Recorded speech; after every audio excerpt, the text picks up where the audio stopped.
Welcome to the Celsius Pewter Report.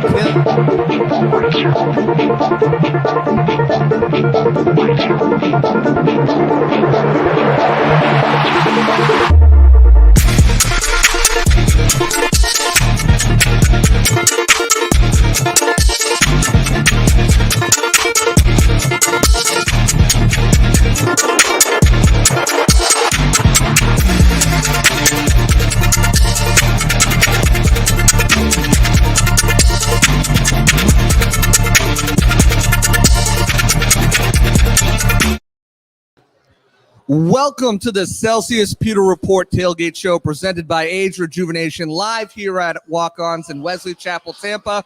I'm JC Allen. With me is Pewter Report's own Bailey Adams. We've got a big show for you today. We'll be joined by former Bucs tight end John Gilmore, who will be providing us with some game day analysis all season long. Again, welcome for being to joining the show. We're excited to bring this to you every single week here live at Walk-Ons. As mentioned, we'll have John Gilmore on, breaking down the X's and O's all season long. Excited to have him here. And we're live at Walk-Ons, like I said, here in Wesley Chapel in Lutz. It's great food. TVs galore. I mean, if you look around, there's always something going on. Every TV's got a game going on. Great game day spot. Walk-Ons has some great game day specials as well, Bailey. Miller Lite pints, $3.99. 22 ounces, $5.49. Blue Moon pints, $5, 22 ounces for $7. You can't beat it. There's great prices, great food, great atmosphere. Place is packed already. I mean, it's early, but I mean, the place is absolutely packed. But after this, make sure you guys stay tuned to the Pewter Game Day coming up at 4:25 with Matt Matera and Paul Atwal, who makes his return. Paul Atwal's back. He's going to be breaking down the X's and O's. Him and Matty Matera. Matt's got the best reaction. Paul's got the best analysis. They go hand in hand like peanut butter and jelly. Perhaps you like lamb and tuna fish. I don't know. But he makes his return. And we'll be live right here up until 3:45, right before we throw it to Matt Matera and Josh Queipo for the final half hour of Pewter Game Day, Pewter Tailgate, to get their thoughts prior to kickoff. So make sure you're following us on our YouTube channel, Pewter Report TV. Like, subscribe, put the notification bell on so every time we are live, you can tell that we're going live. But there's been some injuries to report this week. I mean, I know that's an understatement, but let's kind of get into the injury report there, Bailey. What's going on there? That's putting it lightly. A little bit. We'll start with Akeem Hicks. Akeem Hicks with that foot injury will be out today. Will miss, they said, up to maybe a month. Didn't put him on IR, so they did avoid that. Hopeful probably that he'll be back within a few weeks. Another one that people were talking about a lot this week was Tom Brady with his finger. He downplayed it constantly. He's fine. He's good to go. Chris Godwin is out, as I think everyone expected. Russell Gage, questionable. I believe he's trending toward playing, was the latest report. Rashad Perriman will play. Julio Jones, that was the big news this morning. Was that he's dealing with a partial PCL tear in his knee. He's a game-time decision, could go today. We'll get the inactives here shortly. Kate Otten is doubtful with a personal matter. Of course, our thoughts go out to him and his family with the passing of his mother. And Donovan Smith is another one, doubtful. I don't know that anyone really expected him to be back this week. Trending toward the right way. He did practice in a limited capacity on Thursday. But I think if there's any good news, if you want to call it, look at the Packers side of things, and they're just as banged up. I mean, this is a weird matchup in terms of two teams that are pretty injured. David Bakhtiari, as we understand it, he was questionable. He's expected to play. Don't know if he's going to be on a snap count. He's been out for over a year. Yeah, over a year. It's a tough draw to come back and face Shaq Barrett in this Bucs pass rush. Randall Cobb's been ill all week, but expected to play. Alan Lazard's good to go. That's a good news for them because he's training to be their number one wide receiver. He's got an ankle injury, but he's going to play through it. Their wide receiver core is just about as barren as the Bucs. I mean, they've got Sammy Watkins hit IR on Saturday. Rookie Christian Watson, he's looking like he's not going to play. Romeo Doubs and Alan Lazard are really the two guys that are the two that Aaron Rodgers is going to have to go to. And Mercedes Lewis is another one. He's questionable. So a lot on both sides to report, really. Right, and the injuries have just hit the Bucs early and hard. I mean, you look at the wide receiver room, they've literally brought in a guy like Julio Jones and Russell Gage to prevent that. And both of those guys have been dealing with those injuries all season. You look at the left tackle position, you had Donovan Smith, hyperextended elbow. It looks like, he could have played last week, Todd Bowles saying it's just a pain management. So you look at that pain management. Can he tough it out? We know he's one of the toughest players in the league. Yeah. Iron Man, barely missed any games. I think 3 in his career. Yeah. So, I mean, you look at that, then he doesn't go. Josh Wells goes out with a calf injury on injury reserve. It looks like Brandon Walton, again, is probably going to get this start after having a really good performance last week against the Saints, going up against Marcus Davenport in that defense. So the injuries have such a big trickle-down effect to where, as it's not just on the line, and that's where they've been hit hard. It seems like me and Matt were doing the podcast Thursday, and one of the commenters said something about injuries attack the Bucs in positional groups. Last year it was cornerback, wide receiver. This year it seems like it's offensive line. Obviously not an injury, but Ali Marpet retiring, Ryan Jensen, now Donovan Smith, Joshua. Even backups are going down. Aaron Stinney. Hainsey showed up on the injury report this week with a little bit of an issue. I mean, he's good to go, but it seems like no one can avoid it. Right. No, and I mean, the wide receiver position, they've got Cole Beasley, who somehow they convinced to sign in the practice squad. Kudos to Jason Light. He's a wizard because Cole Beasley signed in the practice squad, came in here on Wednesday, saw his first practice time there, just still learning the system. And listen, guys, he's not going to have the whole playbook down by any means, but he probably has a game install. He's a professional 10-year pro. He does exactly what the Bucs need right now, someone to make those tough catches over across the middle. And he was elevated on Friday. And according to Sarah Walsh of NFL Network, he's going to play. They have got a bunch of snaps for him ready to play.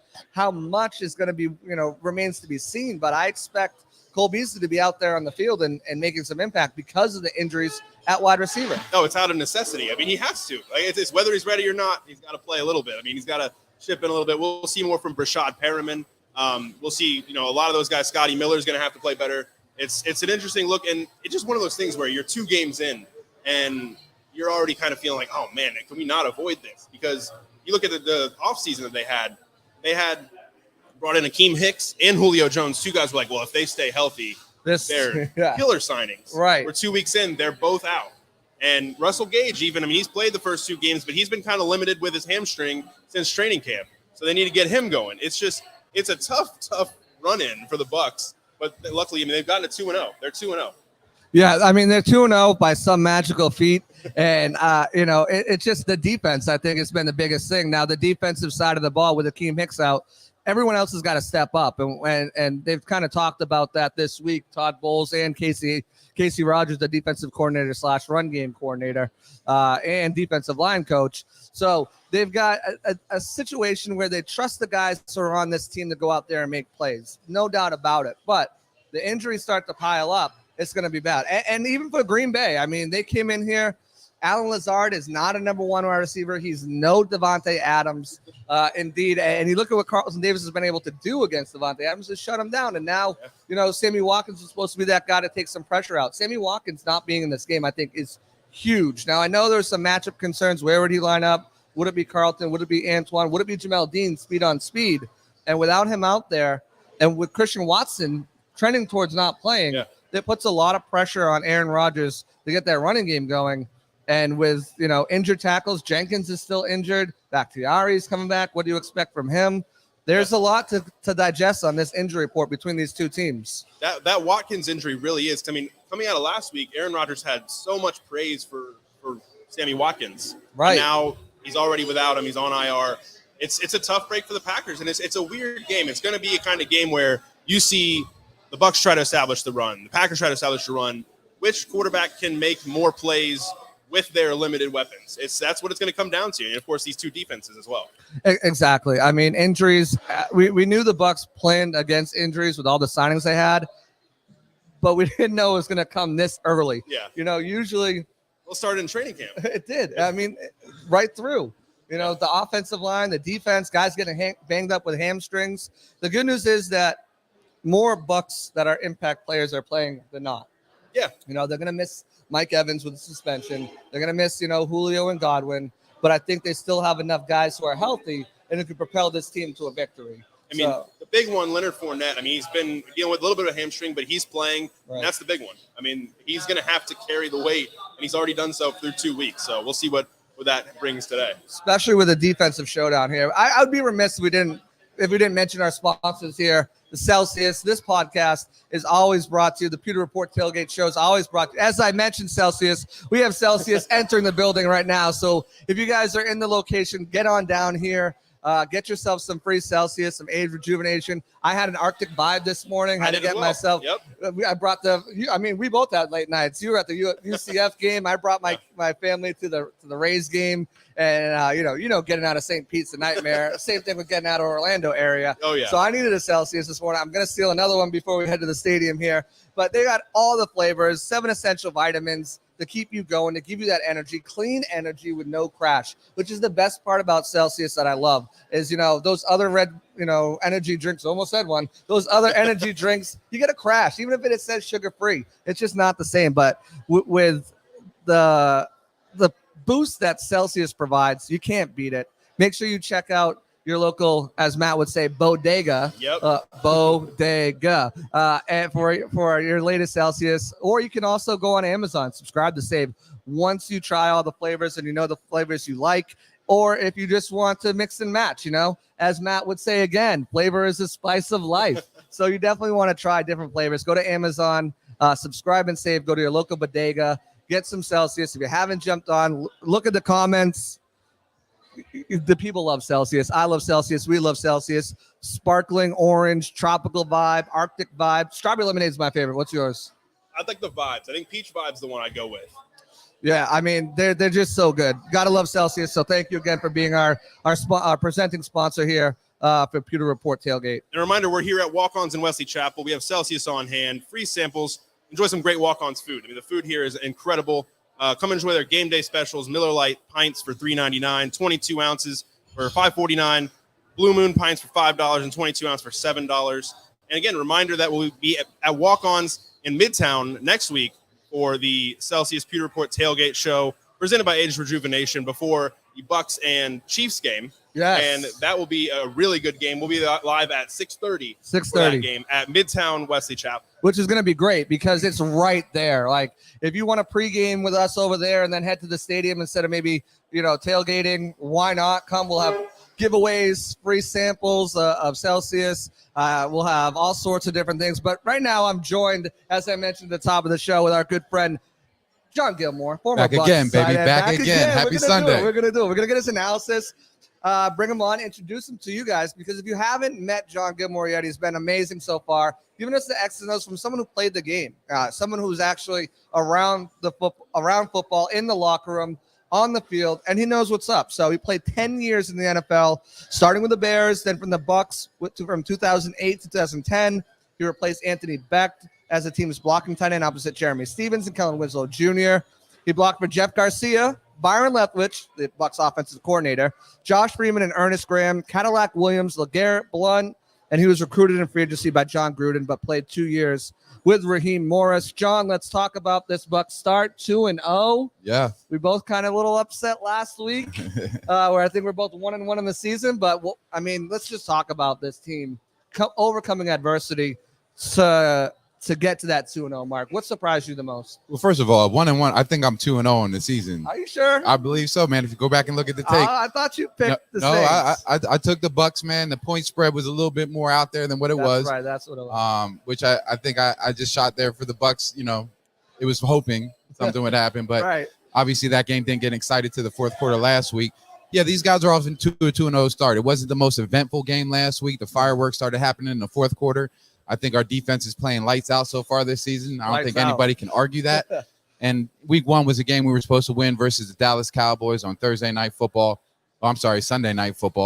And, I think this 2-0 start does not come as a surprise to me, JC. But no, I think we're off to a good start. And obviously, given all the injuries, I think the Bucs are doing what they need to do. Right, and now they get their first home game of the year at Ray J. 7-1 last year.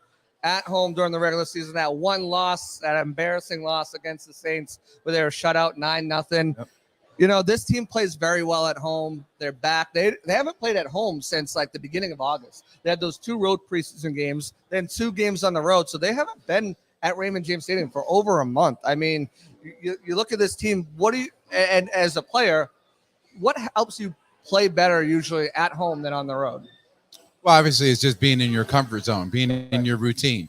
being close to home, right? Not having to make that travel and any distraction. So, having the Bucs back at home obviously is excited for the Buccaneer fans, the Buccaneer faithful. We're in the national television spot. We got Brady versus Rodgers. Everybody, all eyes on us in this afternoon spot. Man, I'm excited to see these guys go at it. Obviously, you guys were talking about it earlier with Bailey. Both teams are facing some injuries today. I don't anticipate seeing an exciting game just yet out of either one of these teams. I don't think so. It's probably going to be another low-scoring affair, but we're going to see a lot of what this run game is going to look like for the Bucs. Is it the real deal? We had 72 on the ground last week. Leonard Fournette accounted for 65 of those. I like what I saw out of them in the running game. Right. I think we're going to have our hands full in the middle with some of these defensive tackles and the nose we're going to face today. And Kenny Clark, I think Luke Gedeke, looking back at tape, he's a guy that still has those young legs underneath him. Right. I'm an avid hunter, and when I look at him on tape, JC, he looks like Bambi, right? He just isn't sure just yet. So I have a feeling that the Packers are going to attack that middle. Oh, absolutely. Kenny Clark, I think, and Tom Brady singled him out as well as a guy that they're going to have to, one of the best interior defensive linemen they're going to face all season. So definitely a big test for them. But they're 2-0 against the Packers in the last 2 games, and it's been by getting after the quarterback, pressure, 9 sacks, 3 interceptions. If this Bucs defense can bring the pressure like they've been doing it, and if they can especially do it with just 4, I think it's going to be a long game for Aaron Rodgers, especially with all of his wide receivers out he's dealing with too. No, I think you hit the nail on the head. You go back and look at that tape last week versus the Chicago Bears. They did a great job of really forcing the Green Bay Packers to beat them on the ground. They played cover 2, quarters coverage, played zone a good majority of that game, really took the pass game away from Aaron Rodgers early in that game, and they were able to get pressure with just 4. So when I look at that tape of what the Chicago Bears did last week, I'm sure the Bucs are going to take a page out of their playbook, their game plan, and say, hey, our guys are a little bit better than yours, and I feel like we can get pressure. The Green Bay Packers didn't look like they didn't do a great job defending that pass rush last week. They do a great job in the run game. Their style of run is more that outside zone run scheme, which sets up the play action naked pretty well for Aaron Rodgers. You know it well. You've seen it a lot out of the Green Bay Packers. But I think it's going to be tough sledding for the Green Bay Packers today with the front that we're going to see versus the Bucs. Absolutely. And we'll get into that defensive matchup. But let's take a look at when the Bucs have the ball on the offensive side. There's been some stories this week. Tom Brady, his finger. There's a little bit of drama because Tom Brady, sent a picture of him and his finger wrapped up to some of his fans on, I think it was the autograph website or something like that. He just showed up on the injury report on Friday. How much of a concern are you with that ring finger?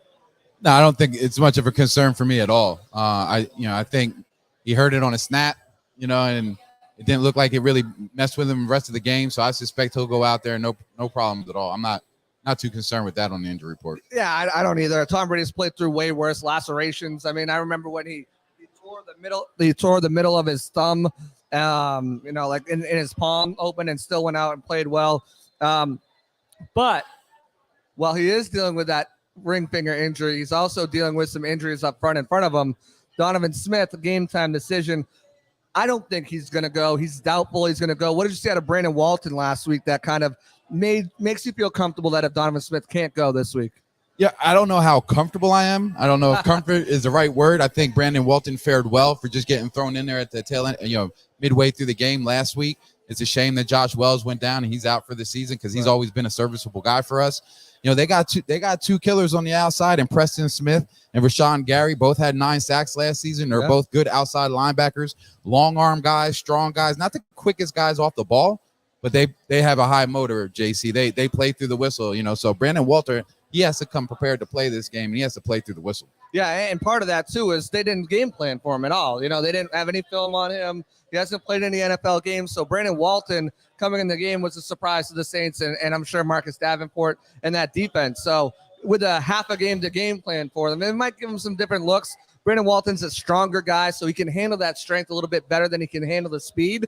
So, I mean, it's good that you bring those points up about Preston Smith and Gary not being those speed attackers. But still, he's your third string, not even a third string. I mean, this guy was getting left guard snaps and was taking center snaps recently in practice to be that emergency center. And now here we are. He's your starting left tackle, third string down the line. I think it's going to be a challenge for him. I think they're going to give him certain looks that'll confuse him. I expect the Bucs to help him. We've seen Leonard Fournette, his ability to help out on that left side. Hey, Micah Parsons. And we also you didn't have to go there. Hey, let's leave the past in the past. He came at me on Twitter. I'm gonna go after him. But no, and obviously some tight ends. Kyle Rudolph, I think, gets to start. Not the start, but finally see him active. Probably see him with active helmet, for the first time. And he's a guy who can block, and Keith maybe on that side. So it's gonna be interesting. And I will say this about Brandon Walton: PFF is not the be-all, end-all, Bible for football, but they graded him out at 80.3 grade for pass protection, which is pretty dang good. Well, he's still a young player. You got Hainsey, he's a young player. You got Luke Gedeke, he's a young player. These are guys that are still trying to figure out how to play the game, and they haven't had that coherent group together, throughout preseason. So they're now learning how to play with each other, right, and develop that chemistry as young players. It's easier said than done. I think you mentioned you throw a little bit of wrinkles there to throw them off. I think you're going to see a lot of line stunts out of these guys on the inside, some blitzes in the A gaps, things that kind of throw that inside off, because Luke Gedeke and Hainsey looked pretty good on film. He looked pretty good on film, but Gedeke, again, still looks like he's trying to figure some things out. I'm going to apply pressure up the middle and really force Tom Brady out of that pocket. And that's the way I would attack the Bucs. So, Brandon Walton, you can get him help on the edge, but when you got Brandon Walton lined up, is it Gedeke on the left-hand side? Yeah. You got two young players lined up next to each other, JC. So that inside is what I'm attacking. And I expect them to do some exotic looks and things that maybe traditionally they won't do to try to get some pressure right there as well. But the best way to keep pressure off of them is to get that running game going. And that's going to be huge in this game against a good defense and with all the guys banged up at wide receiver for this Bucs offense. So Leonard Fournette is dealing with that sore hammy. How much does that affect him? It doesn't seem like it's affected him very much the last two games. In fact, as you mentioned, 65 yards of the rushing were his on the ground last week. But it's the little things he did. Yeah. The things in pass pro, the things that buy Tom Brady extra time. I have been extremely impressed. The coach has been impressed. Players, everyone at Pewter Report's been extremely impressed with Leonard Fournette. But how much can he carry before that hammy becomes too much for him? Well, first of all, Leonard Fournette, he's an impressive guy because he does everything well. He can catch the ball out of the backfield. You can keep him in on third down to pick up that pass rush. He's a jack of all trades. So, Rachaad White, he's a young guy that we've talked about over the past couple weeks. Sir. I like him in this game. I'm going to attack the Green Bay Packers off tackle, maybe on the edge. I think it's going to be tough to get on the edge with those outside linebackers that we talked about. But off tackle looks really good for these guys because they got two middle linebackers and that young man, Queipo, yeah. Number 7. He's struggling to get off of blocks. He's not taking the right angles. I think there's some opportunities for us to get up on those backers, establish a presence in the run game early, and really get these guys on their heel and eat up that time of possession, man. I think whoever owns that time of possession in this game, I think is going to fare well in the end. That's key. And I think that we see some more split back looks with both Leonard Fournette and Rachaad White back there lined up in the backfield. I like it. I love it. Keith, I think he's a big part of this game. You have to get the ground game going. There's no way around it, especially because there's some rain in the forecast now. So, I mean, with receivers missing, with the rain, with all that extra stuff that's going on. It's raining injuries, JC. That alone is going to force him to go turn into the run game. Exactly. So, I mean, you got to have the running game going. You got to have it incorporated. You got to get it going fast and soon. I don't know if you need to run it every first down, John, like Byron's been doing, but you definitely have to stick with it, establish it, and you got to trust your offensive lineman to open up some holes for Leonard Fournette. And one of the biggest ways we've seen that happen is by sending big old Cole Keith up there as a fullback. What about these tight ends? Otten's out. Condolences to Otten. I know he's probably not watching this, but dealing with the loss of his mother, that's terrible. Someone lost a parent too. I can't imagine what he's going through right now. I can, but I can't. But it gives the opportunity for Rudolph to come in for a bigger package for Keith potentially, maybe even in the receiving role. What are these tight ends doing this week? Well, they're a diverse group. And when you look at the secondary of the Green Bay Packers, when I say they're good, they're really good. Right, they're really good. They are good, and they're not gonna be intimidated by getting in those man situations. Some cover 1, some cover 3 man, probably loading the box here. We're gonna see 7 men in the box from these guys because they feel comfortable on the outside, and that you got to win. Cam Brate has to win his matchups. Adrian Amos, whoever's gonna see him or line up over top of him, They got to find a way to get him the ball inside because I have a feeling it's going to be a struggle for Tom Brady to push the ball downfield today. We're looking at swing passes. We're looking at the screen pass. That's why I like a Rashard White tonight. Get him out open in space. Hit him on a little swing route. Let him do what he does best, right? Make a man miss. So, these tight ends I think are going to be a crucial part of this game plan today. It's going to be nice to see Kyle Rudolph up because we haven't seen him yet this season.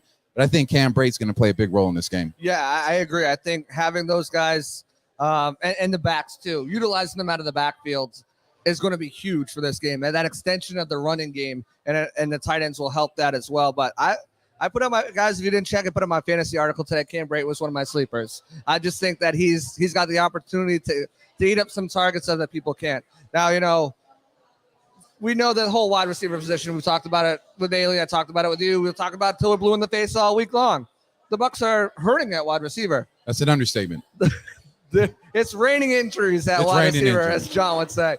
But they brought in Cole Beasley. And Cole Beasley, 82 catches each of the last 2 years.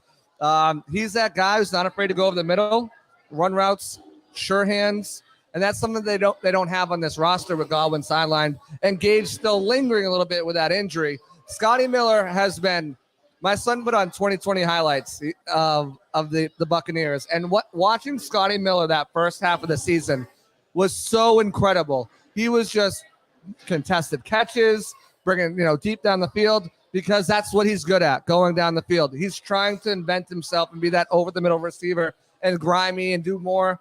It just hasn't been working. And I think that's one of the biggest reasons why they're bringing in a guy like Cole Beasley. But how much does he know of the offense? How much does he know of the game plan? How much is he going to be utilized? How much of an impact does he make this week? Well, he can make an impact. He's a veteran player, and he's a good wide receiver. He's a shifty wide receiver. He can cause problems in the slot. To your point, the problem is how much of that package is he going to know going into this game, JC? Right. And given his veteran status, he's going to be able to pick up things pretty quick. But at the end of the day, man, you're not going to go out there and play fast until you're comfortable with the system. And just joining this team and getting activated to the active roster here this week, I don't see him having a big role in this game. But with Tom Brady behind center, who knows, JC? Anything could happen. But you mentioned Scotty Miller. He's a guy that has to step up in this type of situation, right? He's been a part of this team now for the past couple years. They expect a lot out of Scotty Miller. And now with the injury situation, this is his time to really take ownership of a role on this ball club. Jalen Darden, a young player we just picked up last year. I'd like to see some extended reps from him and making plays out there today. So, yeah, yes, we're banged up at the wide receiver position, but you knew this during training camp. This is one of the most It's nothing new. The most depth that we have on this football team is in that wide receiver room, and it's time for these guys to show up. Exactly. We talked about it all training camp long. The depth. Who did they cut? Did they keep 6? Did they keep 7? They kept 7, and now it's time for Scotty Miller to step up. It's time for Jalen Darden to step up and show why they kept 7 wide receivers on this roster. Last week, it didn't happen. Miller had a really nice catch, but then had 2 drops that would have been huge moving the chains. Jalen Darden really hasn't sniffed much play time. Nope. The only guy who's stepped up so far has been Brashad Perriman, and that's been his MO, with the Bucs. Injuries happen in that 2019 season. That's how he got all that money from New York. Sorry, Matt. Yeah. It didn't quite work out there, but then he comes back and he makes the overtime winning catch against the Bills. Comes back, scores the only touchdown last week. Brashad Perriman has been the guy that stepped up when they need him. Does he do it again today? Oh, Brashad Perriman, his best ability is accountability, right? He's a guy that you can count on in certain situations. Next man up, nobody's going to blink when Brashad Perriman gets in there. He's made plays year in and year out for the Bucs in these type of situations. I figure he's the go-to guy for Tom Brady today. Again, we mentioned Cam Brate, but when you look to the outside, I'm looking for Brashad Perriman. Yeah, I think Brashad Perriman is the guy that's going to be the most likely to step up and be that guy in that role for the Bucs. I don't think they have another choice, and especially because the inactive report just came out, and Julio Jones is not going to go with that torn PCL. Again, not having that going is going to be huge. So he's got to take that step. He's got to be the guy that's going to make the plays. Kyle Trask is also, as expected, inactive. Chris Godwin we knew about. Donovan Smith we knew about. He was a game time, but we figured doubtful. Keem Hicks also, Cade Otton, and Zion McCollum. Those are your inactives today for the Bucs. So Keem Hicks was the big one, man. You want to talk about a mountain of a man. I put on that film last week. Whew. That's a problem. That man is a problem to move. And, when I heard he was going to be down, now I like Logan James. He's a serviceable kid, even as a young player. He did some things last week. But, man, Akeem Hicks, that's a big loss. Yeah, it is going to be a big loss for them. But you know what? I think they feel comfortable with the guys they have there on the roster to make up for that. And no, you know who we feel comfortable with? We feel comfortable with Celsius, one of our sponsors here. I've been waiting for my Celsius. All right, let's crack this open here. We got the Celsius. I got the sparkling orange. You got the watermelon. You're just gonna take a sip without cheersing your boy? Do it. To the Bucs, baby. Another one. And our presenting sponsor too. Our presenting sponsor to go hand in hand with Walk-Ons and Celsius is Age Rejuvenation. And we'll talk about how much age rejuvenation has meant not only to you, but also to Scott. As we age, our hormones decrease, both for men and women. I was tired all the time, had no sex drive. I was groggy. I felt like I was 80 years old because everything hurt. I came to Age Rejuvenation because I was tired all the time. Bioidentical hormones has really made such an impact in people's lives. I actually enjoy shopping now. Got all my energy back. Mind is sharp. I feel like I'm 18 again. It was perfect for me. Get with Age Rejuvenation. Do it now. Don't wait. Call Age Rejuvenation today. Guys, if you want to feel better, go to Age Rejuvenation. Lose weight, feel great, have better sex. You might have seen Age Rejuvenation as a new sponsor of the SR's Fab 5 column on pewterreport.com. Well, Scott Reynolds, our own, is a new Age Rejuvenation customer as well. Scott turned 50 years old. He's a little old, but this year, but he's noticed that his energy has become a problem. It turns out he had low testosterone. Low T is huge. Like most men in their 40s and 50s, it's just natural. It happens. I might get I'm tired all the time too. Maybe I got low T. Maybe just my little kids, but low testosterone affects everything from weight loss, energy, stamina. But there's a way to fight it, and that's what Scott did with testosterone therapy. Now he has more energy. So visit agerejuvenation.com. Age Rejuvenation has 5 Tampa Bay area locations to better serve you. Lose weight, feel great, have better sex with Age Rejuvenation. So, John, talk to us about Age Rejuvenation. You and Scott are clients, and just talk about how you feel due to the Age Rejuvenation. We do have an Age Rejuvenation representative on hand here today, and at every Walk-On's Pewter tailgate, we'll have them here. Answer your questions, sign you up for a free consultation, which I'm actually going to do as soon as I swap out for Bailey. So talk to us about your experience with it. Look, I've been going to Age Rejuvenation now for the past year, JC, and let me tell you, man, changed the game for me. Oh. I used to have a football coach. I have mentors in my life that I consider a life coach, and now I have a wellness coach at Age Rejuvenation. And what I didn't realize is it's more than just your hormones. They take a holistic look at what's going on in your body. Your thyroid, your vitamin D, all these factors play a role in how you're feeling. But like Scott, man, I had a hormone issue, and I'm assuming it came from a lot of years of taking shots to the head. That could do it. Yeah, impacting that pituitary gland. But at 42 years old, I was shocked by how low my testosterone was. We solved that problem. I turned to Celsius for that quick pick me up. But Age Rejuvenation, man, that's that long-term sustainable energy, man. I don't crash at 2 o'clock anymore. I don't live in that head fog anymore. Always clear-headed during work. It's been a game changer for me. I'm excited. I'm going to go sign up for my free consultation because everything you just said, and I didn't play football, but I feel that, my wife will constantly say, how do you just fall asleep on the couch at 2? I'm like, I'm a dad. I'm old now, I guess. But I think there's more underlying things, and I'm excited to see if Age Rejuvenation can kind of help me figure out what's going there. So I'm definitely going to check them out. John and Scott are already there, so definitely if you're going to come to a Pewter Tailgate show, you can talk to a consultant here and set up your appointment. If not, like we said, go to agerejuvenation.com. 5 locations in Tampa, so definitely go check that out. And as a football player too, you have a whole staff that pretty much caters you, wellness, health, strength and conditioning. So once you leave the game, how difficult is that, and how much has a blessing has been Age Rejuvenation to kind of take that place with your health, wellness, and strength and conditioning and everything like that? Well, in the NFL, the word testosterone is a bad word, right? So after I was done playing football, replacing my testosterone, I was always like, ooh, I'm never going to do that. Right. But then I did my homework, JC, and I realized there is a healthy approach to doing that. The treatment program that I'm on is called bioidentical hormone replacement therapy, and the active ingredient in the pellets actually comes from sweet potatoes. Oh, I love sweet pots. it's a very natural, holistic. I'm not going to say holistic, but it's a natural way of replacing your testosterone. Totally normal. Your cholesterol, if that's an issue, you fix it. Your vitamin D deficiency, if that's an issue, you fix it.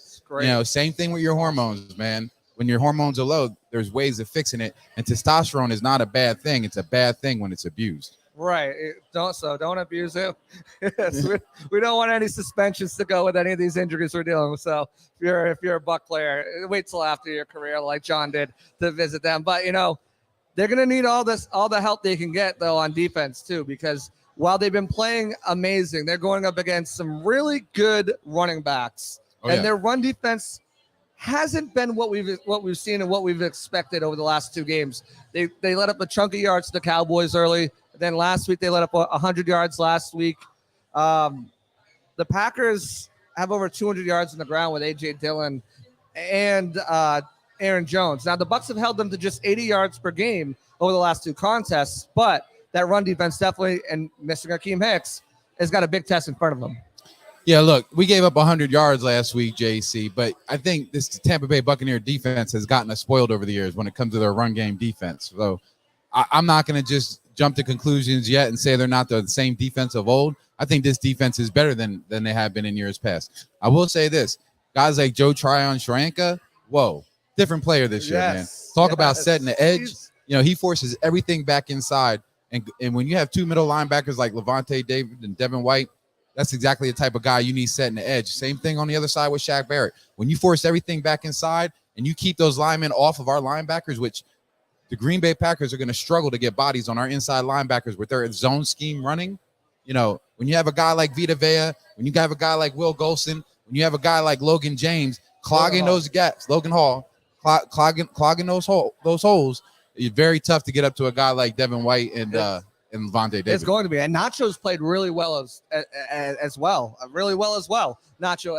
I love Nacho. So he's been a really bright spot coming in there and rotating with Logan Hall. So I've been excited from what I've seen from this Bucs, these Bucs backups to come in here and really fill in for Akeem Hicks while he's injured. So, I think they do have a big challenge ahead of them with these 2 running backs. But as you mentioned, they've got the playmakers. They've got the guys in place, sideline to sideline linebackers and Lavonte David and Devin White, the guys to set the edge with Shaq Barrett and JTS, and some big boys up front to clog some holes. So, and the past history speaks for itself. I mean, like I said, they've averaged 80 yards on the ground in those 2 contests from both of those players. And that's where it's going to start, right? If you look at what the Bucs need to do to win this game specifically, you're not worried about Alan Lazard beating you. You're not worried about, Randall Cobb beating you. You're not worried about Romeo Doubs or Robert Tonyan. You're worried about that running game getting going, not only as rushers, but as guys out of the backfield, receivers out of the backfield. So if you can slow down that run game, it's going to make them so much more one-dimensional in the way the secondary has been playing. I mean, they had a big one last week. Right. Magic Mike Edwards showed up again, man, with that pick 6. I love watching him play. And who do we have last week? Jamel Dean had 2 of them last week. So yeah, the secondary is playing great. Again, I think when you watch the Green Bay Packers and the way they execute their run game, it's a very side to side run game. With the way they run it up front in the offensive line. They don't do a great job getting hip to hip on those double teams up to those linebackers. And I think that, their whole thing is to get the defense running and then hit that cutback lane. Right. And when they hit that cutback lane, guess who they're going to bump into? Mr. Devin White. Right. Mr. Lavonte David. Exactly. Right? Guys who have the speed to do it. And our guys are a heck of a line, but they do a great job tackling in space. And I just don't see these guys having that much success on the run game.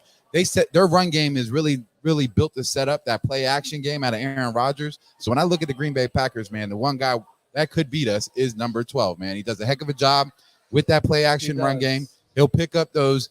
I wouldn't be surprised if he's the leading rusher in this game. Yeah. Aaron Rodgers. Point. That's what I'm foreseeing in this one.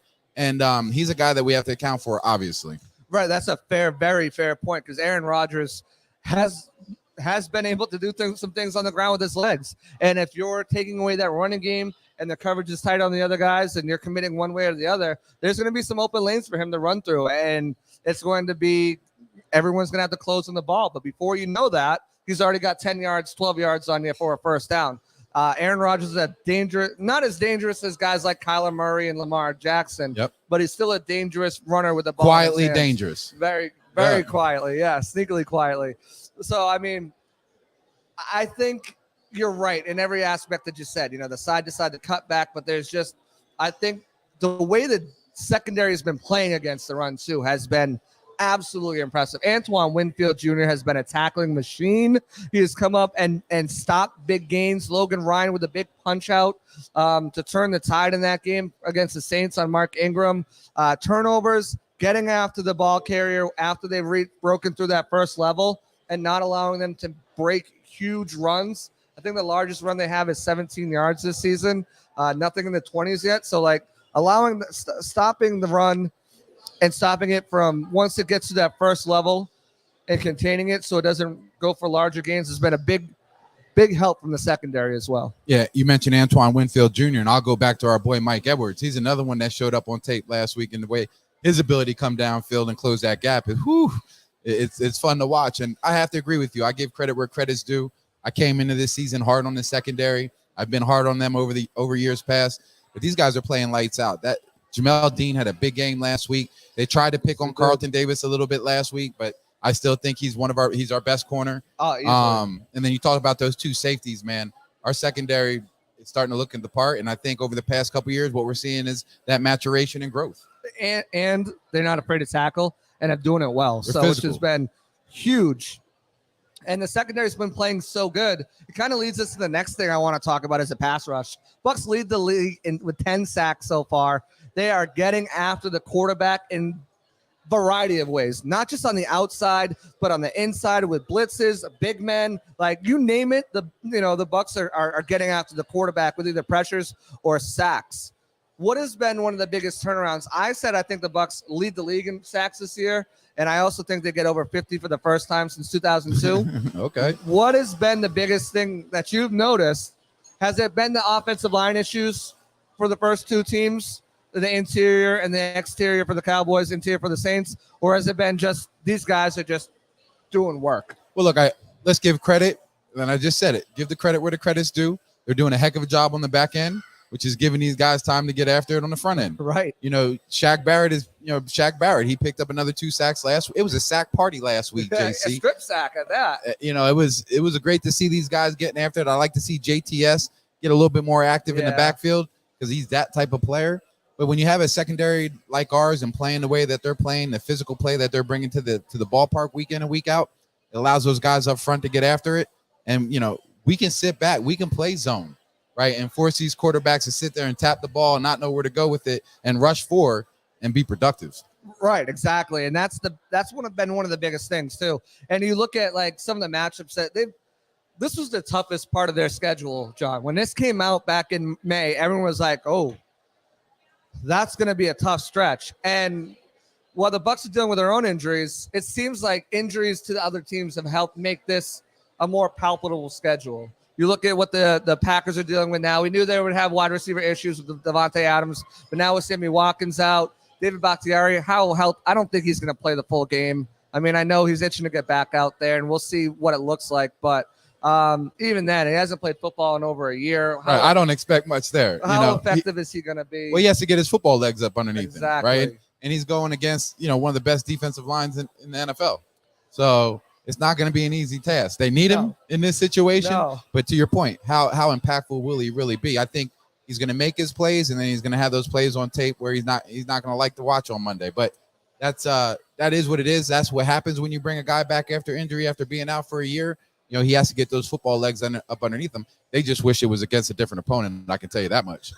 Absolutely. I definitely agree with you there. But, so you look at this schedule and look at where the team is now, and I think they have a really good shot to enter this Chiefs game going 3-0. And I think the pass rush and the coverage, the pass rush, the coverage that's allowed the pass rush to get after it has been two of the huge reasons why they've been so good. What do you expect out of Logan Hall this today? Because he's not the same player Akeem Hicks is. He's not that big giant. I mean, he's a giant, but he's not size-wise. He's not as big as Akeem Hicks. He's not as big as Vita. He's got a little bit more of that quick twitch pass rush to him. Do you expect to see him really get after Aaron Rodgers today, given the opportunity he has in front of him? Here's the biggest difference between these two guys. Logan Hall, he's a guy that can get upfield, right? He's a guy that can beat the gap, get upfield, and play in the other team's backyard. Right. Akeem Hicks, he's a guy that's going to set the point. You're not moving that man. No, you're not. Looking at him on film last week, and now we're playing a team that likes to hit that outside zone. When these guys take that outside zone step and try and move Akeem Hicks, it doesn't really work out too well for them. But a guy like Logan, he likes to get upfield, play in the other team's backyard, and a guy that's willing to move like that can get moved in these zone type of run schemes. So I think he's going to struggle a little bit at setting that point like an Akeem Hicks would have. Right. But, when I look at him, a Will Golson, a Vita Vea, when they take the field together, man, they're still a dominant front. Absolutely.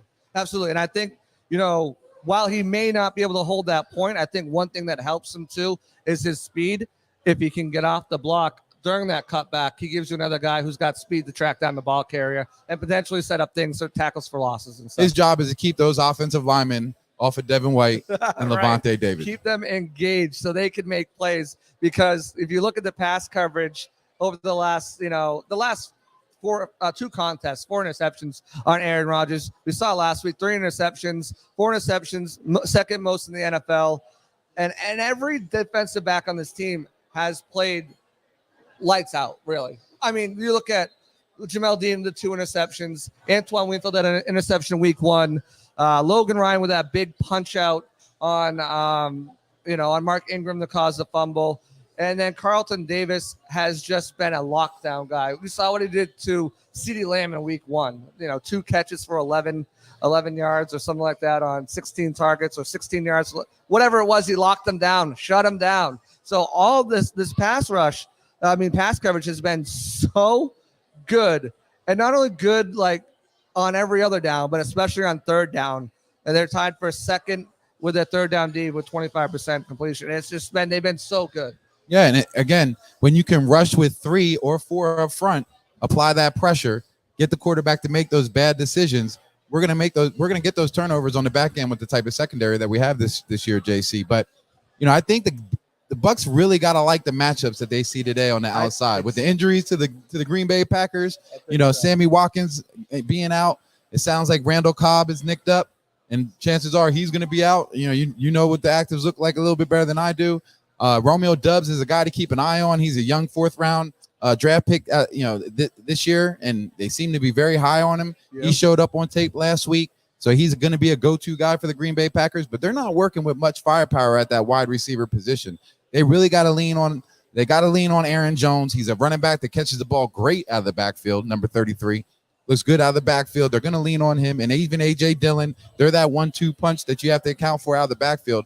But other than that, JC, it's going to be tough sledding for them to get production in the passing game. I completely agree. I think you look at Robert Tonyan and Mercedes Lewis. I'm not sure if he's playing, but he was on the injury report. But I know. Can you believe Mercedes Lewis is still playing football? I can't. I remember him back from the Jags, back when he was on the St. Louis Rams too, wasn't he? He's at one point, 15, 16 years in the league. He's been there just collecting paychecks and blocking people, making an occasional touchdown once a year. But I think, okay, so you got that matchup. I take Lavonte David over that matchup all day of the week. Devin White every single day of the week when you're talking about any one of the Bucs covering tight ends. And, if Alan Lazard is matching up one-on-one with Carlton Davis, say goodbye to Alan Lazard. Maybe he gets free for 1 or 2 catches, but he's not really going to make that much difference. And then with Sammy Watkins being out, I think is absolutely huge. I think he's the one guy, yes, he's had banged up, but, he's a top 10 pick. He's got the pedigree. He knows how to play ball. He's just been injury prone throughout his career. So not having him is huge. Randall Cobb is steady but older and can't really separate as well. Dobbs is the wild card, I think. What can he do? Can he make some big plays? But for the most part, I think in pass coverage, the Bucs have this all day long. And unless they're making mental mistakes, and getting penalties and flags, there should be no reason why Aaron Rodgers should go out there and have a day against this Bucs secondary in coverage. No, given their injury situation and that matchup on the outside, if I'm Todd Bowles, I'm dialing up that pressure early and often, and that pretty much goes without saying when it comes to him.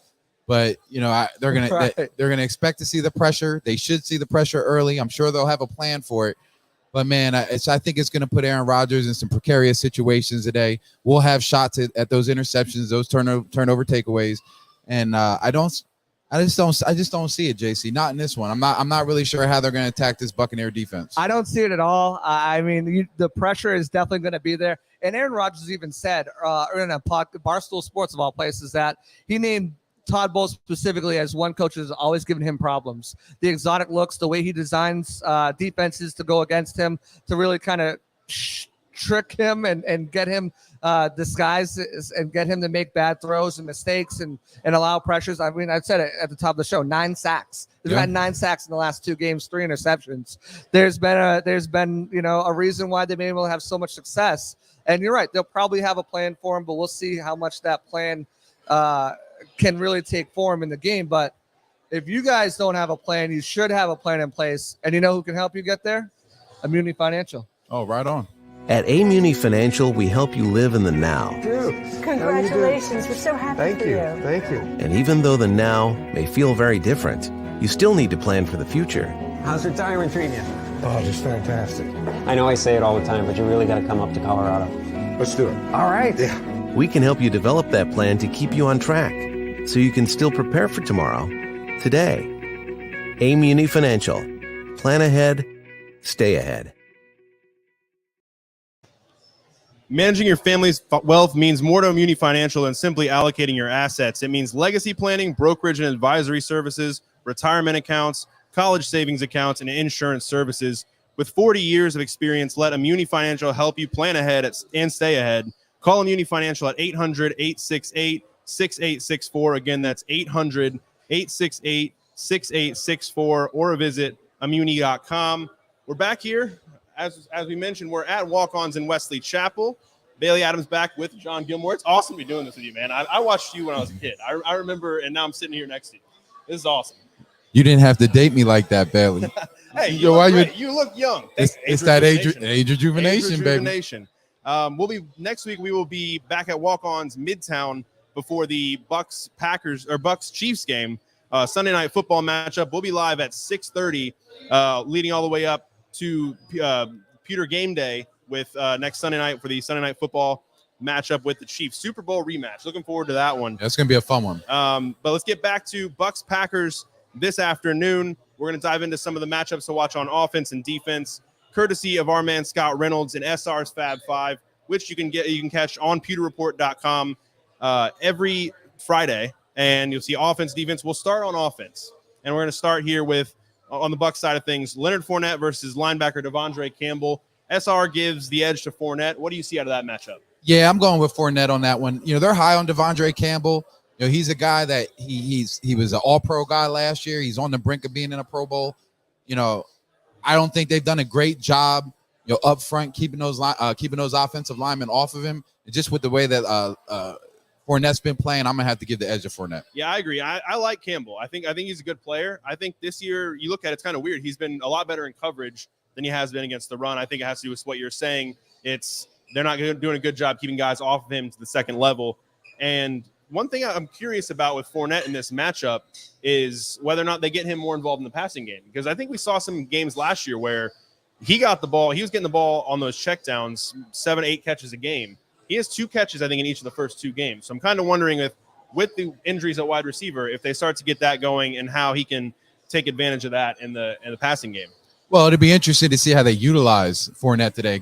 I think they're going to have to put him on a little bit of a rep count, being that he's dealing with that soft tissue injury, a hamstring injury. I do think we'll see a little bit more of the rookie Rachaad White, which everybody's probably looking forward to because he's a guy that can make things happen in space, especially in the passing game. But it'll be very interesting to see how they use Fournette. I think he'll be – I don't think he's going to be a full go. I think they'll pace him a little bit in this one, just given everything, Bailey. I mean, they got injuries across the board, and they definitely can't afford to lose a Leonard Fournette. Can't afford it. And like you said, Rachaad White, Keyshawn Vaughn active for the first time this season due to Giovanni Bernard hitting IR. So curious to see what kind of reps Vaughn gets as the number 3 guy. He looks pretty good in the preseason. But move on to our second matchup, and it's Brashad Perriman against Eric Stokes. Eric Stokes lining up opposite Jair Alexander, and SR gives the edge to Perriman, and I want to kind of get your thoughts on that. Well, we just talked about Perriman earlier being Mr. Accountability. I'm gonna stick with that statement. When he's in the game, he seems to make plays. You know, he's a ball attractant. He got the sticky man. You can send him deep and count on him. You know, Stokes he's a guy I know they like. You know, he's a guy, again, he's a Pro Bowl caliber type of player.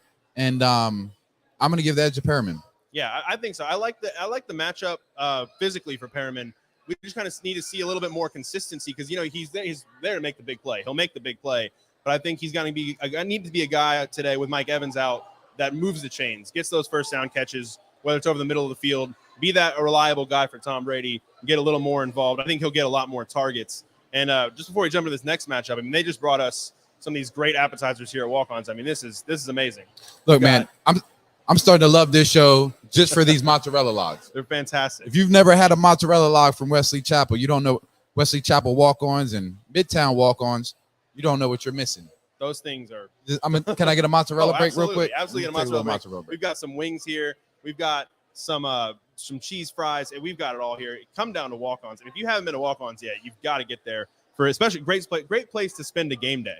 I mean, you can spend here all Sunday here, eat here all Sunday, watch. I mean, so many TVs. They've got all the games on. It's great. So, you good for your mozzarella break? Good. This is the best mozzarella. This is the best mozzarella stick I've ever had. That's Billy. Awesome. Let's get to our next matchup, which is Russell Gage against Green Bay's nickel corner, Rasul Douglas. Scott gives the edge to Douglas here. I tend to agree. It's been a little bit weird for Gage trying to play through that hamstring injury. He's active today, but you kind of wonder if that's limiting him. Well, I think you hit the nail on the head. Just coming back from that hamstring injury or that soft tissue injury, you and I both know how tough that is to get your legs up underneath you. I'm going to give the edge to Douglas on this one just because I haven't seen that much of Russell Gage yet this year. So I'm going to have to give the edge to Douglas. I think because Douglas is he has the edge in it physically, especially. I think Gage has to win this matchup with his quickness. And I think with that hamstring injury, if it's limiting his quickness at all, it's a tough one for him. And we haven't seen him get super involved in the first 2 weeks. And you kind of wonder, you know, when is that hamstring going to go away? Those things can linger. And it's stressful, and it puts a lot on your legs to do that. So, yeah, I think Douglas has the edge. I think this is the game that you kind of want Gage to be that guy because, I mean, you've got so many wide receivers out. You need Gage to step up. No, absolutely. I mean, coming in training camp or joining the Bucs, I believe he got off to a little bit of a slow start with the team as far as meshing with the system. So I don't expect him to come out in this first game and just be lights out. Yeah, it's going to be tough for him.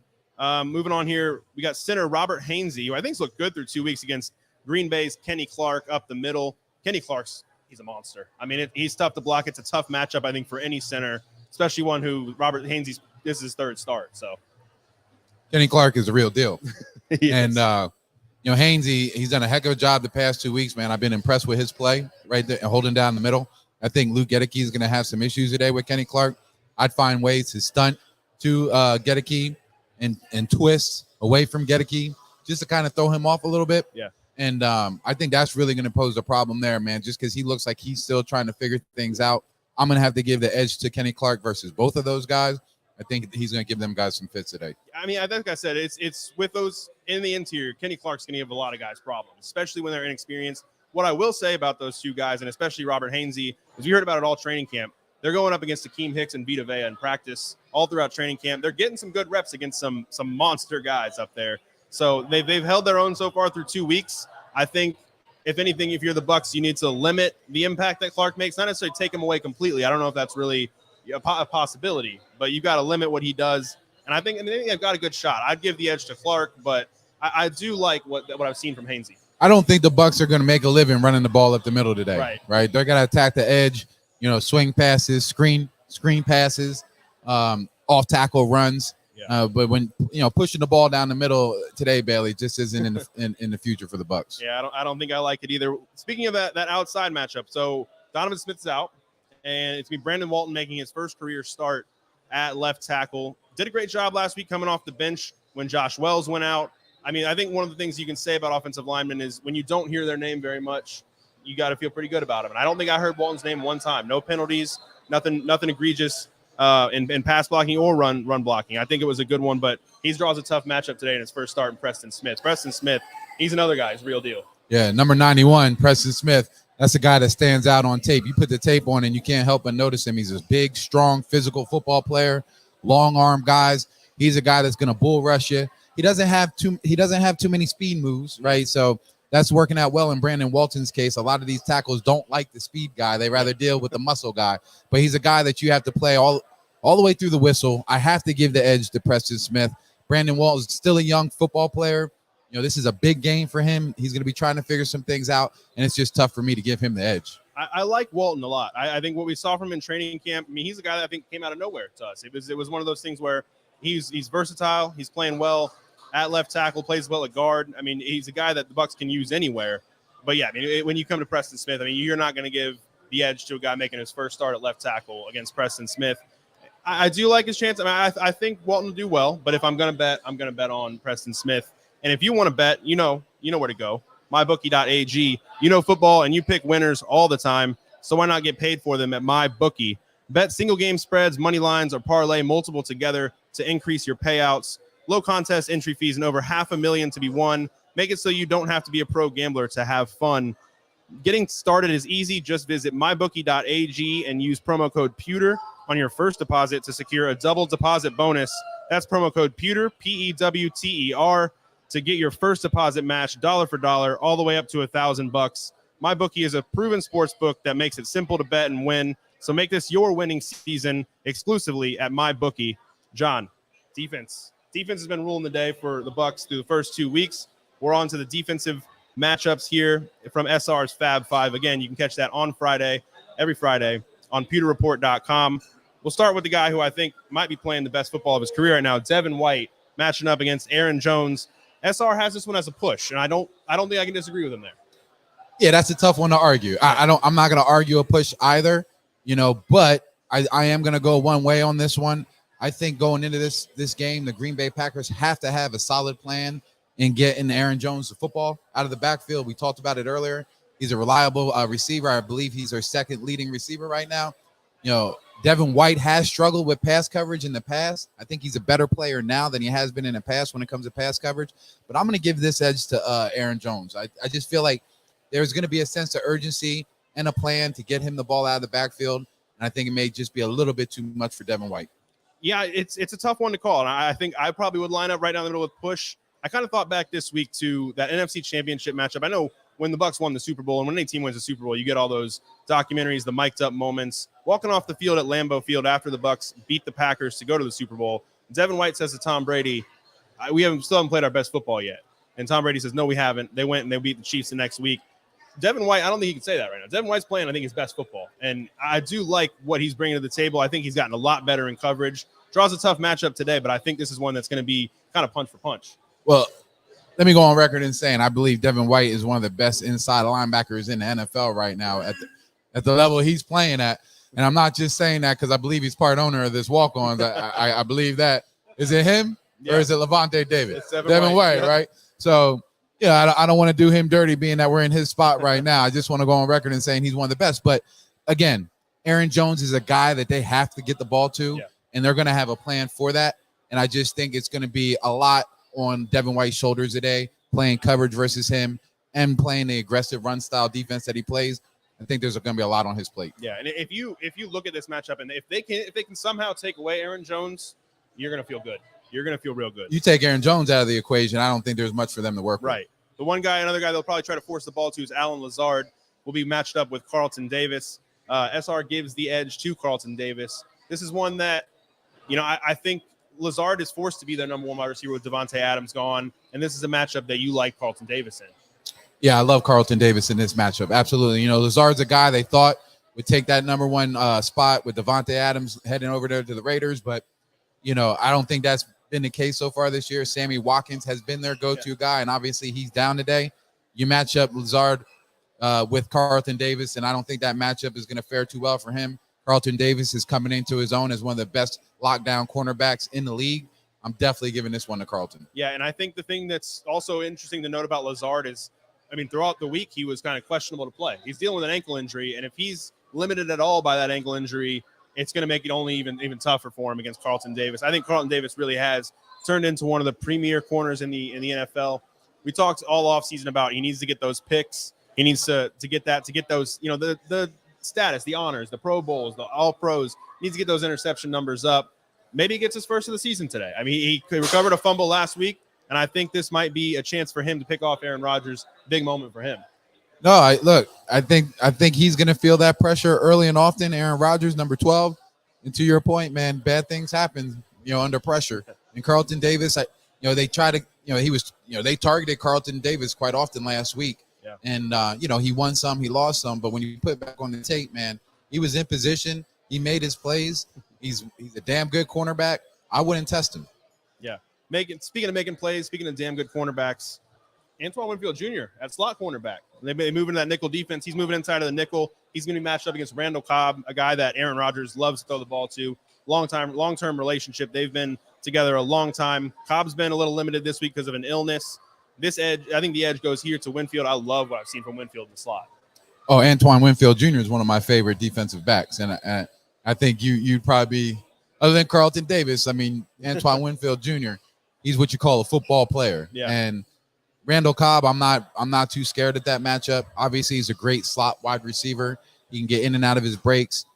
A favorite target of Aaron Rodgers. In this matchup, I'm definitely giving it to Antoine Winfield Jr. He's a guy that can make plays. I wouldn't be surprised if we see him in the interception column this week. Yeah. He's a guy that when he gets the interception, hold your breath because it might be 6. And I just like that matchup, especially with Randall Cobb coming, having a slow week, dealing with an illness. I'm gonna give that edge to Antoine Winfield Jr. Man, when you look down these matchups, you got to like the Bucs in almost all of them. I mean, there's that one with Aaron Jones. He's going to be the guy to key in on. We'll move on to another one, and this is going to be Shaq Barrett, who's I think off to a great start this season. He'll be matched up with David Bakhtiari. We'll see if Bakhtiari coming back from that long-term injury, if he's going to be playing the entire game, or if we see some of Yosh Nijman. Whatever we see, I think the edge goes to Barrett here. SR has the edge going to Barrett. What have you seen from Shaq this year? Oh, I'm seeing that aggressive Shaq that we saw a couple years ago when he was setting records. That 2-sack game last week was a big one for him. The first couple games he wasn't as loud as he was last week, but just his get off, looked great. I know you probably watched all 22s. Yeah. His get off looked great. And when you have a guy like Joe Tryon-Shoyinka on the other side, you have Shaq Barrett cleaning up things on the other side. Man, that's a great 1-2 punch to have on the edge. I like the different looks they've given this year with sometimes they'll rush him from the right side, sometimes they'll rush from the left side. Whichever way they do it, it seems like it's going to give opposing offensive lines problems.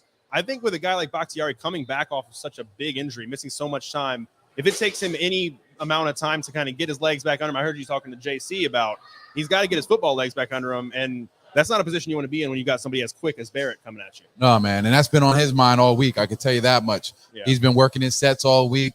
And working those sets on air, working those sets in an in-season practice versus your teammates. That's not like going up against a Shaq Barrett or even a JTS for that matter. So that pressure or even an Antoine Winfield Jr. firing off the edge, right? Because he's going to see a little bit of that as well. Yeah. Those are quick guys off the edge. If you're not into it, Bailey, and if you don't have your feet up underneath you, you can make for a long day. Yeah, and I think the Shaq Barrett is no stranger to sacking Aaron Rodgers. I think he had 3 in the NFC Championship game a couple years ago, so definitely think he wants to add a little bit more to that record. And our final matchup here is another one that really interests me. It's Rakeem Nunez-Roches. We'll see a little more of him with Akeem Hicks out. We'll see Logan Hall, the rookie, as well, up against Royce Newman. I don't think Newman's been very good for the Packers this year. SR has this one as a push. I would kind of give the edge to Rakeem and to Nacho. I think he's a guy that is probably chomping at the bit to get in here and stop the run. That's what the Packers are going to try to do. What do you see out of this matchup? Well, I'm starting to wonder how Scott Reynolds comes up with some of these matchups because this one caught me for a loop. I like Nacho. Nacho's a guy that every time he's in the game, he makes plays. He's a big presence in the middle. He's a guy that's tough to move, strong physical guy that's going to hold the gap. So, not knowing that much about Newman, I'm going to go ahead and give this edge to Nacho. Yeah, I think what's interesting, and Matt Matera made this point on the Pewter Report podcast, I think it was on Wednesday's episode, and it was the way the Bucs run defense has looked. It hasn't looked bad by any stretch, but we're used to the Bucs being the number 1, number 2 defense against the run in the league. Akeem Hicks, a little bit more of a pass rusher, tough guy to move, but hasn't been the greatest against the run this year. This is Nacho's forte. Nacho's in to stop the run, and I think kind of curious to see how the defense looks with a little bit more of Nacho. But we're coming up right here on 340, and it's time to get into our Pewter predictions. I'll give mine before we hit our sponsor, Age Rejuvenation. We bring JC back in. I got the Bucs winning this one. I think they're going to get to 3-0. I got Bucs 23, Packers 17. I think it's going to be a defensive one, a little bit more offense than we saw last week against the Saints. I think the Bucs offense is going to do enough. I like Tom Brady and the weapons he has versus Aaron Rodgers and the weapons that he has. I think the Bucs get 3-0, go into that Sunday night game against the Chiefs, and a real tough game next week, but going in there 3-0. When this schedule came out, you pay anything to be 3-0 at that point. So I like them in this matchup, and we'll go ahead and we'll bring JC back on after we hit Age Rejuvenation, our presenting sponsor. At Age Rejuvenation, we have a lot of interest about erectile dysfunction in men. It's not like my sex life was dormant, but you can always improve. I was having an adverse effect on my marriage and was very happy with the results. We have various treatment programs available to enhance their physical abilities that can improve blood flow and sensitivity. The Pulse Wave has made it so much better. It's been a significant improvement. The good news was that I heard it from my wife. Stop waiting. Start doing Age Rejuvenation. And we want to thank all of our sponsors here, Age Rejuvenation especially. I literally just signed up for a consultation. I'm excited about it, John. I can't wait to go out there, get my blood work done, really kind of see what's causing some of my issues and see if I can rectify that with Age Rejuvenation. But also, obviously, we want to thank our Celsius and walk-ons as well. I mean, Celsius obviously powers 7 essential vitamins, powers us. I know I needed that Celsius before this game. Me and Bailey are going to head out to Green Bay and give you it live, and we'll be there later tonight for the Pewter Report podcast. So I'm definitely thankful for Celsius and walk-ons. I mean, guys, look at this food we have here. We got to run. So, John, you got the smorgasbord. We got the mozzarella logs. We've got the what are these? Loaded cheese fries. We got the boom boom shrimp over here. Oh, that's that devil's on the horseback. That's a special situation. The sweet Thai chili are my favorite. The boneless sweet Thai chili wings are definitely my favorite. But people want to hear about the food as much as they want to hear about our score prediction. So again, I just want to thank you guys for joining us live here at Walk-Ons in Wesley Chapel. We'll be at Walk-Ons in Midtown next week at 6:30, kicking up that Chiefs game. That's going to be a fun one. So if you guys are in the area, definitely come by. But it's time. We have reached the hour of Nye to give us predictions. And you're up first.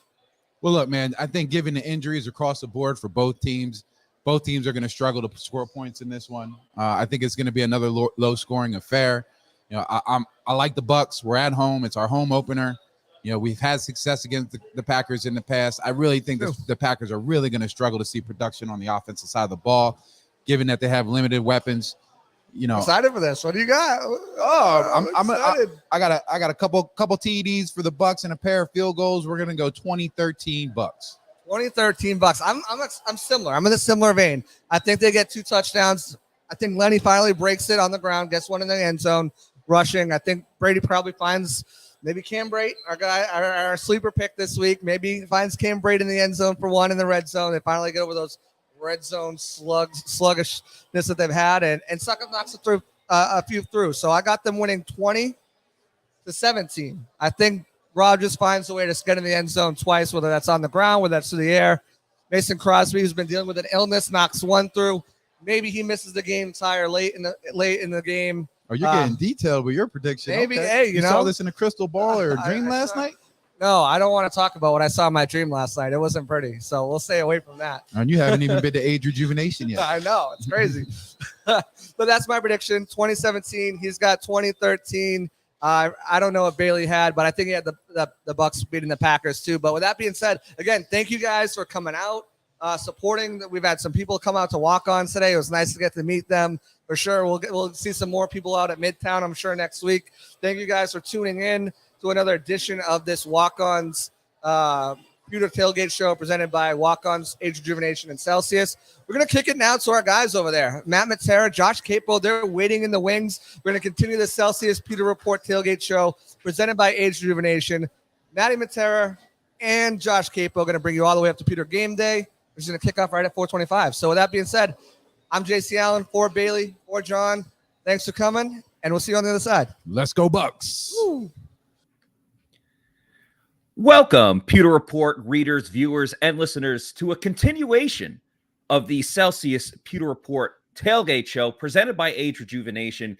It was just live at Walk-Ons. A great job done by JC Allen, John Gilmore, and Bailey Adams as well. JC and Bailey just finish up this show so they can now head over to Raymond James Stadium for this highly touted matchup between the Tampa Bay Buccaneers, the 2-0 Tampa Bay Buccaneers, and the 1-1 Green Bay Packers. A battle of the Bay, as they say. I'm your host, Matt Matera, and I'm very happy to be joined by my colleague from Pewter Report, Josh Queipo, the man that breaks down all the film here at pewterreport.com. Josh, thank you again for joining me, and how's it going, my man? Matt. Guess what day it is? It's game day, baby. Let's freaking go. Absolutely. Let's try to go 3-0 to start this season. Absolutely. You love the primetime games, but you hate waiting for them. At least I do. That's the thing for me. That's exactly why I like these 4 o'clock starts, or 4:25 in this case for the Bucs game, because you get to watch a little bit of football right now. And the 1 o'clock games, there's always more games than there are the 4 o'clock and the 4:25 games. So, obviously when you get to a matchup when it's Tom Brady versus Aaron Rodgers, you want the whole world watching. And it is the whole world. It's not just America. As we know on our Monday shows with Roll Call, there's NFL fans across the world. There's Bucs fans all over the globe, from Finland to Brazil, China, Germany, England, all over the globe. So very excited for this matchup with Tom Brady. I just got to put this in there. I looked at the map, like the coverage map for the Fox 430 game. Yeah. The entire country, with the exception of 2 markets, gets the Bucs game. I'm in one of those markets. Oh, how? The Falcons are playing right now. No, they're a 4:30 game, bud. I'm thinking of I don't know why. New Orleans and Carolina. Yeah. I get them confused too. Yeah. Damn. Well, yeah. Sorry, man. I've got my ways. Don't worry. I've got my ways. I'm going to stay up to date on this one. But I just thought it was hilarious because when I originally looked at the schedule at the beginning of the year, I was like 4:30. Oh, that's going to be an easy one to catch. Nope. Yeah. I have to do some hoops. Wow. Well, we appreciate you jumping through those hoops for the betterment of everyone watching this show and reading our content at pewterreport.com. Make sure you check all of that out. So, Josh, as we look at this matchup between the Bucs and Packers, what is the first thing that really jumps out to you in terms of things you're going to be looking for and just, overall matchups that we got going on?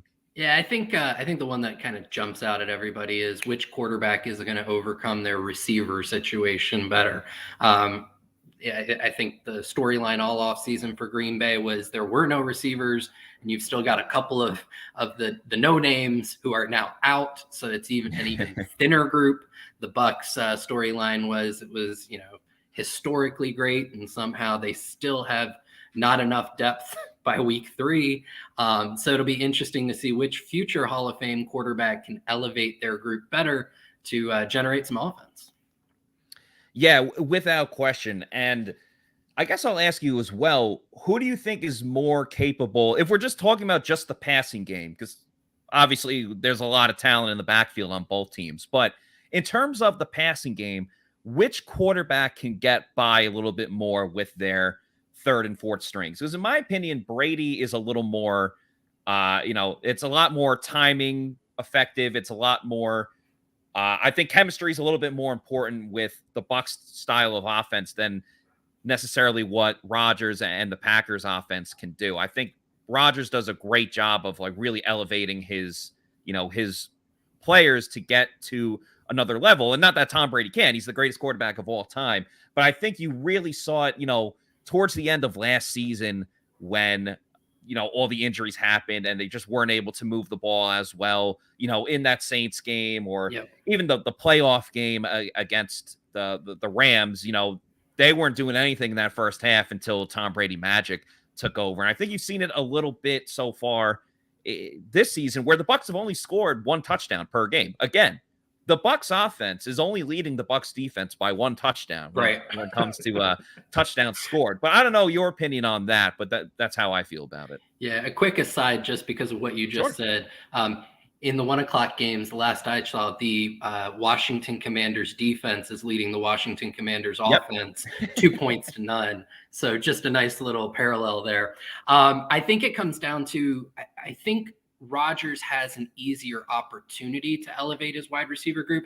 And it was something that you kind of said, and as you were building that question for me, it's the scheme, right? Matt LaFleur's offense, it's a variation of the like Shanahan offense, kind of a more like McVay out in LA. It's designed to get people open and get easy shots. Whereas Byron Leftwich, a direct descendant of Bruce Arians' offense, that one tends to require wide receivers to win, just win against the personnel they're up against.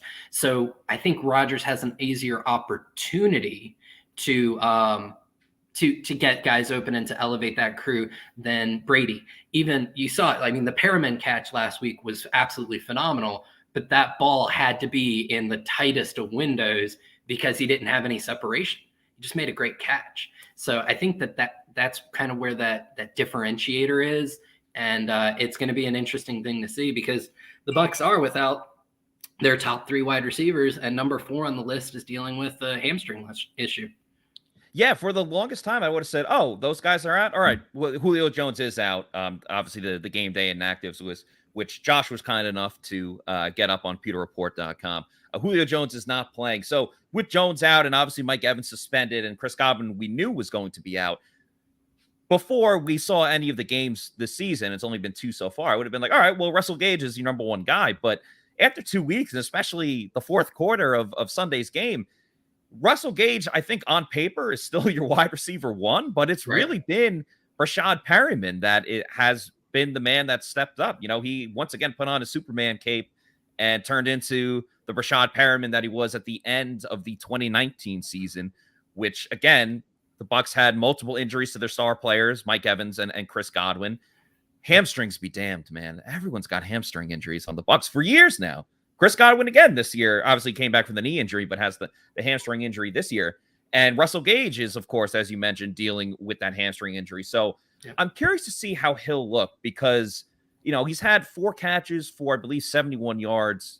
No, sorry, 7 catches. I did it backwards. He's 7 catches for 41 yards through 2 games. But, he's averaging like 5 yards per reception. So he's not making plays down the field, if you get what I'm saying. So I really think, and, JC and John and Bailey did a good job talking about this while they were live at Walk-Ons for the show. I want to see Leonard Fournette more in the passing game. And we obviously know what he can do on the ground. I'll wrap up my point right here. Last year, he was 3rd in the league among receptions by running backs with a very nice 69 catches on the year. I just think that obviously it worked last season. I'm a little surprised we haven't seen that as much this year. Yeah, it's an interesting lack of a wrinkle given the situation that the receivers have been in. And I would say Rachaad White as well. You want to get both of them involved. Yeah. Lenny's proven that he has become a more complete back and he can be a good contributor in the passing game. And that was kind of White's calling card all through training camp. And I think most Bucs fans remember that clip of him. I think it was at in the indoor facility.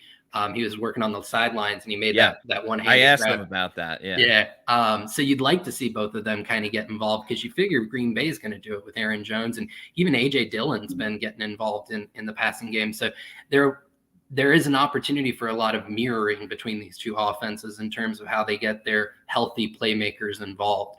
Because Gage, again, a mirror image of kind of Randall Cobb, who's dealing with some injuries, but he's going to play today. So I would like to see Lenny get involved that way as well. It's not for lack of trying. I mean, they put some screen plays out there, some tunnel screens to Gage, like you mentioned, and that's kind of contributed to his very low yards per reception. His average depth of target is extremely low as well. That's how the Bucs have tried to get him involved. Just hasn't really gone their way. He hasn't broken anything big, and they haven't tried to use him deep down the field. Might have been because they have other guys who can. We'll see today. I think Gage they need to get him downfield past the sticks. That absolutely has to be the case because he was lighting it up in in training camp before he got injured. He got hurt right before the first preseason game against the Miami Dolphins. So unfortunately, you weren't able to see him when you and Scott were in Tennessee for those joint practices. But sticking with the running back group for just another moment here, I just have this feeling.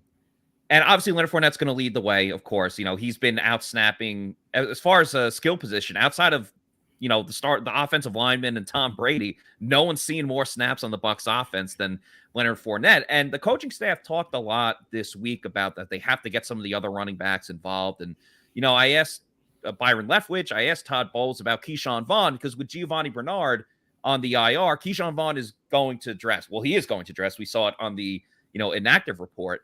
And I just have this feeling that because he has that starting experience from last season when, again, everyone got hurt, he had the big run against the Panthers. I'm not saying it's going to be 50-50 with Leonard Fournette, but I just feel like watching Rachaad White, who only had 9 snaps against the Saints, he's still very much getting his feet wet. I still think he'll be a really good player for the Bucs in this offense. I think it's definitely going to take more time, and I think some more time than a lot of us expected, just based on like how he looked in the preseason. But I just have this feeling that Keyshawn Vaughn is going to get a certain number of snaps this year. I know some people might moan and groan about that, but he can do some things in the passing game. He did have a case of the drops a little bit, but he's a willing pass blocking running back, which of course is huge in this Bucs offense. But I just have this weird feeling that we're going to see maybe even more Keyshawn Vaughn than Rachaad White in this game.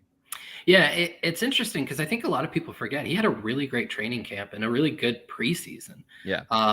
When you include some of the, like, Rachaad White had a turnover or two in the preseason. He had a fumble in Tennessee. Yeah. When you balance that out, I would almost say Keyshawn might have had a slightly better training camp.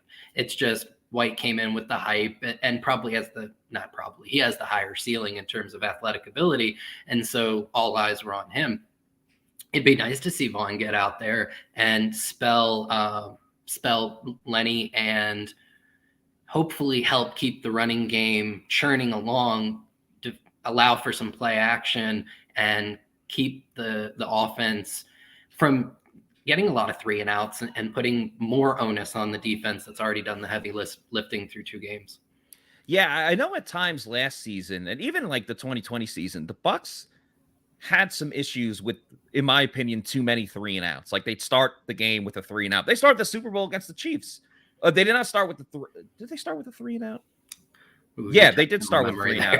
It was a quick. The first play was a quick pass to Chris Godwin, and then they either got one quick first down and then just 3 plays after that, or they went 3 and out.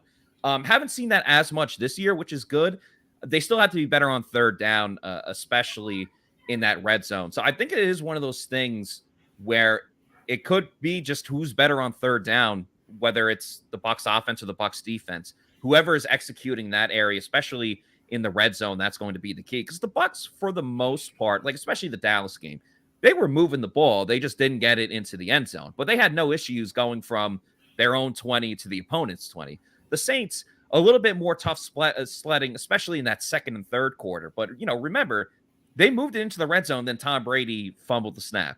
Whoever's fault that was, it doesn't matter at this point. Right. They won the game. Leonard Fournette got stopped on 4th and short, so they were moving the ball. They just, again, weren't scoring. And then obviously everyone got hyped up in the 4th quarter and they started making some more plays. But is that something you're really keying in on? Is the 3rd down? Yeah. I mean, the 3rd down conversions are really important. I would argue, and it's interesting, you look at the offenses that are really going off this year, and it shouldn't be a surprise to hear it. They stay out of 3rd down. Yeah. And you look at the dichotomy between like the Chiefs offense before today and the Bills and whatnot. They weren't getting the 3rd down. They were converting on 1st and 2nd. And then you hear somebody like Stephen Jones from Dallas talking about, we want to get into 3rd and short. That's probably not a good goal. You just want to stay away from 3rd down altogether. It is important when you're in 3rd down to be able to convert at 45 to 50%. That does keep you going and typically will get you some points. But I would really like to see an offense that doesn't strive to put themselves in 2nd and 6, which is what Byron Leftwich has really been doing so far this year. And that's like a high outcome, right? We want to be in 2nd and 6 because we're running the ball. I'd really, really like to see them do some more play action and some more quick game throws on 1st down and put themselves into 2nd and 3. Then you really open up the playbook and you allow those 4-yard runs to convert 1st downs and stay out of 3rd. Or if you are in 3rd, it's extremely convertible.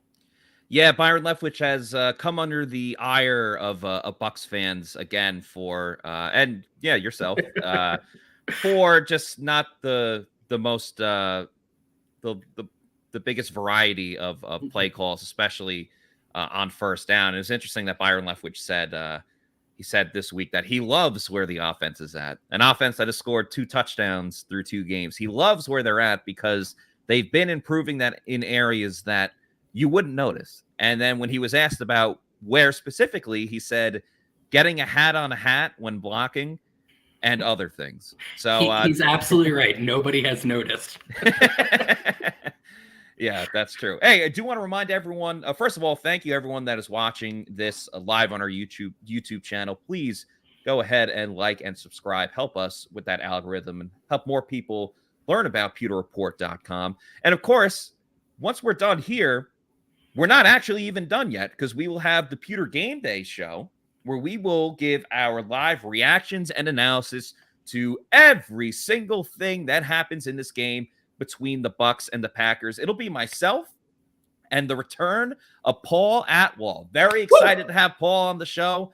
Obviously, him and John Ledyard did a majority of the Pewter GameDay shows last season. So really pumped to have Paul back for this game. He's going to be doing a couple of Bucs home games this season with his debut today. So it's going to be great. I mean, he's got a genius mind when it comes to just breaking down offenses, looking at the different type of looks that teams will give and schemes. So really excited to have him on the show. Remember, that's coming up at 4:25. As soon as kickoff is going on, we will be on as well. But Josh, as we look on the other side of the ball, you know, on Thursday's podcast, we had former Packers and Panthers offensive lineman. He was an all-pro player, offensive guard, Mike Wall. And I had asked him about, and he was a great guest. And I had asked him about, like, what's the best way to go about scheming against Aaron Rodgers, because the Bucs have done a great job against him. But overall, you know, it's still Aaron Rodgers. And it was funny because he said the biggest thing I would be concerned about if I'm, you know, a Packers fan looking at the Bucs defense is, you know, Devin White and Lavonte David attacking the middle. And he was like, yeah, you don't even have to like worry about Shaq Barrett. And I was kind of like, I wasn't going to argue with him because, you know, he's a guest on the show, but I was like, Shaq Barrett's pretty good. You know, he had like 19 and a half sacks a couple seasons ago. I don't think you can just, you know, throw him to the wayside. He's obviously a big factor on this team, but I'm curious if you're defending against Aaron Rodgers, you know, he's so good against the blitz. But the Bucs, obviously, that's Todd Bowles' MO. You know, he dials up the blitz. We've seen the delayed blitz really be a big thing. Would you attack Aaron Rodgers just by trying to get home with, you know, the 4 guys up front, maybe a 5th guy? Or do you stick to what you do best? Because the Bucs have been great. You know, they lead the league in sacks. They've been creating turnovers. So, you know, this is your strength. You still got to go with it because, like, why would you change it? You make the other team change. Yeah, I think you test the 4. The 4, maybe, you know, you pick your spots for a 5th guy, especially because the Packers have been dealing with their own injuries on the offensive line. Now, it seems like they're headed in the right direction with regards to that. David Bakhtiari, their all-pro left tackle, looks like he's going to be making his first start of this season, and I want to say like 2nd or 3rd start in the last 2 years. And that's who Shaq's going to primarily be up against. And you know, with all due respect to Wall, I think you test that. You test how good is coming back from that injury and how ready is he? Does he have his game legs under him? And if you can start winning there, then maybe you don't need to bring the blitz and you can drop a bunch of guys in coverage and really make Rodgers, you know, beat you with his arm against that, which is still a pretty good pass rush from the Bucs, right? You may not have Akeem Hicks, but you still got some guys on there. But I think that you start there. Now, if back shows he's good, JTS is going to have some trouble on the right side because Elton Jenkins is a great tackle in and of his own right. Then you're looking at how do we get pressure up the middle? And that's probably going to require Devin White coming in on 35-40% of snaps, Lavonte David getting mixed in there, Bowles getting creative with Antoine Winfield off the nickel, bringing in some safeties. Maybe you see some Keanu Neal today as well, especially against that Packers running game, and you try and create pressure the other way. But I would initially start by testing both those tackles because they've both been dealing with injuries. Yeah, that's definitely true. And obviously, when you have great quarterbacks like Brady and Rodgers, you can overcome a makeshift offensive line or just an offensive line that hasn't really been up to par by getting the ball out quickly or running the ball, as we've seen the Packers do so well. Just want to give a shout out to King Cook here. He says it's go time. First and foremost, go Noles. Now it's go Bucs, baby. Time to beat these Packers. Was an awesome game for Florida State last night. I was watching a majority of that. I mean, when you start the game off with a kick return TD on the opening kick, going for a touchdown, it's usually a pretty good start. So they looked great. Josh, USF statement lost last week. I didn't watch the game, but I saw everyone on social media very unhappy with how USF looked. Would you care to comment? Sure. I mean, they looked great getting off the plane, getting on the bus, getting to the stadium. And then that's where it all stopped.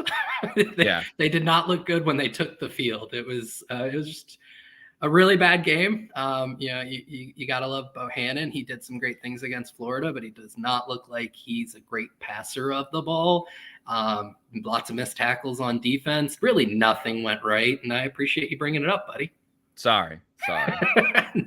Nah, if I'm going to brag when they do good stuff, I got to take my L's, and that was a big one to take. So looking at the Bucs in the, we talked about the D-line and the linebackers. Obviously, you got to love what the secondary has done. Antoine Winfield Jr., very much looking like an all-pro, getting it done, whether it was the interception in week 1, he had a sack in week 2. In a weird way, I like him more on the line of scrimmage than I do with him, in coverage for whatever reason. Oh my God. The Dolphins punter, the Bills Dolphins game.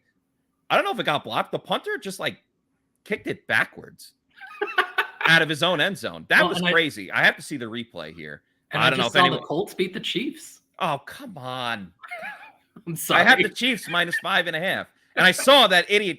Well, I feel like Peyton Manning, that idiot kicker.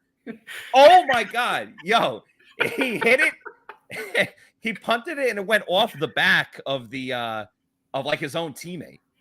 Like the protection guy in the back, where Rashad White plays. Yeah, I saw a field goal attempt like that earlier. I can't remember what game, but the field goal kicker basically kicked it in the offensive lineman's back, and obviously it was no good.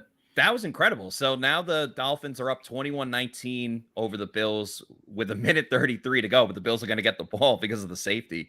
That was crazy. Sorry, I just had to comment on that. Oh, what I was saying about the Bucs secondary, though, obviously they've really been stellar. They got away a little bit last week with, Chris Olave was deep down the field and Jameis just didn't hit him. Yep.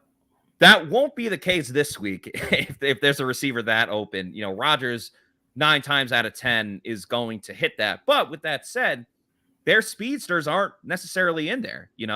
Obviously, Watkins, who caught a great deep ball last week when the Packers beat the Bears. I mean, they're at their own goal line. Then he caught at midfield. He's not going to be playing. Christian Watson is banged up too.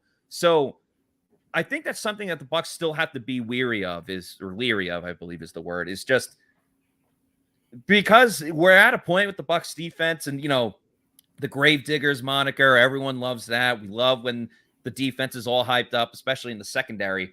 You don't want to get too big for your britches, though, if that makes sense. And I could see just the cockiness of the Bucs defense, which overall is a good thing. That could allow for a couple of missed plays here and there where Rodgers could take advantage of. Yeah, if you think about Romeo Doubs, the rookie wide receiver for the Packers, he had a great training camp and preseason, and most of his highlights he was winning on double moves. Yeah. And we know that at least one Bucs cornerback has been burned on double moves quite a bit in his career, which is Jamel Dean. Now, Dean is having a fantastic season so far this year, and seems to, between the back half of last year and so far this year, cleaned up some of that aggressive play in getting burned on it. But I wouldn't be surprised if the Packers try and take some shots there. From a schematic standpoint, it's interesting. The Bucs have been playing a ton of 2-high pre-snap looks and just a lot of cover 2, cover 4 here in the first 2 games. I really would love to see them kind of go back to some Todd Bowles staples, run some single high safeties, go to cover 3, because the wide receiver group for the Packers isn't as talented. And if you look at the way the Packers have been playing the first couple games, they've been trying to protect Rodgers in terms of time to throw. He's got, I think, the second fastest time to throw in the NFL. And so I want to see Winfield and Dean and Davis come up, and I want to see them press hard and disrupt the timing and force Rodgers to hold on to the ball and see if the pass rush can get to him, run that single high safety and kind of go back to what Bowles has done best, which has worked against Rodgers in the past. So it'll be a really interesting matchup, and obviously one to key in on to begin with. Yeah, it's been talked about a lot, just how well the Bucs defense has done against Aaron Rodgers. And, as we've been talking a little bit about, other teams and players around the league, you can still pick them if you're playing on Underdog Fantasy, which, of course, with the Bucs game coming up, you can pick a couple Bucs players right now. It's the easiest way to get some action on the NFL.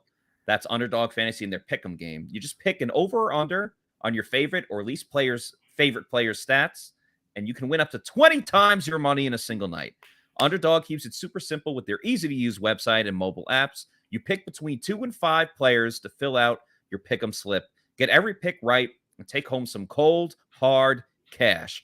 Use the promo code Pewter. You get your first deposit doubled up to $100 by Underdog Fantasy. Even if you learn from Plant City Math, you can understand that. That's promo code Pewter, Pewter. That's Pewter. And Josh, you showed me beforehand. I got to tell you, man, as you were doing the read, I hit on Underdog.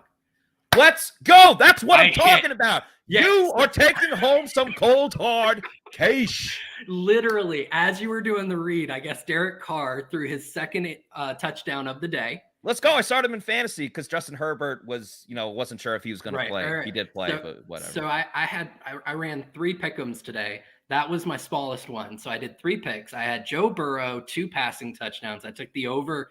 He's got 3. I took Derek Carr. I've watched. Yeah, I got Derek Carr. I took the over on 1.5 passing touchdowns. He just hit his second. And somehow, even though he had 0 yards in the first half, Rashad Bateman hit the over on 50.5. So that bet paid off, for 6 times what I put in. So I'll take it. Absolutely. Very nice. What do you have for the Bucs game today?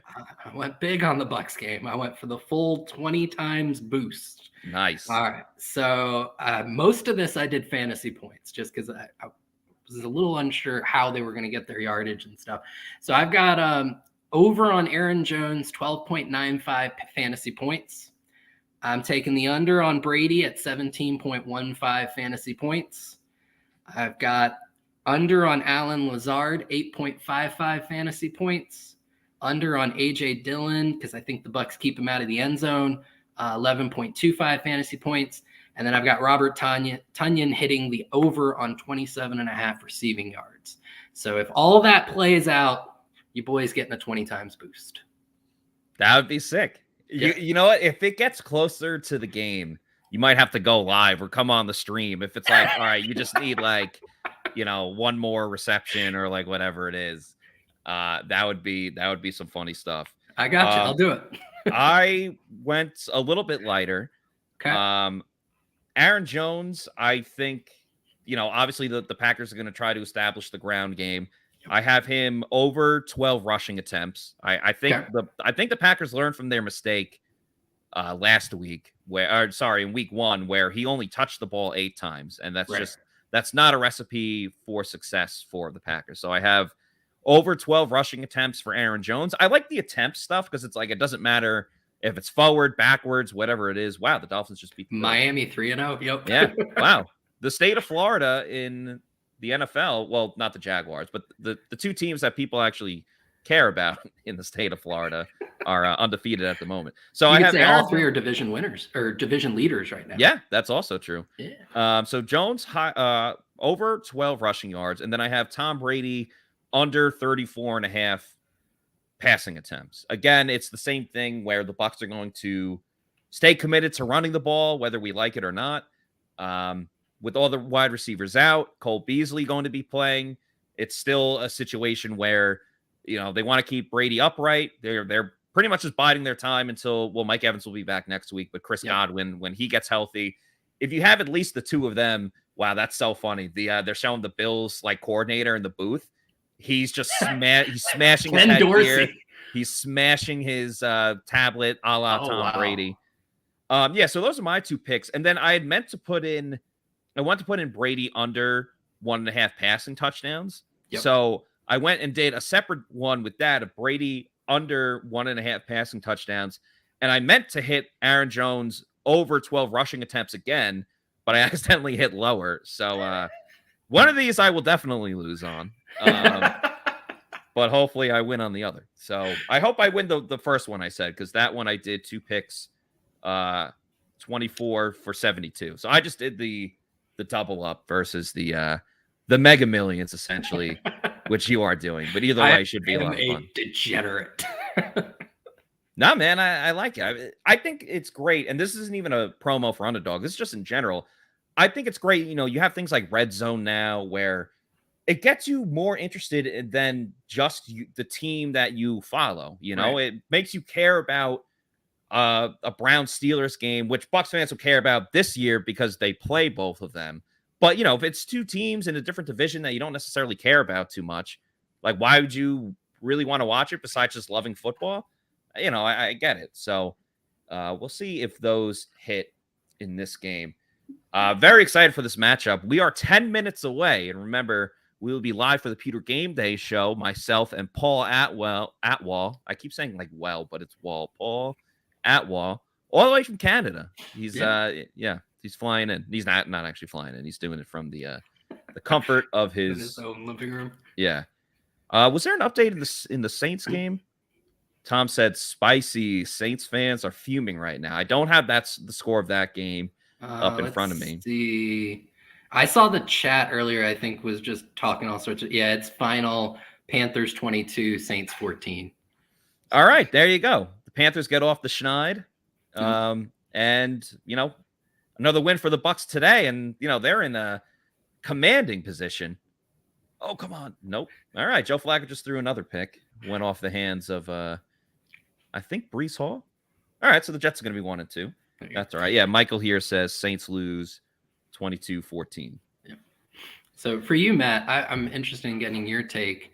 You know, the Packers were supposed to have an extremely dominant defense coming into this year. If you look at, but at least a couple of the key players that they were going to be relying on kind of had career years last year. Rasul Douglas at corner, and then Devondre Campbell, I believe, at linebacker.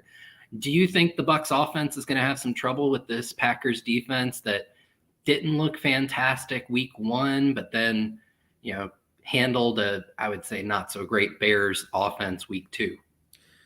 Well, honestly, Josh, I'm still surprised that the Packers won that significantly with the way that the Bears ran the ball against them last week. I mean, I looked it up the other day. I mean, the Packers ran the ball great too. I think they had like 180 yards, but the Bears had like almost 200 yards of running offense. And that wasn't just Justin Fields scrambling all over the place. Like, they legitimately were handing it off to Montgomery, who unfortunately I think got hurt in today's slate of games. Yep. The Bucs are going to be committed to that. So it's just a matter of really, are we going to get, and you said it perfectly. I think it was like last week on the podcast, the Pewter post game show, which again, we will have tonight.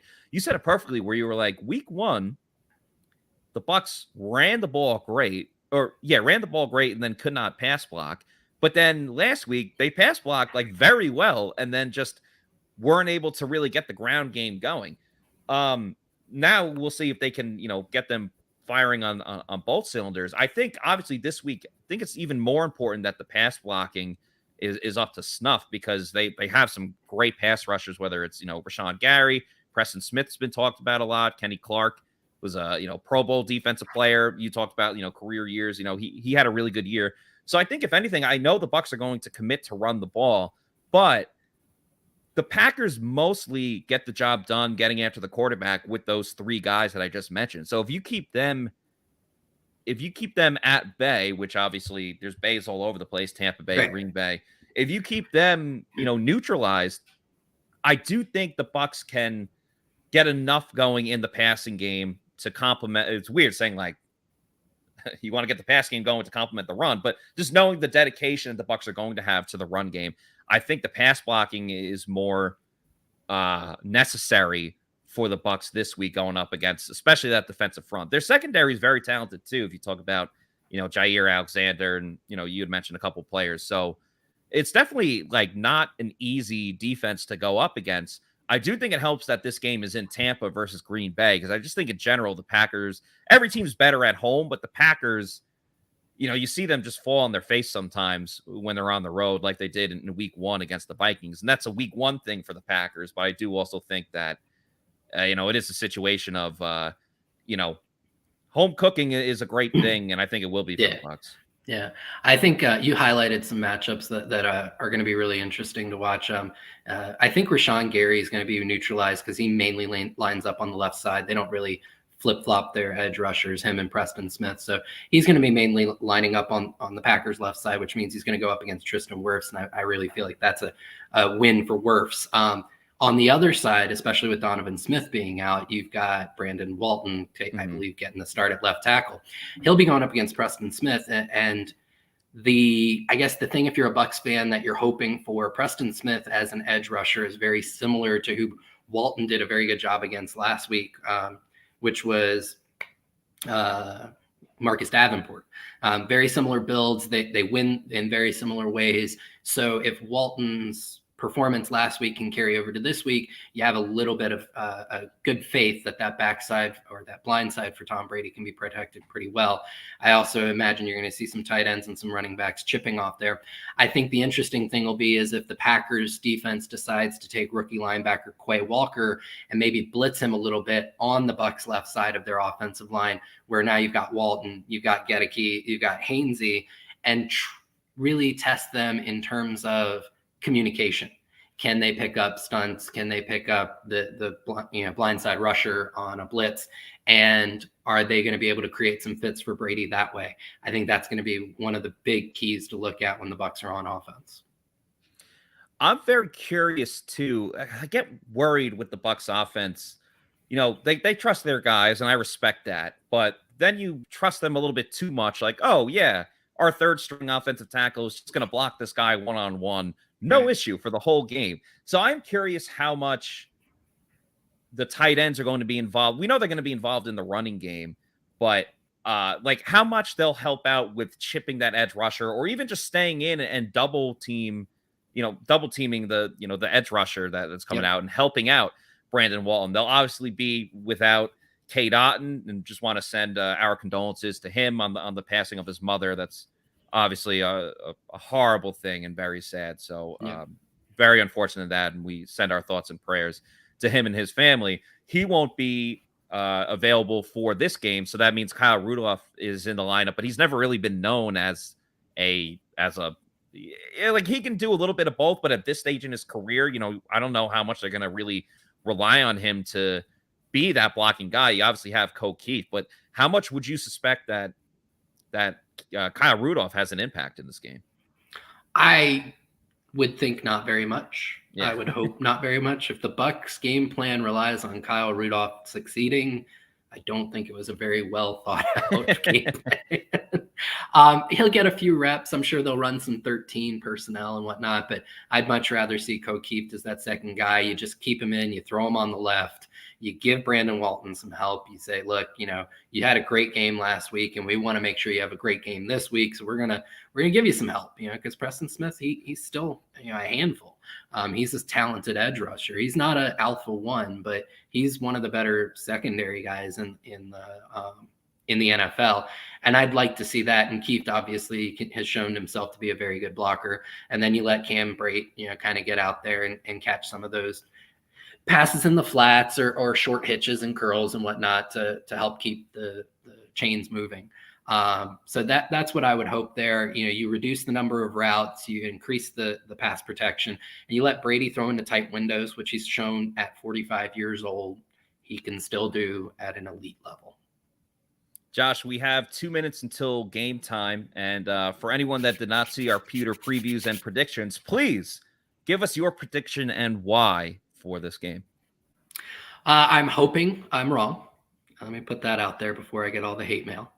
But as I looked at everything, these teams are very evenly matched. And when you look at where most of Green Bay's injuries are, they're at a wide receiver room that was already supposed to be weak, and they were already still considered a favorite to win, one of the favorites to win the NFC. So with that said, looking at I have more faith in Green Bay's running game than I do in Tampa Bay's running game. And looking at some of the missed tackles that Tampa Bay still has ratcheting up on their ledger on defense, I have the Packers winning 21-17. And feel free to at me about it. Damn, man. People are going to go off. But you know what? You were right last week when a lot of us picked the Saints, myself included, and I was very happy to be wrong.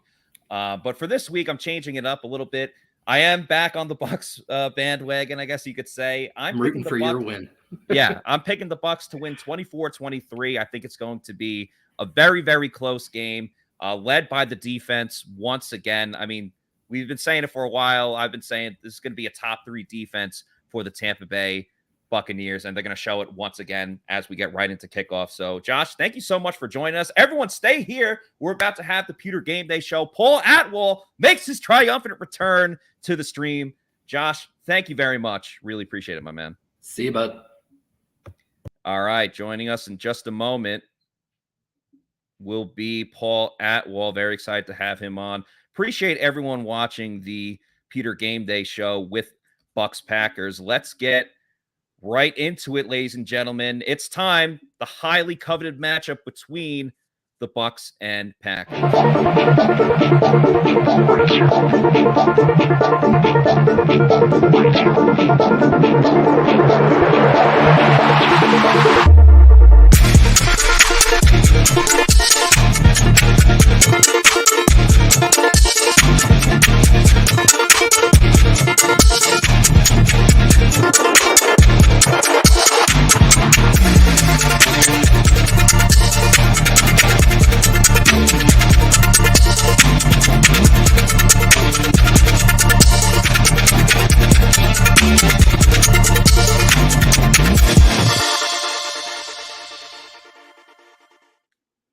Welcome, Pewter Report readers, viewers, and listeners to a brand new edition of the Pewter Game Day show. I'm your host, Matt Matera. Joining with me is Paul Atwal. Paul, thank you so much for joining. Great to see you. How you doing, my man? I'm doing well, Matt. It's good to join you. How you doing? I am fantastic. We are rocking and rolling already. The Bucs got the ball first, instantly hit a big play from Tom Brady to Rashad Perriman. Of course, we do have to sync up our TV. So where are you at on the stream right now? I just saw that completion. Perriman's getting up right now, celebrating off that play action pass. So about how much ahead do you think you are? I think one play. They're going to run one play, and then they're talking about Tom Brady and his finger. So let me know when they show Brady's finger, and we'll get into it. But again, yeah, thank you so much for joining the show. And how you been, man? What's been going on in your life? It's my pleasure. Just been working, and they're lining up for the second play. Perriman's in motion here. I might have missed the part about Brady's finger, but I've been back on the tape grind a little bit, ready for this game, ready to join you, and excited for it. Yeah, it should be good stuff. For those that don't know, Paul is a genius, a wizard, if you want to say, when it comes to breaking down the tape. Obviously, very passionate about the Bucs offense with Tom Brady at the helm. I believe they just ran it with Leonard Fournette, if I'm not mistaken. Yeah. Okay. Now I'm seeing Brady's finger. Yeah, the montage of the whole finger snafu, which was a big thing last saga. Week. Yeah, I know. And it's funny because we talked, we obviously talked to him during the week, and he was like, I'm great, but he was like very sarcastic about it. Another handoff here to Leonard Fournette. He cuts it to the right side, tackle about a yard short of the first down marker. So it'll be 3rd and 1, maybe even 3rd and inches for the Bucs. And you've been, well, a lot of people, I'm not singling out you, but you've had a lot of issues with Byron Leftwich, the different style of play calling that he's had, and just the commitment to running the ball when you're a pass first guy. So Are you angry they just ran the ball 2 times in a row? I mean, there's a bit more leeway when they have the receiver issue that they have. It's a tricky thing because I think Byron and Arians, I like their designs. I like the way that they run this offense. It's a very difficult offense for a quarterback, but not in a bad way, in a way that you're taking advantage of having Tom Brady, where you're saying, hey, go out there, read it out. But I just have an issue with their play sequencing. That's all. Yeah. And they're using a lot of heavy formations to run, which is really messing them up, as opposed to running out of 11 personnel like they did last year so much. Bucs have a 4th and 1 here. They were short on the last run. Brady and shotgun with Fournette to his right. He's looking left. Finds Cole Beasley, the new addition to the Tampa Bay Buccaneers. Beasley makes a great catch for a short game, but it does give the Bucs the first down on 4th and 1. I like Todd Bowles showing some guts, going for it. They've gone for it on 4th down a lot this year. Obviously, didn't work last week and they ran it then on the against the Saints when they ran it with Leonard Fournette. But Beasley, first game action with the Bucs this year, obviously signed with the team on Tuesday, had 3 practices, and is now already making plays for this team. You love to see it. 3rd play action pass. I think I might be a bit ahead of you now. I think for a quick second, Kyle Rudolph is in the mix now. You got to be kidding me. He makes the catch out of bounds. Yeah, go ahead. So you notice the personnel differences already. And I, even though the running out of heavy personnel hasn't really worked great for them, I do like the idea of being willing to change. They're such an 11 personnel heavy team, but so far this year, we've seen them mix it up way more. 2 back sets, 2 tight ends more often. And it's a necessity from the injuries, right? But yeah, historically, we've seen them kind of stick to their guns. Even if they have the backups in, they're saying, hey, no, we're going to run the same stuff. Here, they're being a little more adaptable. They run out of shotgun here with Fournette. Makes a nice move up the middle. Broke a tackle there for about a 5-yard game. So, yeah, being very creative so far. And that was my issue with Leftwich, or at least like the Bucs run game, is, they obviously look great against Dallas. And I thought one of the big things was really they didn't just run it up the middle as they've done like last year, and they did a ton in the Saints game. They did some of the sweeps. They pitch it to the outside. And like that Saints game, they continuously banged their head up against the wall, like running it up the middle. And then in like the 4th quarter, they finally ran a pitch to the outside with Fournette. I was like, finally, like something a little bit different, Yeah, I have more thoughts on that after this play, but that's a great point. Play action, screen to Fournette. Goes for a loss there. Fournette then smashes the ball into the ground. He was unhappy there. All right. I think we're perfectly in sync now. But yeah, I think I love that point about the diversity in the run game. To me, that was the biggest difference from 2020 to 2021. This offense is always going to revolve around duo and inside zone, which are both A-gap runs. They're, right up the middle. But last year, they integrated way more outside zone, more counter, pin and pull, mixing it up. And you saw the results. For 2 reasons. One, they were diversifying their run game. And the other reason was teams are playing light boxes against this Tom Brady offense. Let's see if they can get back to that creativity. Yeah, 3rd and 5, Brady and shotgun. Pocket doesn't hold up well. Brady looked like he was trying to do like a little duck and dive, but lost his balance and goes down for the sack. So once again, Bucs unable to execute in the red zone. They'll send out Ryan Suckup for a field goal. Looked like Gedeke was in there, unable to block Clark on the play. Yeah, he just got beat on it. And it looks like they're expecting man coverage. You got a couple of crossing routes there over the middle. Looks like the Packers ended up dropping in a zone, made it hard for guys to find a spot to get open there. But I do like the way this offense has moved the ball. I know the red zone issues, or the red zone has been an issue, but even going back to week 1, I thought their offense has been better than what the score has indicated. I agree. And Ryan Suckup hits the 45-yard field goal. It is good. Bucs lead 3-0 with 9:05 to go in the first quarter. But I agree with you, especially the Dallas game. They moved the ball from their own 20 to the opponent's 20, to the Cowboys side of the field. It was just, Michael Parsons then turned everything up, when Donovan Smith got hurt, and obviously Josh Wells is in there. He had a lot of 2 sacks in the game, but, on that side of the field. But yeah, they were able to go over midfield and things like that. It was strictly just the red zone. And then obviously they struggled a bit more against the Saints last week. But again, like Brady fumbled that snap on either the initial drive or the second drive where they were in the red zone. So, if it's a clean snap, maybe they convert there on 3rd down. Fournette, as I mentioned before, got stopped on that 4th and short, which was, they were moving into the end zone there too. So they've been getting into the areas. They've been moving the ball. It hasn't been like 3 and out, no. Starving just to get a first down. They've been doing that. It's just in the red zone, and we see it there again. Yeah, exactly. And I think I saw a statistic that the Bucs have suffered, they've lost more EPA from drops than any team in the league. I think they've had 7 drops. 5 of them would have been for guaranteed first downs. So if you think about the impact that that's going to have on your offense, right? Guys are getting open or opening up in those situations. Brady's hitting them, but you get a little bit of bad luck, and that can add up quick. It's only 2 games. From what I've seen on tape, I'm not concerned about this offense. I think they're going to be just fine, especially as they get a little healthier. The offensive line, I think, has been a lot more of an issue in the run game than it has in the pass game. Nobody's getting rid of the ball quicker than Brady, so he's going to make sure that that's it's a minimal impact. But if they can tighten up in the run game, that'd be a huge help. Yeah, I agree. I think you make some great points. Want to give a shout out to everyone watching. Thank you so much. Make sure you like and subscribe. Vortex says, great to see Paul. Yeah, we're very happy you're back, man. It's awesome. Obviously, you guys made the live stream what it was last year and why people want to keep tuning in. So thank you for that. It's my pleasure. Eater says, if Gage doesn't step up this game, I want him gone. I still think it's pretty early for that. He's barely played, right? Yeah, well, he's been dealing with that hamstring injury, and I think it's been hurting more than people think. RR says, the moment the Bucs get into the red zone, I know Brady's going to take a sack, and we're kicking a field goal. Let's have a little faith in this team, all right? Like, they just won the Super Bowl 2 years ago. They had their franchise record in wins last season and won the division. So let's not lose faith. Okay, but this is a bad sign. Brady's wearing his hat at a 3/4 angle. That's just not going to work.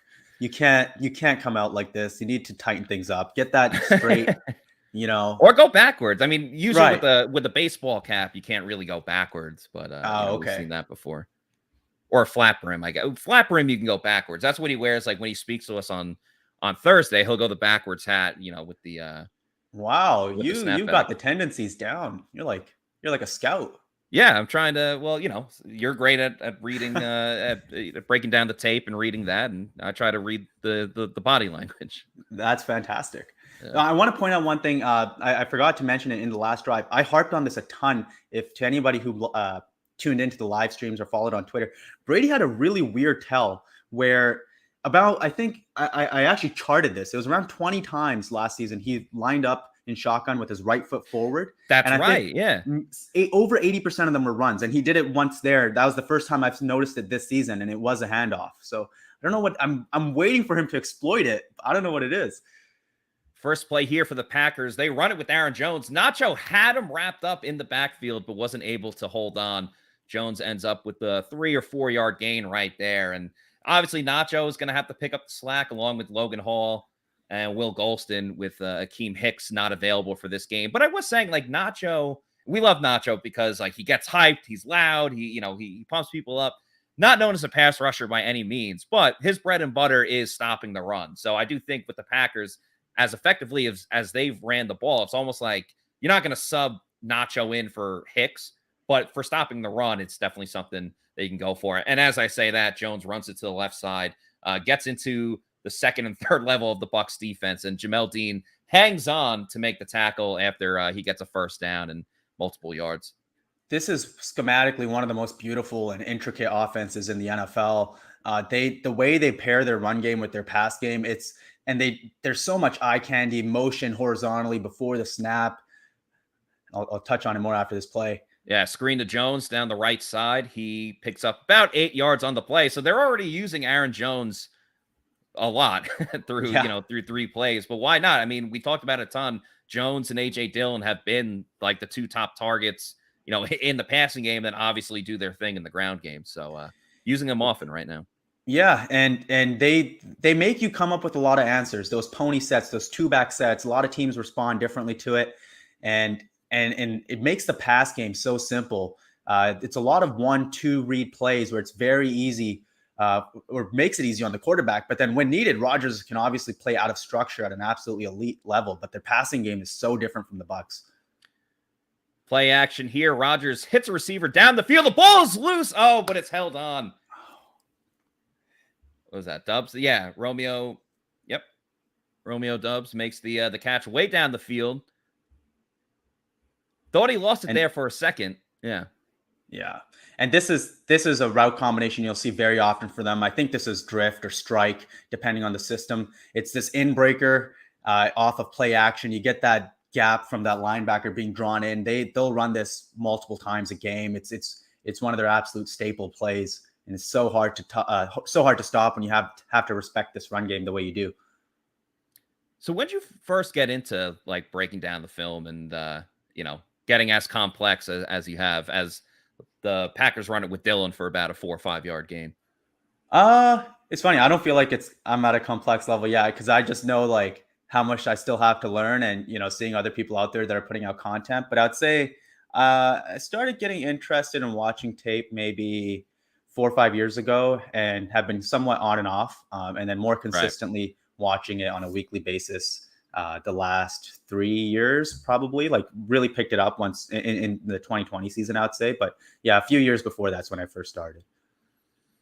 Gotcha. Handoff here to Dylan. Bucs do a great job of getting in the backfield. Nacho involved there.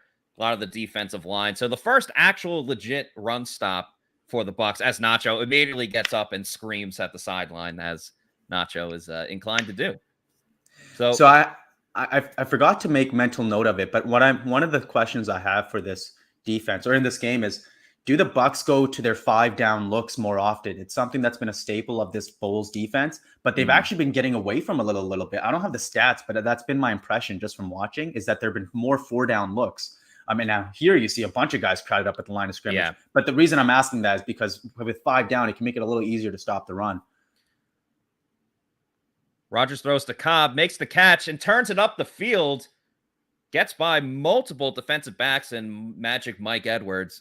John Gilmore said that on the pregame show, Magic Mike Edwards. And so, I don't know, I'm just running with it. But Edwards makes the catch at the 10-yard line. Carlton was right up there. Devin White, a little bit of a over pursuit there. And Logan Ryan got blocked on the play by Lazard as well. Yeah, the Bucs bluffed the blitz, and Rodgers throws hot to that smoke route. Looks like they're actually just dropping back in cover 2, but Cobb has enough space there. Plus, with Devin White not taking the best angle, he's able to turn what should have been a 1 or 2 yard gain into a lot more.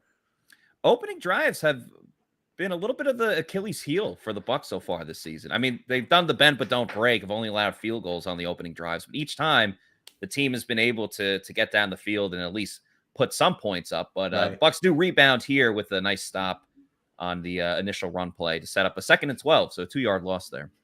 You're right. They make you nervous on the first drive. You're like, oh no, what's this defense going to be? And then the rest of the game is just completely lights out. You're like, Jesus, how could I ever doubt this? Yeah, it's wild. Aaron Jones on the sideline. So it's Dylan in the backfield again. Had the last carry as well. Rodgers 3 for 3 to start the game, 46 yards. They got 2 receivers out to the left, 1 to the right. Rodgers looking left, throws. Caught by Doubs, I believe. Yep. I'll set up a 3rd and short. Only a 3-man rush. I do like the idea of changing the picture on Rodgers post-snap as much as you can. Yeah. Obviously, he's such a great quarterback that he's going to get it done no matter what, but that's one of the things you can do. If you listen to people who really know the game, a lot of them, like some of the scouts have said this, that Rodgers, he does a lot of his work pre-snap, meaning he's trying to diagnose what coverage you're in. And based on that, he's going to know, this is my first read, this is my second read, and that's it. And then maybe he'll make something happen, or maybe he's just going to check it down. But he doesn't like going full field reads, like to number 4 to number 5, as Brady does so often, where he's diagnosing post-snap. So that's why if you can confuse him right after the snap, you can make him hold on to the ball a little too long. Rodgers fires off a pass there again to Doubs, and he gets into the end zone for the touchdown. Again, a quick little slant play to Romeo Doubs, and that'll put the Packers up 6-3. So, yeah, like you said, we're seeing Rodgers, like he already knows where he's going with the ball almost right away. On every attempt, it feels like, right? Yeah, I mean, I don't think – sorry, go ahead. Yeah, sorry. I was going to say, it would have to look at it properly with all 22, but it's looked like he's been able to hit his first read on every play. Yeah, he hasn't even had to like drop back. You know, it's literally like a step and then he's thrown it. Like he hasn't really chucked it down the field with the exception of the one completion to Doubs earlier in the drive. The extra point is good. And now the Bucs trail 7-3 with 3 minutes to go here in the first quarter. And don't get me wrong, because of how smart Rodgers is, he's going to do a good job of knowing where to read first anyway. So it's not as simple as, it was drawn up this way, and if that first read's not there, he's confused. He can diagnose your defense pre-snap and figure out what he should read first in the first place. So it's hard to make him wrong. It's those rare instances, though, where you can get him confused. You'll see him double clutching. You'll see him holding onto the ball too long. And when you'll watch the tape, you're like, hey, a guy's open over there. But, that's I mean, I guess every great quarterback has some small weakness, and maybe that's his. Yeah, it's very interesting. We talked about it a little bit where, Rodgers in an interview with the podcast Part of My Take, and he was asked a couple of actually like serious questions, and this was in the preseason, so it wasn't even like this week where all the questions are going to be about the Bucs and the defense. But they asked him like, who's one coach that's kind of like tripped him up a little bit, and he said Todd Bowles is the one that does a great job of disguising things, just throwing you different scenarios that you haven't seen before, like Vita lining up like in pass coverage for stuff like that. So Rodgers was very complimentary of Bowles. He does get a little bit better of Bowles and the defense right there. And now, while we're at a commercial break, just want to remind everyone that the Pewter Report Game Day show is brought to you by Celsius, the presenting sponsor as well of the Pewter Report podcast. Even though the Bucs are down, still very possible that they come back. So the vibes are still very high on the show. We love the variety of different drinks that they have, from the Arctic vibe, tropical vibe, peach vibe. You got the sparkling orange, a strawberry lemonade, strawberry kiwi guava. But we love it for the variety. Love it too. 7 essential vitamins. It's a healthier energy drink than all the other energy drinks that you'll see on the market. You get none of that post-drink jitters or that crash that you get from having an energy drink. So make sure you check it out. It's a healthier option when it comes to energy drinks. Make sure you go to your local store, gas station, Walmart, bodegas, as I like to say. Go to Celsius.com, the store locator. Find out where there's a Celsius near you, because it's all over the place now. I can go down the block from my apartment and pick up a Celsius. And if you want to get it in bulk, you can go get all different packages. I recommend getting the variety pack on Amazon, because variety is the spice of life. You can set it up where they order it to and send it to your house every 2 weeks, 3 weeks, whatever it is. Just make sure you're drinking Celsius, the presenting sponsor of the Pewter Report Game Day show. Hashtag Celsius, live fit. All right, what do we want to see here on the second drive, besides the fact that the Bucs need to score a touchdown? I thought, like, again, initially their opening drive was fine. They obviously have committed to the run game like we expected. Nice catch by Cole Beasley on third down. Once again, they're moving it down the field. It's just the red zone where it's been the issue as the Packers kick off here. We saw a lot of play action, which is encouraging. I actually wouldn't mind seeing more of an under center game. It's something that I actually wanted to see more of last year, an under center drop back game. So start under center. You have that threat of the run, very credible, especially as you're going in these heavier sets, 21 personnel or 12 personnel, and marry your pass game to your run game and kind of work out of there. It doesn't have to always be play action, but it also makes it makes the quick game a little easier too, because the quarterback can get the ball in his hands so quickly, right? As opposed to a shotgun snap. Outback Cat said, why do they even have Leftwich? Just let Brady call his own plays. It's a little more complicated than that. Right. They run it. Fournette makes a good cut to the outside, picks up about 6 or 7 yards, but there is a flag on the play. Nice cut back there by Fournette, seeing the hole. Hopefully this isn't holding, and it is. It looks like. Didn't see who they called it on. Hainsey? I think. No. Well, they're circling Cam Brate and Shaq Mason. So one of the two of them. 1st and 20. Fantastic. Yeah, exactly what you want. Okay, well, you got to pass here, please. Yeah. And they'll probably get like just like a screen or something. Russell Gage in motion. Scotty Miller on the field down to the left side. Obviously, oh boy, they run it up the middle for no gain. Yeah, absolutely. Waste of a down. Gage in the slot there, and curious to see exactly who they use predominantly on the inside there in that power slot, marquee Godwin position that's so important in this offense. I think you're going to see more than one guy get a chance to get in there and play that, but I've been surprised at times that Gage hasn't gotten more of an opportunity there. Yeah, but I know, man.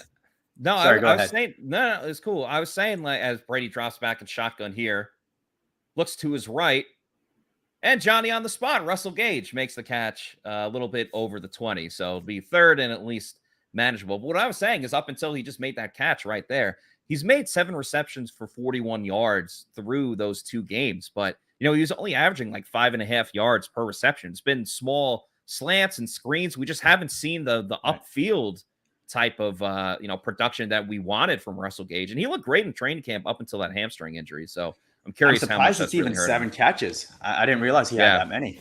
Well, yeah, because that does sound like a lot, but again, they've been like manufactured receptions, not actually like beating the defender type of stuff. Right. 3rd and 12 here, Brady and shotgun throws over the middle. It was caught by Perriman. It looked like he bobbled it. He wasn't really able to like run in stride with it. He makes a catch, but tackled well short of the marker. So Bucs like go good, 3 and out. Good, strong man coverage there on 3rd down. Perriman not able to separate on that crossing route. If he's able to get away from his guy, then you're going to pick up quite a few yards after catch. But good job by the defender keeping up with him.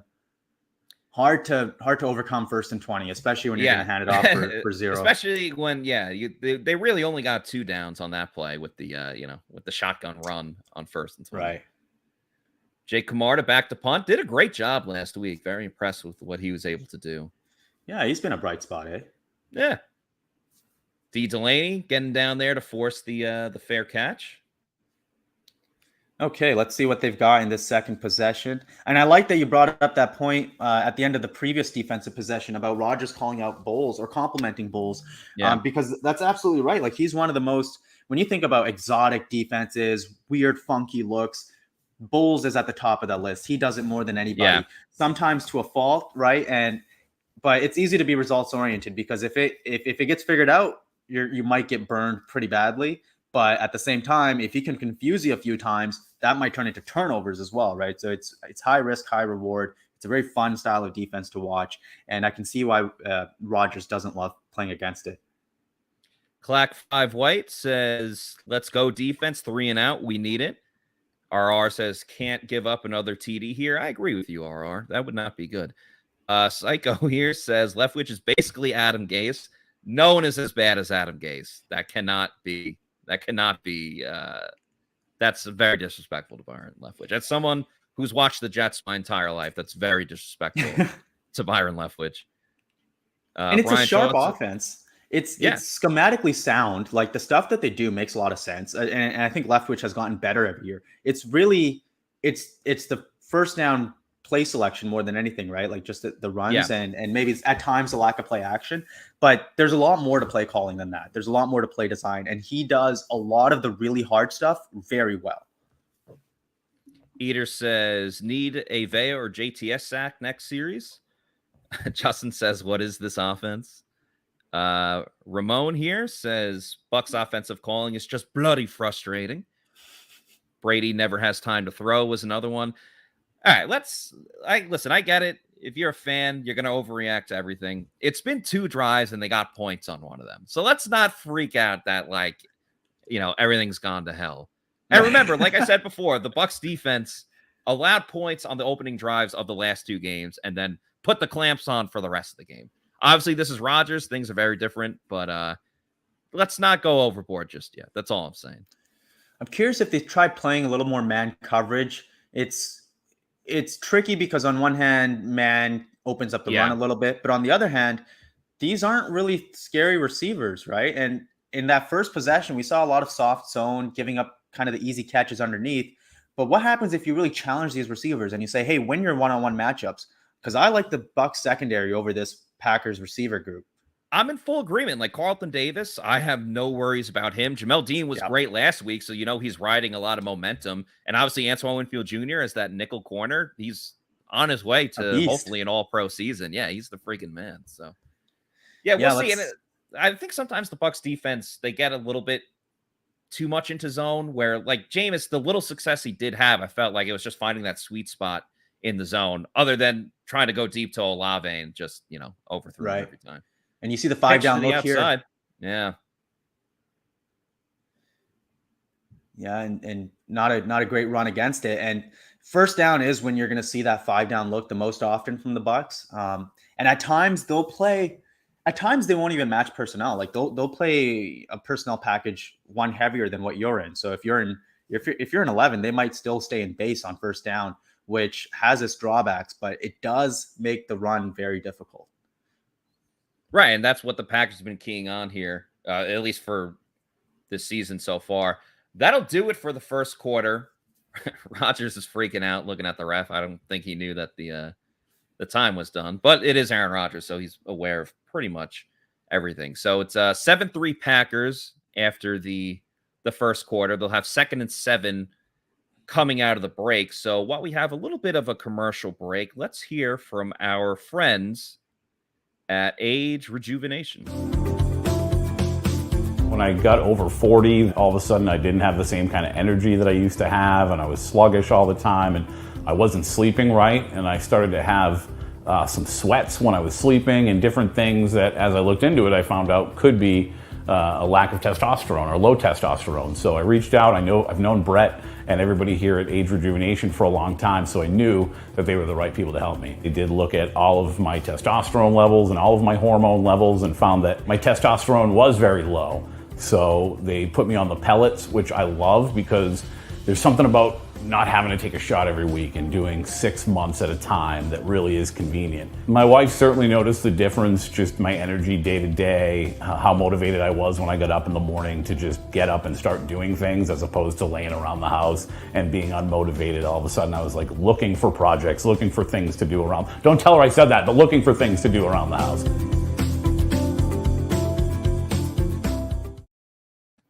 Look better, feel better, and have better sex with Age Rejuvenation. So John Gilmore, of course, was on the Pewter Report Tailgate show. He's not just a client. He's not just a spokesperson. He's a client as well. SR has spoken very highly about it too. So check out Age Rejuvenation and make yourself feel better ASAP. So when you're not doing these live streams, when you're watching football, are you doing like red zone? Are you keying on one or two games in particular? What's your typical Sunday setup? So typical Sunday setup is in this dungeon here in this undisclosed location. It's at I usually come to my parents' house, which is where I am right now for Sundays. And in front of me here is a 12-foot TV. So I usually get 4 games. That's awesome. Yeah. So I usually split it into 4 and have 4 different games going. So I usually don't watch red zone for that reason. And then if it's, a Bucs game, then that's going to take up the full screen. I like it. That's pretty awesome. Yeah. How about you? Well, when the Bucs have a bye week, I do red zone, and then I'll have like either one game that I bet on, either maybe the Jets, if the Jets are playing. Normally we'll have that on the second TV, but typically the Bucs are playing. So, so you got you got 2 TVs there. Yeah, well, the other one I take out from my bedroom and I bring it to. Right on. Yeah. So it's specifically just for like football season. Then it goes back. Love it. Actually, it's the third TV that I'm not like that I don't really use. So. Oh, okay. Yeah, got to make sure you got the setup. All right, starting the second quarter, a little swing pass out to AJ Dillon, but the Bucs are right on it. Jamel Dean, don't make a scene. It's Justine in there on the play. And man, this secondary has been so impressive. I've always kind of felt that they were a little underrated. Going back to, when I first really started paying attention to this defense. The thing is, because of how often they blitz, the secondary is put in a difficult position, especially because they're asked to play soft. So it looks like they're giving up all these completions, but the reality is they're often shorthanded a little bit. And there's a lot of talent back there. Sean Murphy Bunting's on the field on this play. He's lined up. Is that him lined up over center? I think so. No. And looks like there's a timeout on the play. I don't see him. I don't think I thought he was lined up. I thought I saw maybe. I don't want to rewind it now because we just got. Yeah. I don't. It's not worth it. All right. Well, 3rd and 12. So this is where if Rodgers has an issue with playing against Bowles, this is when it's at its worst for him, because 3rd down is when Bowles really gets into his bag. This is where you're going to see the really tricky stuff. Probably see a lot of guys at the line of scrimmage. Who's coming? Who's not? How do you set the protection? How do you deal with this? Is it a blitz? Are you just going to throw hot, or are you going to keep in extra guys in protection? So very difficult spot here. Advantage Bucs definitely in this situation. You've got to be able to get off the field. Oh, and I thought it was 3rd and 12. Okay, yeah, that's what it was beforehand. Because the last play to Dylan, I think, was a tackle for a loss. To be honest, I was looking here, and then I looked up at the TV, and I like briefly missed the. It was a tackle for a loss, though. You're right. Huh. Bucs load the front again. We'll see who blitzes and who doesn't. Rodgers making his adjustments in shotgun. He's got Jones to his left. They send Edwards on the play and Winfield. He just gets the pass off, I believe, to Robert Tonyan. Keanu Neal cannot make the tackle in time, and it looks like Tonyan just got the first down. They were seconds away, Paul, from getting to Aaron Rodgers. I don't know how he got out of that one. He steps up, barely has any space to step up, really, into a crowd and gets it away to that underneath crosser. And it looks like the Bucs did bring extra pressure. Yeah, Winfield, and Edwards. So it's an exotic look. You saw a lot of those guys that were at the line of scrimmage on the left side just drop back into coverage, and then the right side secondary, they came in. Oh, a fake pitch here, play action. He dumps it off to Dubs, who's been honestly the player of the game right now. And there's more of that horizontal stretch that's such a challenge against these Packers. Pre-snap motions left and right. Post-snap, you're going to get a bootleg fake one way, or you're going to get a fake one way and then a bootleg back the other way. They just stretch you horizontally, and it makes it so difficult. And it creates a lot of very simple, easy little passes like the one that you saw there. And really like the ones you've seen all game so far for the Packers offense. 8 for 8, Rodgers, 77 yards. And a tutty. Yeah, I mean, he's had no issues at all, as we talked about. Just quick. I mean, his toughest play was probably that 3rd down right there when he had to escape the pocket. It's been tough for the Bucs to get pressure, but again, more than anything else, as Rodgers has to call another timeout. So the Packers have already burned 2 out of their 3 timeouts, and we're very early into the second quarter here. So Todd Bowles still causing a little confusion for Aaron Rodgers and the Packers offense, but not enough. I swear he does this at least once a game, right? Where he has to use a timeout because the play's not called fast enough or something like that. And it's been going back to the McCarthy days, like as long as I've been watching him. I've had an issue with that, especially if I'm watching like a non-Bucs game and I see teams in the huddle with like 14 seconds to go on the play clock. I'm like, what are you doing? Like, I was freaking. I don't even care about either team. But like that first Monday night game with the Broncos and the Seahawks, like every freaking time, Russell Wilson went under center. It was like he had 2.5 seconds to snap the ball. I'm like, what are you doing? I didn't even care if the Broncos won or not. I'm just like, I was just so frustrated. I'm like, snap the freaking ball. Like, what are you doing? Yeah, how do you not have your game management more tightened up?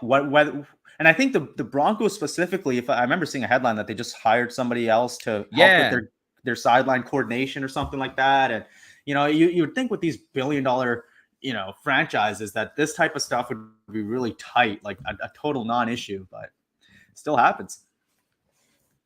Bird says, "Stop blitzing, please." Clock 5 white. Got to get off the field. Defense had a chance there. Confusing Rodgers. This is a gibber niche. Confusing Rodgers is no use if we don't tackle anyone. That was an issue for the Bucs last season, of course, is a lot of missed tackles, especially from the secondary. And yeah, if Neal can get to Tonyan just a little bit earlier and actually make the tackle versus having Tonyan kind of like run over him and get the first down. Or then Devin White on that first possession against Cobb. That's true. It's the tackling though has been it's been one of the bright spots so far watching the tape in the first 2 games. It seems way improved compared to last season. Again, very small sample size, but it's so important that you be able to tackle well when you are going to play this soft coverage, blitz heavy style defense, because what you're saying is, okay, you can have that short little completion, but that's it. But if you are missing those tackles and you're giving up those short little completions and they're going for, 8 more yards, that's not going to work, right? I was going to say, what have you seen from Devin White so far through 2 games? Because obviously last year was a bit of a letdown. He made the Pro Bowl, but, watching the tape and everything, a lot of over pursuit, missing the quarterback, missing tackles. What have you seen from him this year? So as far as pursuit and tackle, seeing a lot of those same issues come up But I've been so impressed with his coverage so far. It's again 2 games. Let's see how it goes. But it's a clear step up so far. He's playing much better in pass coverage, which has always been his biggest downside. But I'd like to see him get just if it were me, I would maximize his opportunities as a pass rusher. He's so good. Carl Nassib makes the tackle on 2nd and 1, but it is enough for first down for the Packers. Bucs have their backup outside linebackers in. You had Nassib on the left side, Anthony Nelson, a.k.a. Nelly, over on the right side. Believe I saw Nacho and Will Golston at defensive tackle. And Vita, of course, team captain this year. So 1st and 10 for the Packers, essentially at midfield. Rodgers in shotgun again. Jones goes in motion to the left side. Swing pass, and it's, oh, man. It's a little in front of Jones. Dangerous. Goes for an incomplete pass. That he could have got lit up. I believe that was Logan Ryan that was running after him. But if he catches that, that's a bang play right there. I think if you do end up switching to man, it provides a couple of other upsides too. One is that if you can win your matchups as the defense, you're going to force Rodgers to double clutch, hold on to the ball a little too long because his guys, and that's not really going to be his fault. That's going to be because his guys aren't winning. The other thing is it's a great way to counter their play action attack that they like to use so much. Yeah. They run it here with Dillon on 2nd down. Damn, I thought the Bucs had him swallowed up for about a 2 or 3 yard gain, but he somehow bounces out through that and picks up about 5 or 6. So, yeah, I had the same thoughts as you. Really thought they were and Rodgers going to get him. Yeah. He tried to quick snap him. Bucs call timeout. Rodgers is furious with the referees right now. He's always got a smirk on his face, though, Rodgers. I'm surprised that, you know what? I thought that 2nd down run went from maybe 5 or 6 yards. I'm not calibrated right now. Yeah. I was surprised when I saw 3rd and 6. I was like, I thought it was a little bit more than that. Yeah, and we've seen some schematic differences from this defense so far, though, over the first 2 games. A couple of them being more too high coverages, more quarters, and even feels. And again, I need to look up the data to really confirm if this is actually true. But it feels like to me that they're playing more match coverages, whereas historically they've been very spot drop, meaning if they're in a zone, it's like I got this area, you got that area. Where in match coverages, it becomes more like man coverage, depending on exactly what's happening, even though it is a zone. Gotcha. So that's been one of the changes I've seen. I talked to John Ledger about this as well, and he said that his eye test has kind of said the same thing. And in that Dallas game, especially, one of the things was the lack of blitzing, which was really interesting, playing more coverage. So I'm so fascinated to see exactly how this defense evolves over the season. 3rd and 6 now. Packers in shotgun again. What do they have? 4 receivers on the field. Jones in the backfield, of course. Devin White goes on a delayed blitz. Rodgers gets the pass off across the middle, caught by Lazard, and good enough for a first down. Mike Edwards makes the tackle, but once again, Rodgers beats the defense. Yeah, it looks like quick throw too. Looks like man coverage, but you're sending 5, and you got that pick right off of the snap with that bunch or that stack receiver look. It's so hard for Carlton to get through because Lavonte David's in his way, and that's not Lavonte's fault. It's just a good design and a great way to beat man coverage. And you might have a whole player playing that zone right in the middle, but they sent him on a blitz instead. Packers moving into Bucs territory. They run a pitch to the outside with Jones. He tries to cut it back towards the middle. Devin White is in there, gets on his horse. Bit of a high tackle, but does enough to get Jones down for a small gain, about 3 yards, I'd say there. He got there quick. That was he was flying on that one. Yeah, when Devin White does something good, it looks really good. yeah, he's definitely not like purposely trying to do it, but he's a flashy player. Like you just notice, you notice more when he makes a play. Yeah, totally agree. Looks like Jones will get a little bit of a break now. And I think that's why sometimes Devin White gets more praise from national media than Lavonte David, but Lavonte David is like, he's in a different level as a player. I mean, we've been screaming it from the mountaintops for years that he's underrated. Shaq Barrett with a good pressure. Rodgers still gets the pass off. Holy smokes. How the hell did he do that one? See, that's what I was talking about up top. I mean, it's everything simple, and then Rodgers, a little magic when necessary. Yeah, exactly. It's so hard. It's so hard to play against a guy, these elite quarterbacks. You can do everything right and still lose. Yeah, Shaq had him. Well, oh wow. Well, Rodgers did a good job of moving up. He did. Initially, I thought a hold or a push in the back or block in the back, I guess I should say. But 3rd and 1 here for the Packers. We'll see if the Bucs can finally get a stop on 3rd down. They run play action. Rodgers waiting. He's going to dump it off to the tight end, and he's going very far, up to the 10, inside the 10 before he's tripped up. Why? Was that JTS that was on the tight end there and then ditched him to rush Rodgers? He went for Rodgers, yeah. I don't get that at all. They immediately cut to Tom Brady. Yeah, JTS is on the right side. I was going to say, great job handling this slide route where this tight end comes across the line of scrimmage into the flat, and then because they followed him very well, but then you just abandon. I know. Maybe that's a coverage rule. Maybe that's something that's taught and I'm missing here, which totally could be. But that seems strange to me. It's tough because you're kind of like in a no man's land because Rodgers could have started running. Rodgers shotgun now. Quick pass to Lazard, and it's another touchdown for Green Bay. Beats Jamel Dean on the play. Oh, friend of the program, Pat O'Connor, was on the field for that one. And Packers jump out to a pretty big lead now, 13-3 with the extra point coming up. But let's remember, the Packers jumped out to a pretty good lead against the Bucs in their first game in 2020 before Jamel Dean got the pick 6. So let's not hold out. Let's keep hoping because it's not over yet.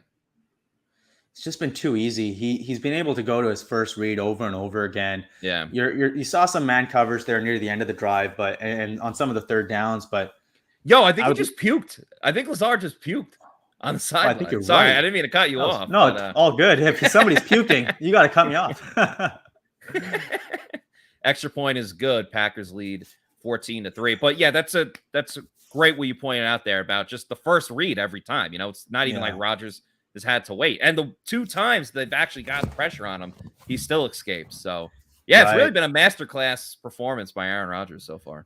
Absolutely. And I wonder if you mix in a little more man coverage on early downs and you say, hey, if we get beat in the run a little bit more here, we'll live with it, but we're not going to just let Rodgers hit his guys underneath on 1st down for a little 6-yard, 7-yard gains consistently.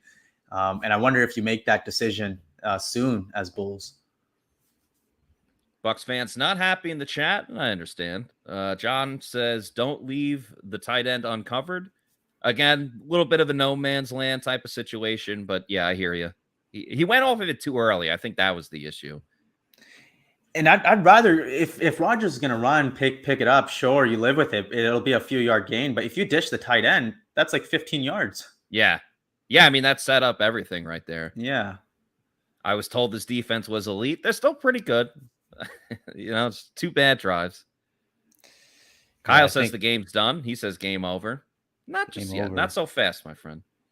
If there's one thing you know about Tom Brady is if he gets behind, the game is over. Yeah. He's not coming back. 28-3. He had nothing to do with that. No, and I think they'll be okay. The offense, again, you've seen enough positives here, even with how banged up they are. That 1st and 20 put them in a really tough spot, but overall, you've seen some strong execution. Their margin for error is just so small because of that lack of talent right now, in the receiver position especially. But I think there's enough positives here on offense that you can still have some hope. And yeah, the defense needs to make some adjustments, though. I don't think they can keep doing what they're doing. Good comment here by Demond Murphy. Pass rush should have been listed as doubtful in this game too. If you put a good comment, I'll put it up on the live stream. Also, feel free if you want to super chat, we will answer your question or react to your comment ASAP. So yeah, please do. And please like and subscribe, of course, to Pewter Report TV. We got, obviously these game day streams. We have the Pewter Report podcast 4 times a week. We'll have the Pewter post game show after the game today. And we're always putting out different clips too, whether it's, sound bites from the Bucs facility, different interviews, things from practice. There's one with Cole Beasley where his helmet came off in his first practice. So a lot of different stuff on Pewter Report's YouTube channel. So please like and subscribe. We'd really appreciate it. Common Sensei giving a shout out to Murphy, saying great comment. So that the YouTube channel seems to have gone to another level this year with some of the shorter, more daily videos. Is that you to credit? I mean, it's a team effort for sure, but yeah, I'd like to think I've had a little bit to do with that. But yeah, we have so many awesome people at Pewter Report. It's a great idea. You're of course part of the Pewter Report family too. But yeah, we just want to expand our YouTube channel. Obviously, YouTube's the big thing now, and for many different ways. And I don't know, just want to bring out the best coverage for everyone. And the podcast is great, but like, what else can we do? So that's where it's great to get all of these other little videos and things like that. So yeah, it's been a lot of fun. Yeah, it's been a great time. All right, let's see what the offense does. Do they stick to the heavy packages? That first drive looked, it looked very scripted, like they had a plan. And here's Brady with an even footing, and it's an RPO or something. Yeah, they faked the sweep to Scotty Miller and threw a screen to Russell Gage, who got 3 yards on the play. I want to see that again and see what the offensive line did because I'm curious if that was an RPO or if that was a designed fake. But again, Brady with his typical footwork is left foot forward, as you're seeing right here. But on that previous play, it was even. It's just something to watch. Yeah, that's a great pickup, man. You just don't see that a lot. And now the Bucs get penalized for a false start. Rashad White is on the field, by the way. Trying to see who they called it on.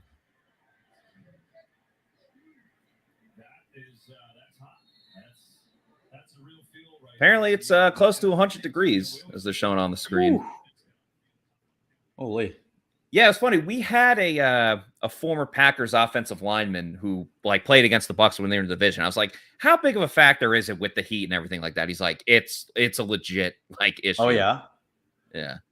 Okay. Throw over the middle to Cam Brate for a minimum 6 or 7 yards, I would say. Set up 3rd and long.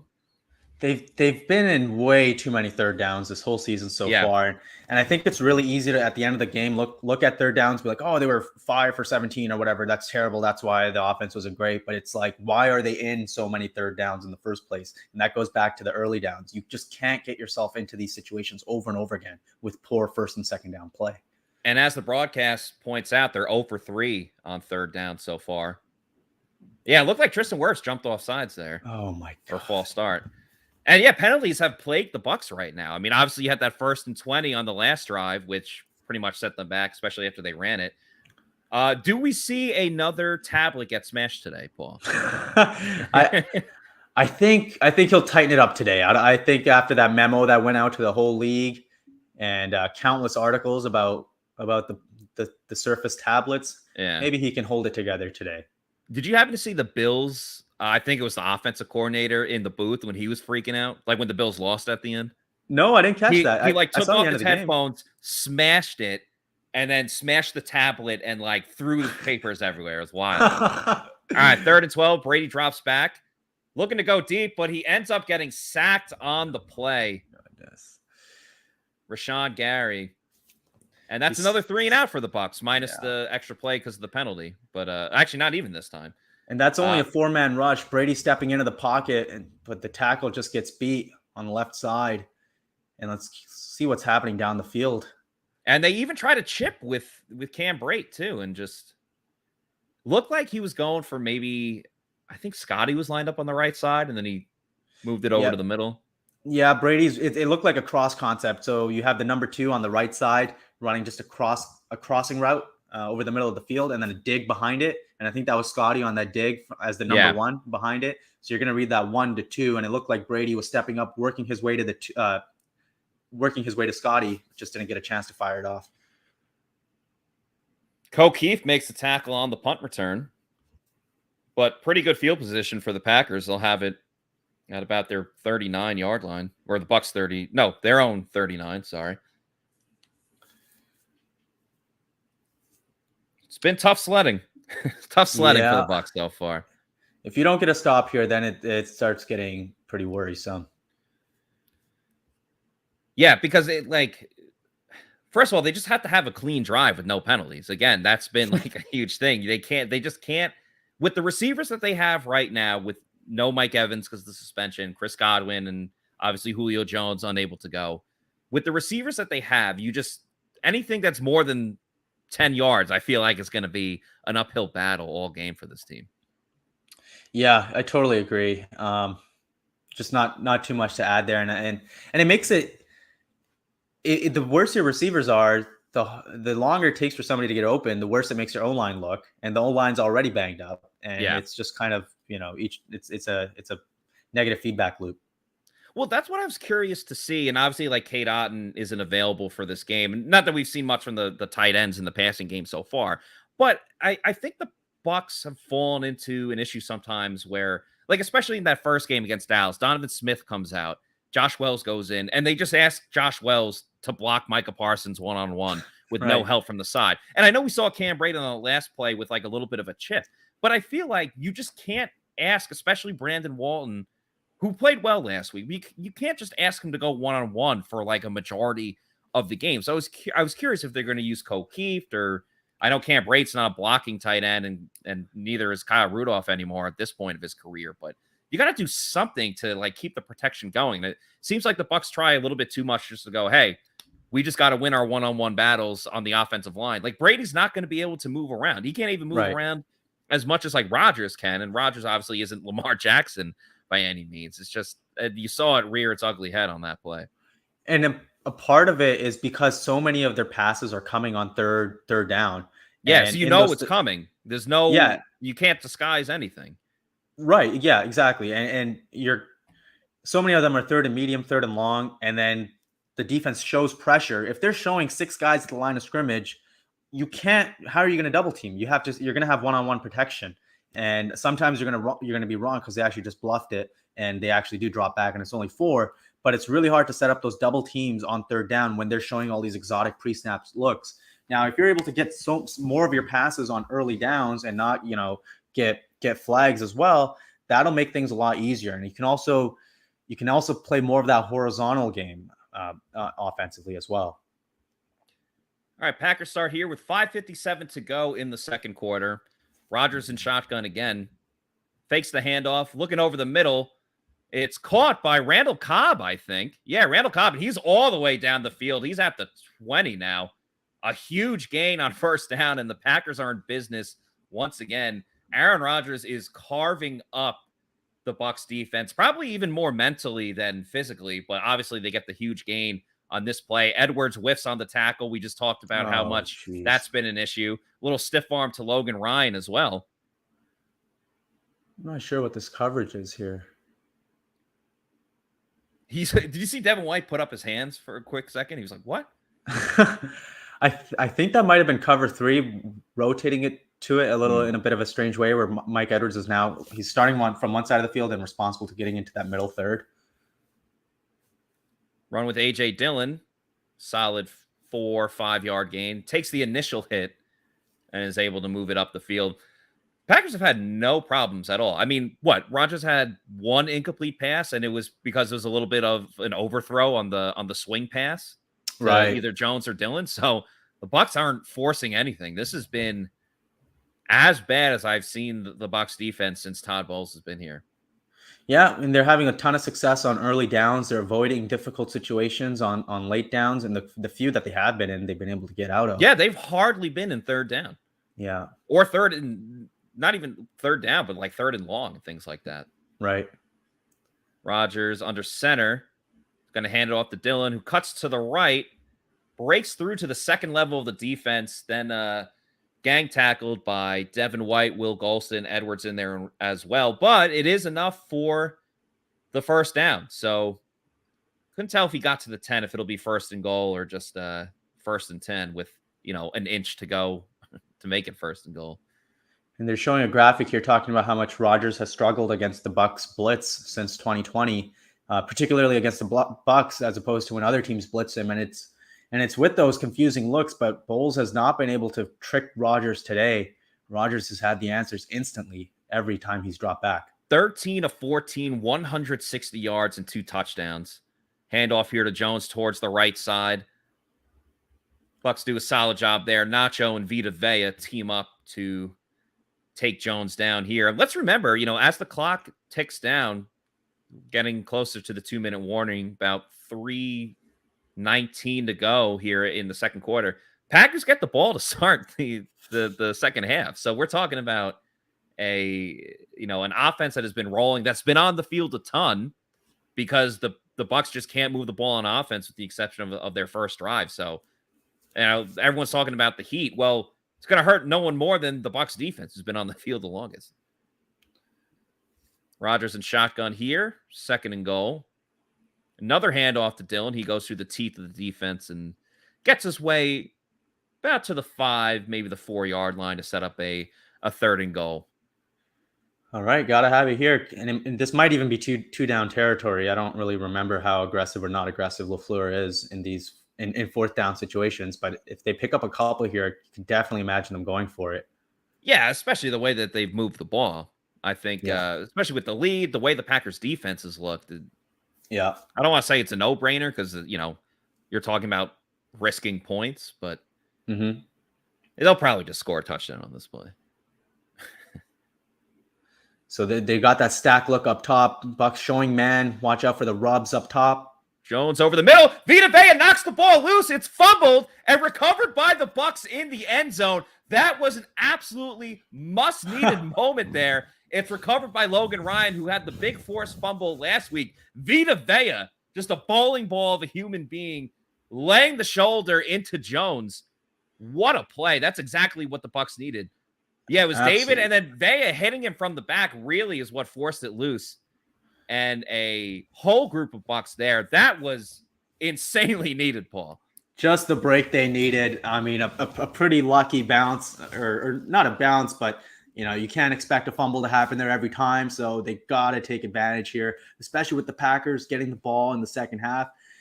But great opportunity here to take back, control of this game. Again, that's what happened last time, too, where it looked like the game was done. Jamel Dean got the pick. Obviously, he went for a touchdown. This a little bit different with the forced fumble. And, of course, Bucs are Pirates. That's a turnover, taking things away. That's what Pirates do. And, of course, that forced fumble is brought to you by Pirate Republic, ladies and gentlemen. Pewter Report is excited to announce our exclusive partnership with Pirate Republic Brewing Company. Pirate Republic is now the official beer of PewterReport.com and the Pewter Report podcast, and of course, the Game Day stream as well. They are based out of the Nassau, Bahamas, but they're now invading Florida just in time for football season. Beer brings people together to celebrate life. That means celebrating life in the spirit of the original pirate code, a sense of belonging. Pirate Republic is a community of people living life on their terms. There's the Long John Pilsner, my personal favorite. It's perfect for tailgating or having fun at the beach in the Florida sun. There's also the Take No Quarter IPA. It's the best IPA that you'll drink. Or drop an orange slice in the golden haze of piracy Belgian wit beer and enjoy the pirate life. Pirate Republic beer is available at participating retailers like Total Wine and more, Lucan's Liquors, Party Liquors, and select ABC liquor stores in the greater Tampa Bay area. It is expanding across the state of Florida. So live life on your terms and drink like a pirate with Pirate Republic beer. Let me show everyone the flavors as well. You got the Long John Pilsner to the left, the in the red, the IPA's in the green, and the Belgian wit beer is in the yellow there. So make sure you have a Pirate Republic. Crack one open to celebrate the Bucs getting a turnover on defense. But man, things were looking bad. You talk about bend but don't break. That was as close to the limit as you could possibly get. And I love Long Lost Glazer's comment. Can't wait to see what Brady does on 2nd and 11.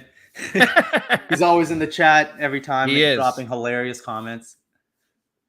Yeah, he is the man. Yeah, we have so many great fans that are in the chat. We appreciate everyone watching and throwing their comments in as well. We want to make it as interactive as we can, especially when we get little breaks, in between quarters and halves and things like that. So let's see if the Bucs can respond. This will be the last play before the 2-minute warning. Brady in shotgun looks for Leonard Fournette, completes the catch, but he's tackled instantly by Adrian Amos. There is a flag on the play. Ay, Dios mío. But it looks like it came in the secondary, right? Yeah, it did look like that. See what the call is as they show Vita Vea. I'm going to guess holding on the defense. Illegal use of hands. Okay.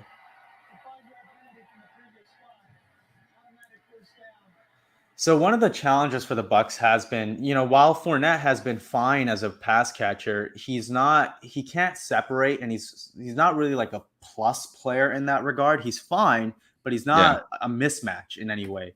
So when teams blitz, like you saw there, and Brady wants that quick check down, you're hoping that your running back can beat the linebacker to the edge on the field, but Fournette really struggles to do that, and those checkdowns often do not turn into much, and you don't have much of an option on plays like that against the blitz. So it's been an issue, and a very different situation with how the Saints play the Bucs as well, which is not blitz heavy at all, but also a similar challenge where if you did have a dominant pass catching running back who's a speed and athletic mismatch, it would do wonders for them against that style of defense, but they just don't have it. Yeah, that's what they're hoping that Rachaad White will eventually turn into. He's a pretty good receiving running back. I am a little surprised that, and again, it's an early sample size through 2.5 games, but the amount that Fournette was used in the passing game, I was saying it earlier, he was third in the league among running backs with 69 catches at the running back position. So, he hasn't really been a factor in the passing game at all this season. And last year they used him a lot because you had everyone else out and they dealt with so many injuries. So you needed him in that passing game, but you kind of need him now too, with everyone once again missing, but it hasn't been there. Yeah. And it's just that speed factor more than anything. And Brady does trust him. Like you see, you'll see situations on tape where, say the defense is playing cover one, meaning it's one-on-one everywhere, man coverage, and a linebacker is against Fournette, and Brady will check it down right away. Not because he has to, but because he trusts Fournette to win that matchup. And yeah, it's hit or miss. Sometimes it works, sometimes it doesn't. Just from watching it, it feels like he has a little more trust in him than maybe he should. But I mean, who am I to argue with his decision making? Yeah.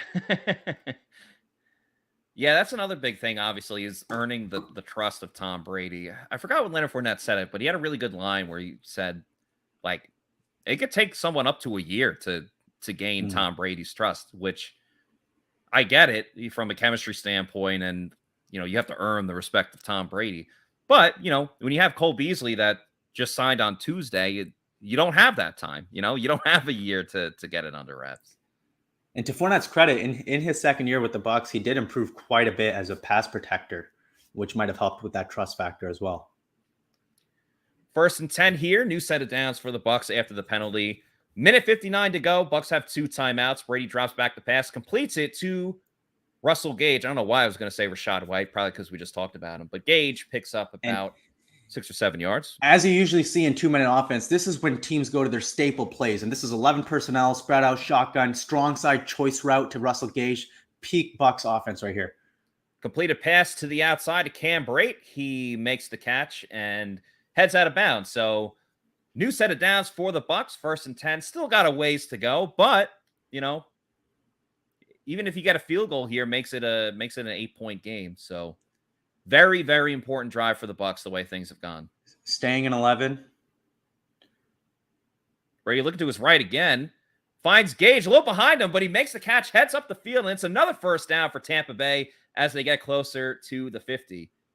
Yeah, good things happen when you just let Brady go into 11 personnel, drop back, and sling it around. And when you have to keep moving, he's calling a lot of stuff, so Byron stays out of it. Packers send the blitz. He gets it off to Fournette, though, who heads up the field, lowers the shoulder, tackled inbounds. So the clock will keep moving. Very nicely done. Brady read it right away. Brady, by the way, is 11 of 11 for only 84 yards. So pretty wild there. Now into 3-by-1. Scotty Miller might get 1-on-1 if the safety rotates. Going to the left side. There it is. Broken up there by Douglas. I think he got a hand in. I thought Scotty... I was like, did Scotty drop it again? But I'm pretty sure Douglas got his hand in there. It's good coverage. But see, if not for the suspension, this is Mike Evans on the 1-on-1 as that X receiver in the 3-by-1 set. This is the key Evans role where you see him all the time. And now it's Darden. Now it's Perryman up the middle. Oh, he drops, he fumbles the ball. It's picked up by the Packers. And tackled by Leonard Fournette. Oh, Perriman goes from the hero last week to the, I don't even know what I want to say because I don't want to say anything too mean, but oh, man. Perriman goes from the penthouse to the outhouse. Right as the Bucs just get some momentum, it's quickly squashed as the Packers force a fumble. They will get the ball with 41 seconds to go.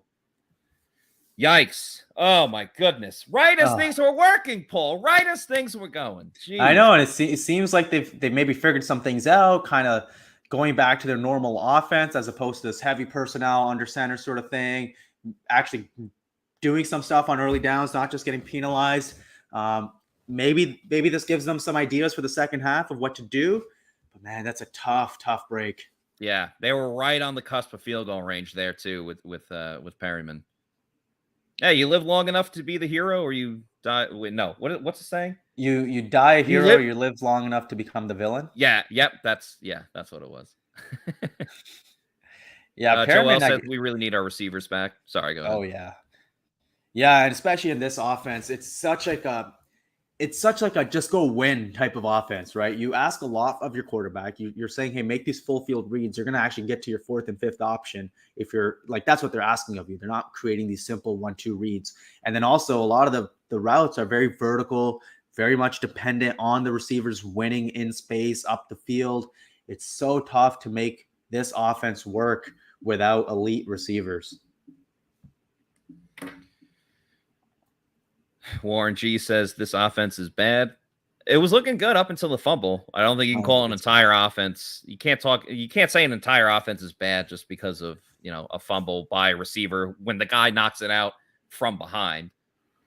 I think the results so far through 2.5 weeks, the results have been worse than the process. They've played better than the results have been. I agree with you. Good point here by Ed. He says no TDs in the first half all year. That is, it's a good point. Yikes. Yeah. Well, I'd like to see them use more no huddle, generally speaking. 2020, they hardly ever did it. And I'm sure a lot of that had to do with Brady not having much of an offseason to get acclimated. 2021 in the later part of the season, you remember that Giants game? They came out just no huddle, boom, boom, boom. Yep. I think it's a great weapon for them. I'd like to see them use it more. You saw it a ton in New England. I'm sure you remember from all those Jets games. Like they were famous for that up tempo, right? I mean, they just let Brady go to the line of scrimmage. It forces the defense to be simple. They did it a lot too, Paul. I don't know how much you watched the Bucs preseason game against the Colts, but like Brady was only in there in the first round, and they just did no huddle the whole time. They did the same thing last year in the preseason against Houston, and that's when I got the sign that maybe this would be a thing. Rodgers completes a pass to Tunyon over the middle. Nice hit by Mike Edwards, but it does go for about 8 yards. 30 seconds to go. Packers only have one timeout. And they're taking their time a little bit, so I think they're just going to see if they get a shot here. Rodgers throws the ball into the ground. Hit after the play. I think that was potentially Will Golston, but not enough for a roughing the passer penalty, which is the last thing the Bucs could use right now. Yep. Because if they pick up this first down, I think they would probably use their timeout instantly if they don't get out of bounds, and then they would basically try attacking the sidelines and getting in field goal position. Yeah. That's what you're really playing for right now as the Packers. So the whole field's open to them. They're not going to be afraid of throwing it over the middle right now. And they're playing with house money because, they get the ball at halftime. Yep. And they have the lead. Rodgers looking to go deep. No one there. Bucs finally get a stop on third down. There you go. With 14 seconds to go. So I like the Packers' aggression, though, because they have so little to lose. Because of where they are on the field as well, this punt, unless something goes wrong, it should be able to pin the Buccaneers fairly far back such that the Bucs can't really be too aggressive either with only 14 seconds and 2 timeouts. So like you said, really playing with house money, very little to lose, and you trust Rodgers to not throw some interception. Not playing scared is a great thing because you see it way too often. Absolutely. You saw, did you see that clip of Mahomes yelling at Bieniemy? No, I didn't. It was at the end all of the I know is first that half. they lost me money. That's all I know. Oh, I had 5.5. I had Chiefs 5.5. That's a tough beat. But yeah, it was at I don't know exactly what the situation was, but I guess the Chiefs had some sort of opportunity to just go for a Hail Mary at the end of the first half, and instead they ran it out, and Mahomes was visibly frustrated with the coaches. Wow. Yeah. I've seen a lot of that this week. The Jets had a defensive lineman that was screaming at, not the head coach, but he was screaming at like his defensive line coach. Like it got bad. Like the players had to separate them. Right. Which is crazy. All right. So Brady takes a knee here, and that'll do it for the first half. Bucs are down 14-3 after jumping out to a 3-0 lead on the opening possession. Not too much from the offense up until the last drive before Rashad Perriman fumbled it. And then, of course, defense made the splash play at the end with forcing the fumble, but Aaron Rodgers has gotten the better of them so far. So it's been a little bit of an ugly half. That Tom Brady Fox cartoon is just completely out of control. Yeah. It is ridiculous. It goes insane. All right. We're actually going to bring on Josh Queipo. Paul, we'll give you a little break here during halftime. Go, have some food, get some water, whatever it is. And Paul will be back for the second half. And now we bring on our good friend, Josh Queipo. Josh, it's been bad, man. It's been bad. Give me your thoughts. It's not great. That's for sure.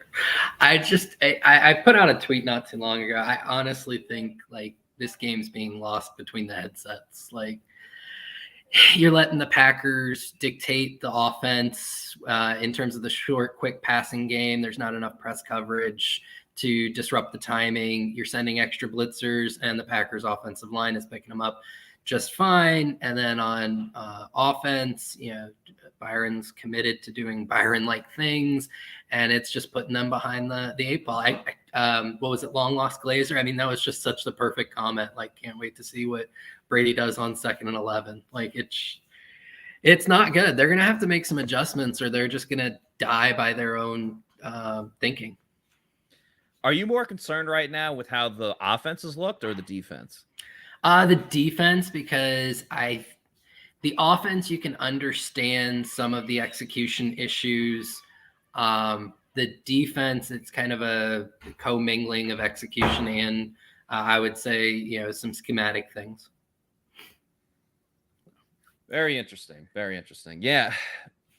I don't know. I think what's tough with the Bucs defense is, and Paul did a great job of pointing this out, is that Rodgers, he's getting the ball out quick, but he already knows where he's going with it with his pre-snap reads. Right. His first target, his first look is open almost right away. So I think that's really the scary thing, is they're not, confusing Aaron Rodgers like they really have in the past. And the few times they've actually gotten to him, because Rodgers hasn't really had to drop back, wait a couple seconds and throw it. He's just slinging it right away. Right. The 2 times that he did, they did a nice job of creating pressure, but he's still able to, flip the pass off to Dylan or, dump it off to the tight end for a big gain. So I think that's the issue, is that he's winning before the ball's even snapped, and the Bucs don't really know what to do.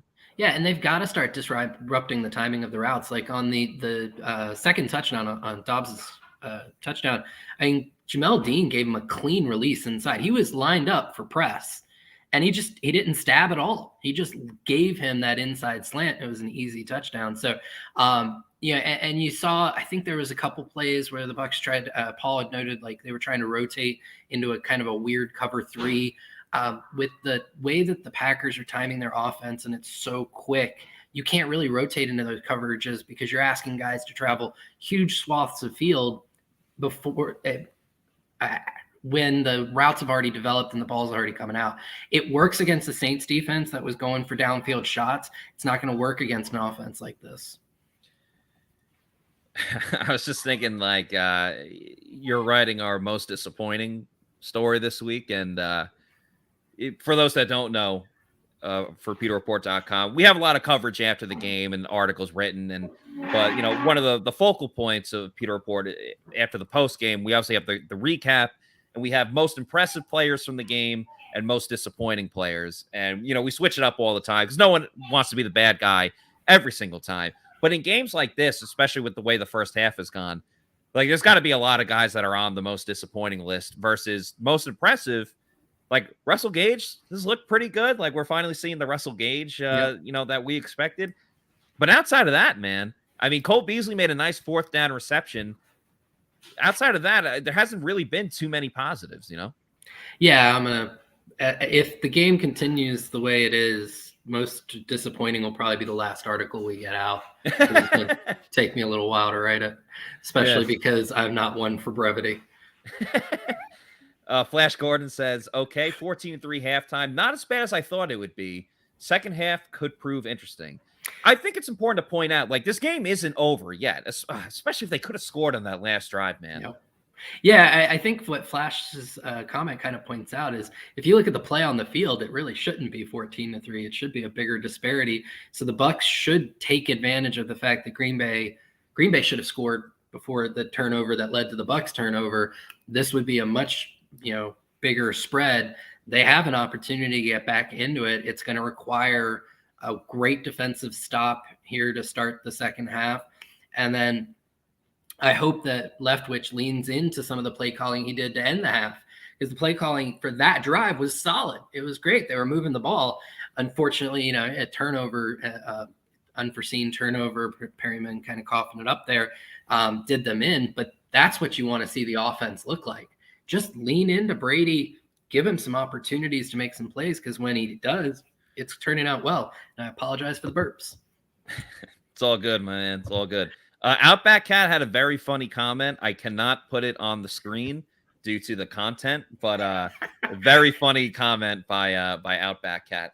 And it's funny. I mentioned this to Paul. Now, the Bucs were in up tempo because it's a 2-minute drill. There's not a lot of time on the clock, and so you got to keep it going. But we've seen in the past, again, like that preseason game against the Colts, Brady went up tempo the whole time, and it worked pretty well. They moved the ball down the field and then didn't score in the red zone, and that's been the running theme for the Bucs this season. But I would like to see a little more up tempo. We haven't really seen it a lot in the regular season, but I think it would be something that could really behoove the Bucs. Like, you're not going to go up tempo for every single play of the second half, but you're down 11 points.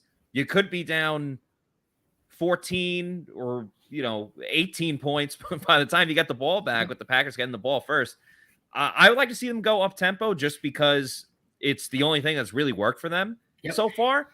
But it might become a necessity the way this game is going. It really would. And you don't even have to do it for an entire drive. Scott Reynolds put in one of his recent SR Fab Fives. I want to say going back 2 weeks ago, maybe 3. The Giants game last year was one of the best.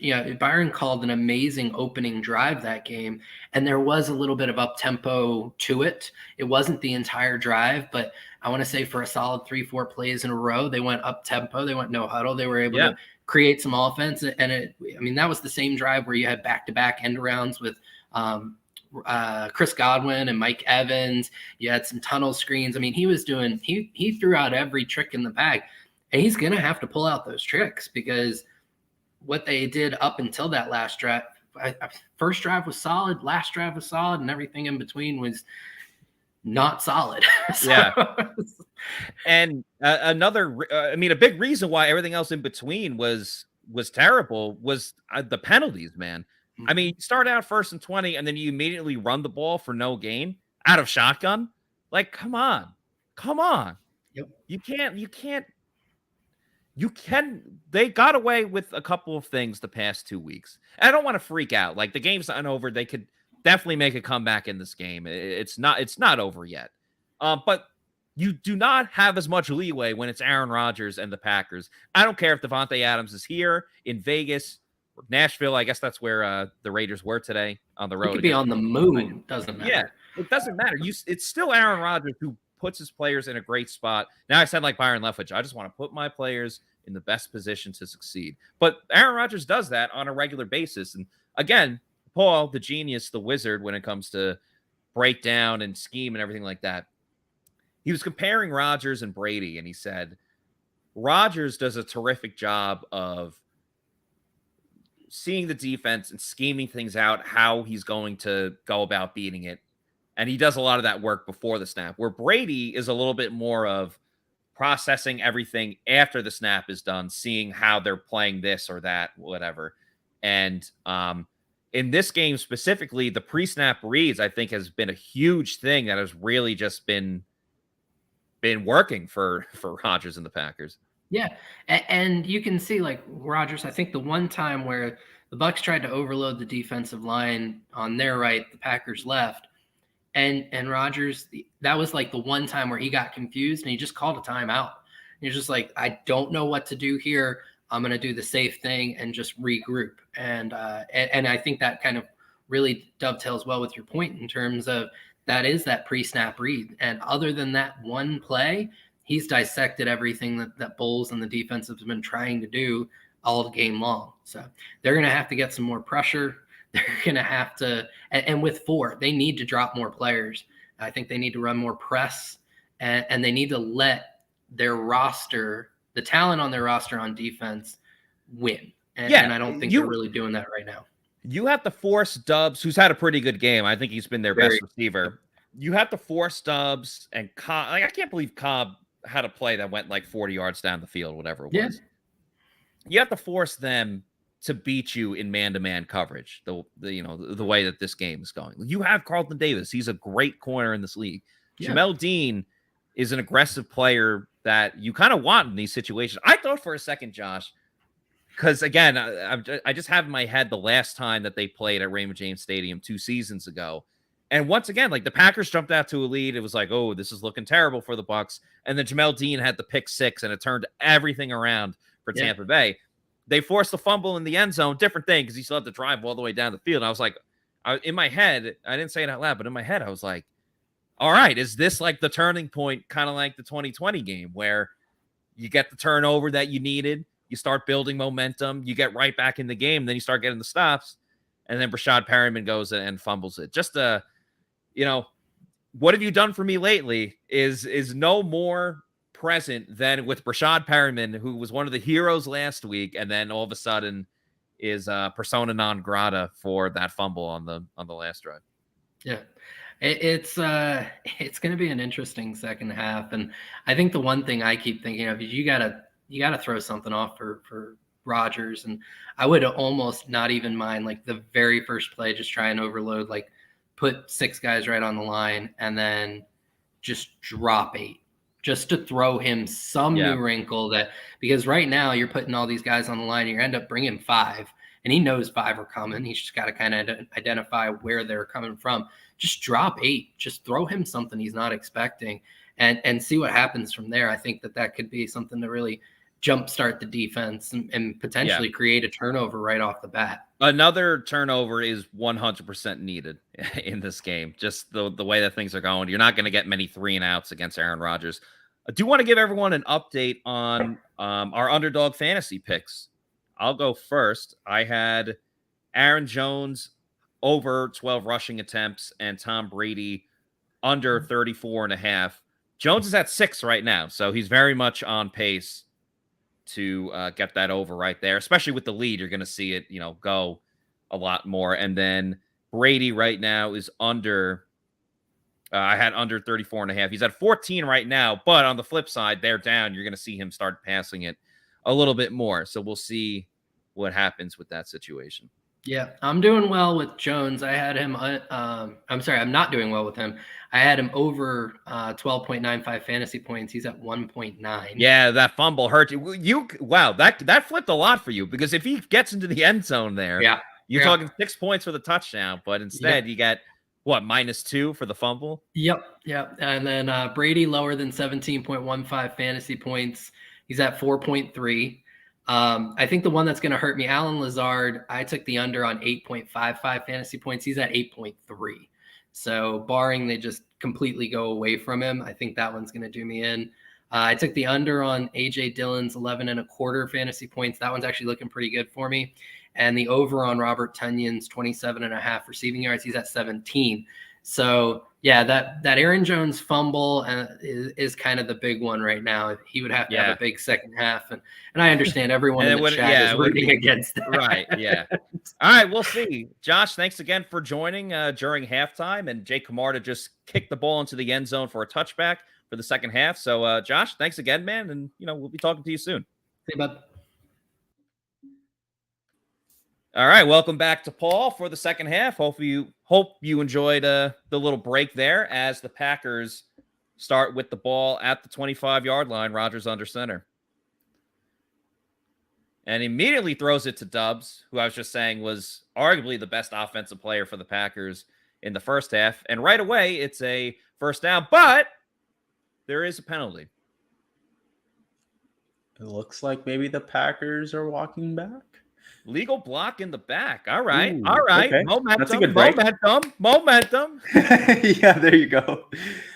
But by the way, just another nice design, though, on the play itself. An easy pass to the flats that goes for a first down, like a 1 air yard throw. You just see how different these two offenses look so far. Yeah, I think they, without question, like you're not going to get a lot of 3 and outs on Rodgers, especially like in general, but the way this game has been going. So I think like another turnover is without question a necessity for the Bucs at this point. We'll see if they can get one. It'll probably have to be on another fumble because I don't really see him throwing an interception with which, as you pointed out, just his first read is right there every time. There it is. Yeah, as soon as they go empty, the first thing I'm thinking is wide receiver screen just based off of tape tendencies. They don't love to go into empty and go into this big drop back game and a lot of that. So often it's just that quick screen and you saw it right there. And looks like the Bucs were prepared for it too, only gaining 3 yards on that play from 1st and 12 to 2nd and 9. The negative plays for the Packers offense or positive plays by the Bucs defense has really been few and far between. We'll see if they can get another stop here. Rodgers in shotgun. Hands it off to Jones, heading towards the left side. Cuts it back up the middle to get about 2 yards short. A lot of Bucs involved there making the stop. Saw Edwards in there. Vita hustled over. So 3rd and medium. This kind of or 3rd and 3. Whoa, I thought it was going to be like 3rd and 5 or something like that. I feel like the spot of the ball has been off a little bit. Okay. With like the Fox yardage, right? On the little ticker tape at the bottom. They're just so good at designing these little quick passes that it's so hard to stop them in these short yardage situations. Rodgers looking towards his right, moves around now to his left. It's dropped by A.J. Dillon. Ladies and gentlemen, the Bucs get a stop on 3rd down. That was Devin White in coverage. It looked like Dillon got a step ahead of him, though, where if he makes the catch, could have been ugly for the Bucs. But they do get the stop. And I really want to see what happened there in the secondary, because that's, I think, the only time so far this game that I've seen Rodgers hesitate at all on a throw where what he's expecting to see is not, or where he's expecting to throw is not available. And then he's holding onto the ball kind of a little bit, trying to find something and the pressure gets there. So I really wonder, was there a post-snap rotation? Was there some sort of disguise in the secondary? What exactly happened? Jalen Darden catches the punt, heads up the field.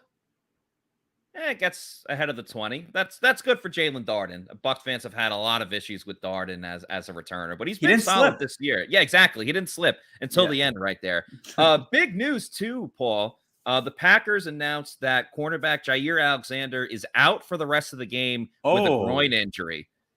That is huge. You never want to see anyone get hurt, but obviously that's a big factor for the Bucs offense against the Packers defense, the way that the Bucs haven't really been able to move the ball down the field until that last drive. So we'll see if they can capitalize on that one. And while we have a little bit of a break, again, we appreciate everyone in the comments giving your thoughts about this game that hasn't gone the Bucs' way just yet. But another way that, you could cheer yourself up is by winning money. And you should do that at the Seminole Hard Rock. Just the way you like it. Me and my wife decided we'll have some fun. I was playing a 2-cent machine. 6 bets in, I hit a jackpot. $117,000. Hi, my name is Tara, and I won over $500,000 playing slot. I do this full time, and I would not change it for the world. I'm Gloria. I won over $2 million at Seminole Hard Rock Casino. I went and bought a bunch of jewelry. My name is Mike, and I won over $350,000. I love playing baccarat because it hits different. When you pull in that card and you flip over that 9, beating that 8, can't miss. I'm Jimmy. I won $500,000 in a slot tournament at Seminole Hard Rock in Tampa. Even a blind squirrel can get a nut sometimes. My name is Philip, and I won $215,000 on Blazing Sevens. Put my last $40 on the table. Next thing you know, bam, $215,000 jackpot. I hit that bad boy. I didn't realize how much it would change my life. You only live once. Have fun with it, right? Anybody can win at Seminole Hard Rock in Tampa. Make sure you check out the Seminole Hard Rock Hotel in Tampa. You never know when you can win big. All right, let's see what this offense looks like. Is it going to be more like that 2-minute drill? Those 2x2, 3x1 shotgun looks that are so, they epitomize this offense? Or are they going to go back to that under center, run game heavy, 2 tight ends, or maybe even 2 running back type looks? I'm really curious what the chess game is here. I just want to see play action on the first play. That wouldn't be bad. Yeah, that's all I want. You know, and one of the things that I feel like they don't use enough play action generally, obviously. Yeah. But another element of their play action, they don't really like to stretch horizontally with play action. When they go play action, they want to take those big shots. They want to set up the shots down the field. So that means maybe like 6, 7, 8, maybe even 8 guys in protection and setting up like a big post or big go route.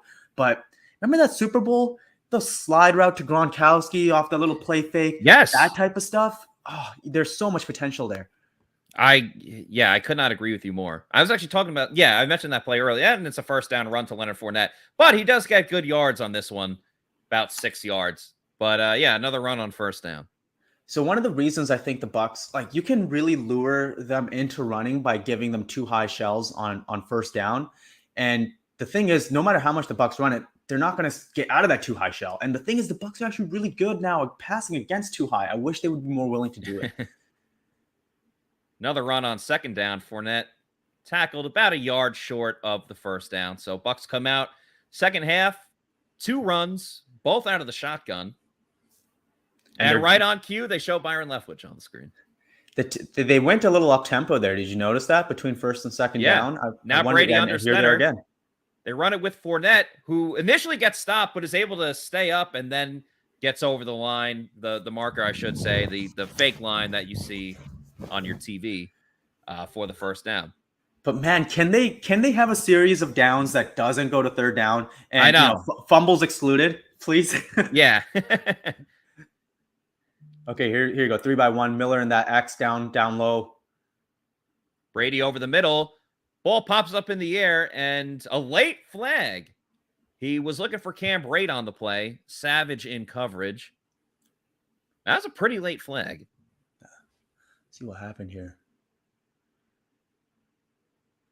Oh, that's right on the money. There's very little separation there by Gage, if any. Very tight window. Oh, and he's got his hands around the waist. Looks like he's twisting him a little early. That's a very generous call, I would say. Yeah, I don't like, if this is a playoff game, I don't think that gets called. Brady in shotgun now, biding his time, looking towards the left. It is caught by Scotty Miller. I don't know if he was in bounds. Refs called incomplete. Nice play by Douglas. So as far as in the passing game here, the type of routes, Russell Gage is very much playing the Godwin role. He is playing that power slot, and he's doing those strong side choice routes, which I'll talk about a little bit after this play and why they're kind of. Sorry, I thought so close. Yeah, I thought Scotty was in for a second, but he wasn't on that second replay. There's Russell Gage. Oh, and he fumbles the ball. It's recovered by the Packers as he slams his fist into the ground. The Bucs can't get anything going, whether it's penalties, now turnovers. That's 2 fumbles by Bucs wide receivers after making a play down the field. That's funny enough work for Russell Gage. Funny enough, this is exactly what I wanted to talk about. This play, I almost feel dumb now with the fumble, but strong side choice routes. It's not a unique in the sense that nobody else does it, but most teams don't do it nearly as much as as Arians offenses have done historically. And what that means is, so on the side of the offense where you have 3 eligible receivers, the Bucs really like to use choice routes there. And as opposed to what most teams do, they use their choice routes on the backside. So if you have 3 receivers on one side, 2 on the other, a lot of teams, you'll see the choice routes on the backside. Arians, it's a bit of a wrinkle. He uses it on the strong side. And typically it's Godwin there. So you need a really smart receiver who can read the defense in real time, be in sync with the quarterback. And so far, Gage has been running I've just from the TV copy seen multiple of those routes, and that's what it was right there on that play that he fumbled it. But oh my God. So I want to say, like, this is the best Gage has looked in his 3 games with the Bucs, and then yeah, it's tough. Well, at least at least it's a group effort by the Bucs. You know, it's not just one guy making all the mistakes. You know, they're committing multiple penalties. The offensive line has allowed a couple of sacks. The defense really hasn't gotten any stops until that last one right there, and then the Bucs immediately turn the ball over once they get the ball. So it's been a group effort. They just feel so undisciplined, right? And that's kind of been a criticism for a few years now. Pretty often, like it's not like that tight ship that you see with some teams, right? You think of McVay's Rams, how disciplined they are. Everybody just knows exactly what to do. They don't really shoot themselves in the foot too much outside of some of Stafford's boneheaded interceptions. But yeah, the Bucs, they've just never really been able to get to that clean, crisp kind of where they just feel like a machine. They've never really gotten there. No, hasn't been the case yet. And obviously, with the exception of, you know, Brashad Perryman and Scotty Miller to a degree, but Miller obviously hardly got any playing time last year because he was hurt. But it's a lot of new guys. Now, you know, you could say, well, you don't really need chemistry to hold on to the freaking football. You know, you've been doing that for your entire career. But yeah, I totally get what you're saying. I got you there with just the overall like continuity of things. Just seems a little erratic at times this year. Oh, he didn't have that ball gripped right. His hand, instead of being on the nose of the football, it was kind of like off to the side a little bit. So he didn't have that tight grip that you want to get. Packers regained possession, also lead the turnover battle 2-1. Or is that like a little bit before midfield, if I'm not mistaken? Oh, right at midfield. There you go. Rodgers in shotgun on first down. Little screen to Dubs, the player of the game. Nice tackle by Jamel Dean, though. Right there. Wow. Johnny on the spot. Nicely done. Very well done. Need more of that. And you saw there, he's giving him space, so he's giving up that completion. Right? Yeah. But and that is the most important part, though, that you be able to finish the play. That's what we talked about. It's just the tackling in general. You know. That's right. And now the Packers going up tempo. Oh, my God. They dropped Nacho back in coverage. Antoine Winfield Jr. trying to make the play. He does make a tackle on Tunyon. It'll set up a third down. But, yeah, they freaking drop back Nacho. It's a tricky defense. And some of the stuff can look like a head-scratcher. But sometimes you get Vita Vea as a middle linebacker, and he creates a fumble. Yeah, exactly. So there you go. At least Vita's got that running back speed, though. I don't know if Nacho necessarily has that. So I think that's only the second time this game that we've seen the Packers go into an empty formation. Yeah. Not really a big part of their offense.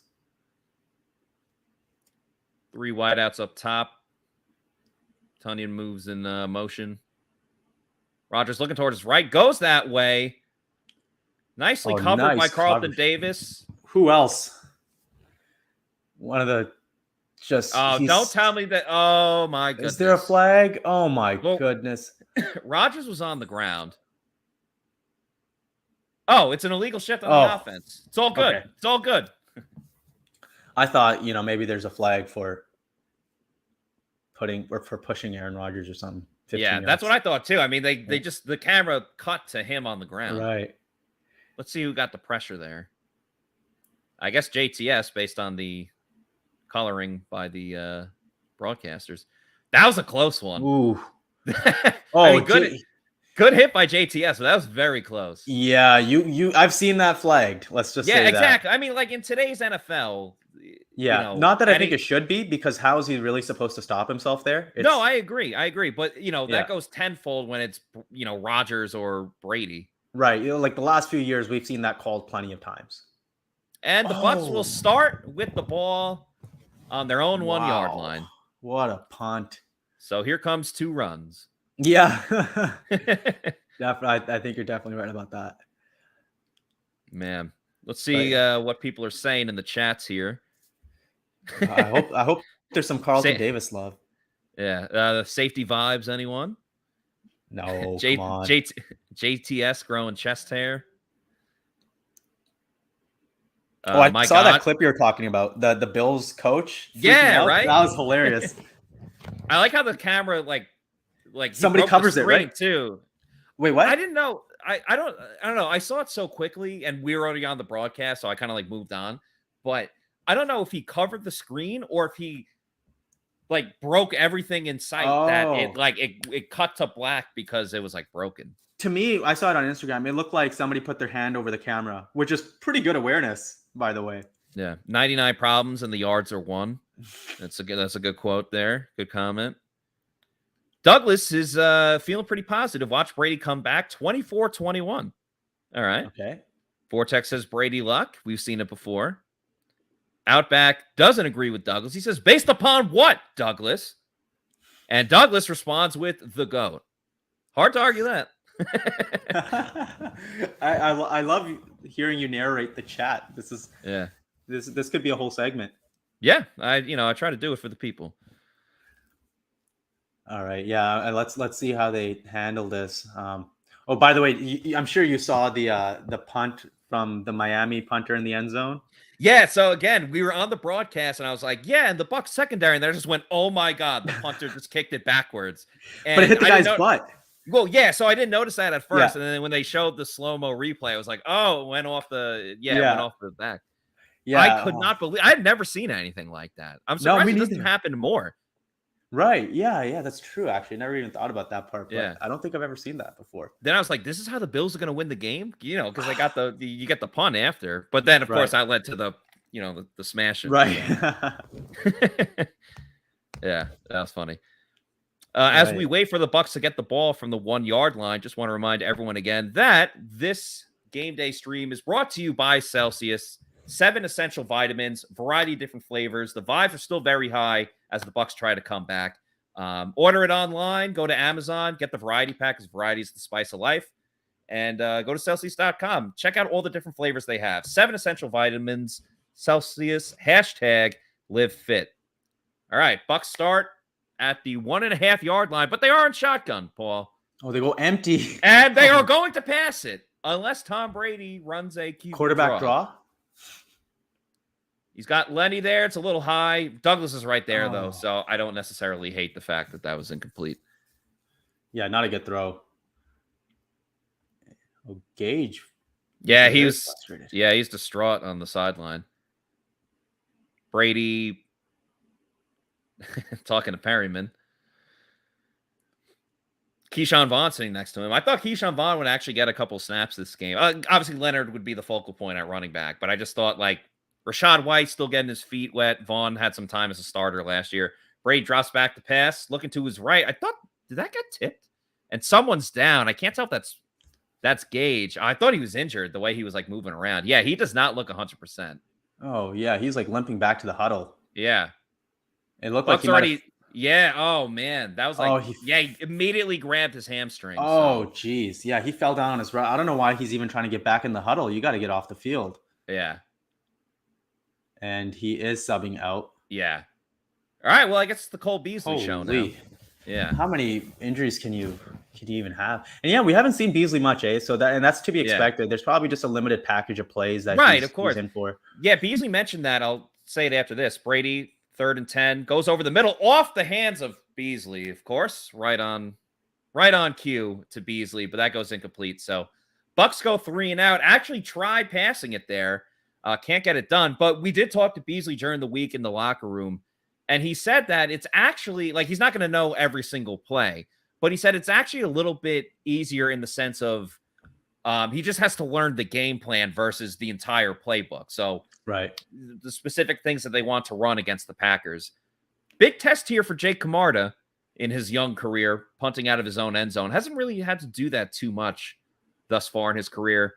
He does not punt it off the back. He did get hit after the play. We'll see if a penalty is thrown there. Very nice punt. Gets it over midfield, but not a lot of coverage there by the Bucs. As what a freaking hit by Keanu Neal. I mean, it was 30 yards down the field, but nonetheless. There is a flag. There was a flag early on. Camarda seems okay because he ran all the way down.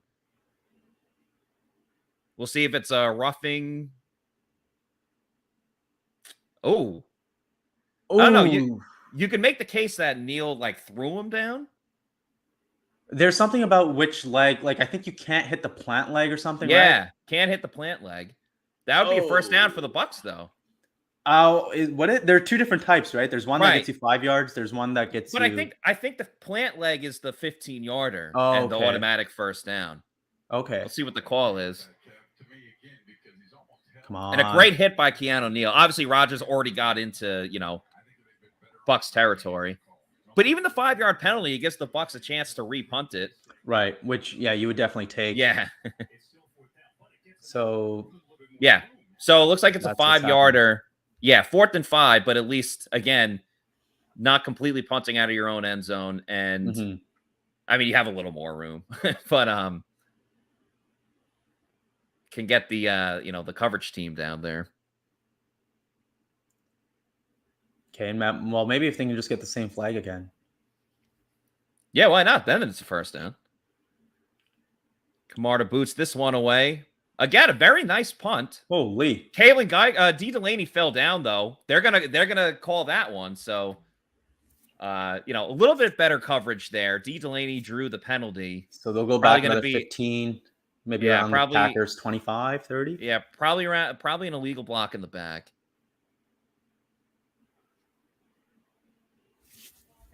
Yep.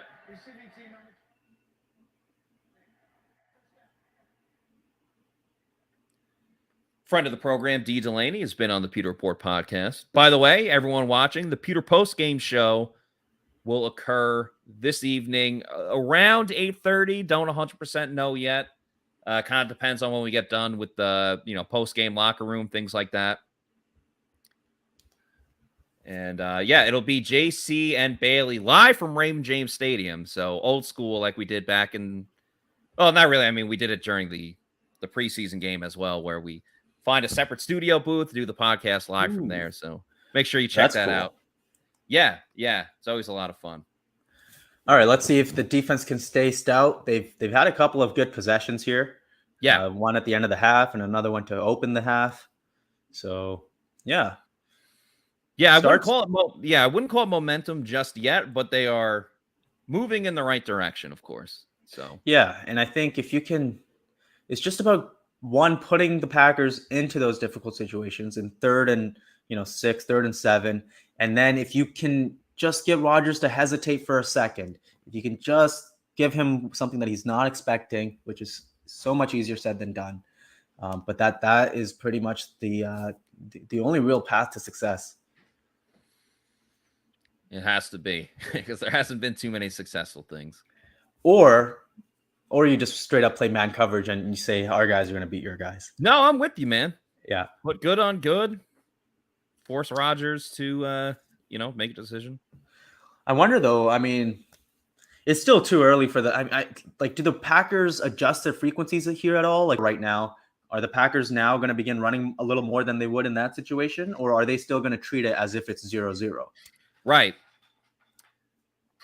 And they've been somewhat effective in the ground game. Like it's not the reason the Bucs are down the score that they're down right now, but there haven't been too many negative plays when going up against. And they seem to always fall forward. Yes, that's right. Yeah, how many times have we been like, oh yeah, it looks like a 2-yard gain, and then bam, he just gets 4 more yards, and it's exactly 2nd and 4. All right, what's going on in the chat? Is the sky falling? Let's see. Usually the chat is a couple plays ahead, so I try not to look when I'm thinking. I try not to look like when a play happens. Tommy's not happy with Russell Gage. He says Gage was a waste of money.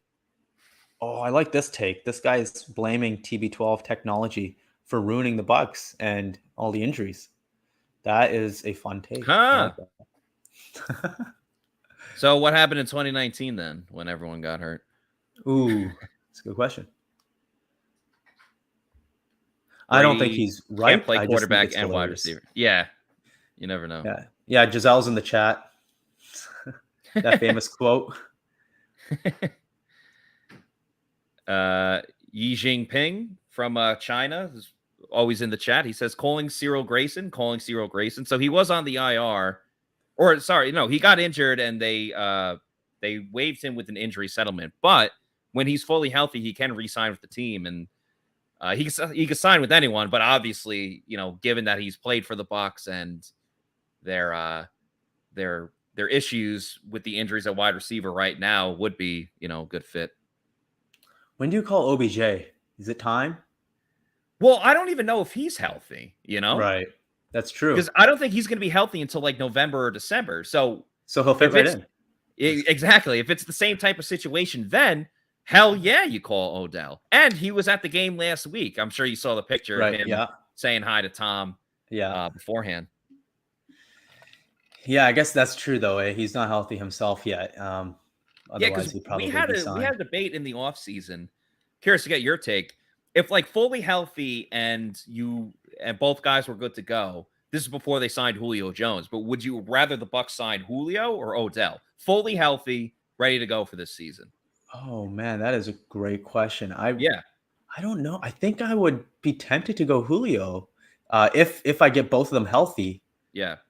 I don't know. What do you think? I think initially I said Odell at first because of Julio, and like both of them have gotten hurt a lot, but Julio just like always gets hurt, where like Odell can actually like play for a little bit and then like has the catastrophic type of injury. That makes sense. But I said like in its current frame, you got to go with Julio because he's available and could play right away versus November, December. Things change all the time. I also said you don't know throughout the season, as I'll get to this in a second. Let's focus on the game. 3rd and 5, Packers in shotgun. Bucs need another big stop here. Defense has played much better here in the second half. Bucs are going to send the blitz. Throwing over the middle. It's picked. It's picked. Logan Ryan comes up with another huge play. It was the forced fumble last week. He makes the interception right around midfield. The Bucs are back in business and have a short field. Not a crazy short field, but half a field to go. Huge play by Logan Ryan. What a great addition to this defense. Absolutely. And there it is. You get them into 3rd and 5. Obviously, easier said than done. And then you manage to confuse Rodgers. I'm not sure exactly what that was. I think it was man coverage, and they sent 5. So probably cover 1 with no robber over the middle. But I don't know. I really got to see it again. I totally could be wrong about that. They definitely did send pressure. And man, yeah, you're right. I love the addition of him as a safety, because now all the things that it lets Winfield do, how it opens it up. Man, what a great addition. And he's an avid pickleball player as well. I was talking about He's an avid what, sorry? Pickleball. You know the sport pickleball? It sounds familiar. I don't remember what it is off the top of my head. It's like an in-between of tennis and ping pong. It's like a smaller court, but it's getting pretty big. Is it the one you play off the wall? No, that's I think racquetball. Oh, okay. Yeah. All right. Yeah. Anyway, avid pickleball player. Made the big forced fumble last week against the Saints. Comes up with the pick here. We'll see if the Bucs can capitalize. But of course, that pick is brought to you by Pirate Republic. Guys, remember, you can get them at multiple different locations. Lucan's Liquors, ABC Liquors, a couple other areas. Brewed in Nassau, Bahamas, coming to Tampa right in time for football season. Crack open a Long John Pilsner. Take no quarters IPA or the Belgian wit beer. I would go with the Long John Pilsner. Again, that's my personal favorite, but there are no wrong answers when it comes to picking a Pirate Republic. So make sure you go check that out. And it seems like so far, Paul, when I put up these graphics, they just keep coming. You know, they get a sack, then they get a pick, then they get a fumble, and it keeps going on and on and on. That fourth quarter was crazy. Like the Pirate Republic logo was on for like, I don't know, 75% of the fourth quarter of the Bucs and Saints. So, we'll see what Tampa Bay can do here. Obviously, let's hope it's infectious. Yeah, probably down. Russell Gage, though, would have to imagine. We'll see. Yeah, right. I forgot about that.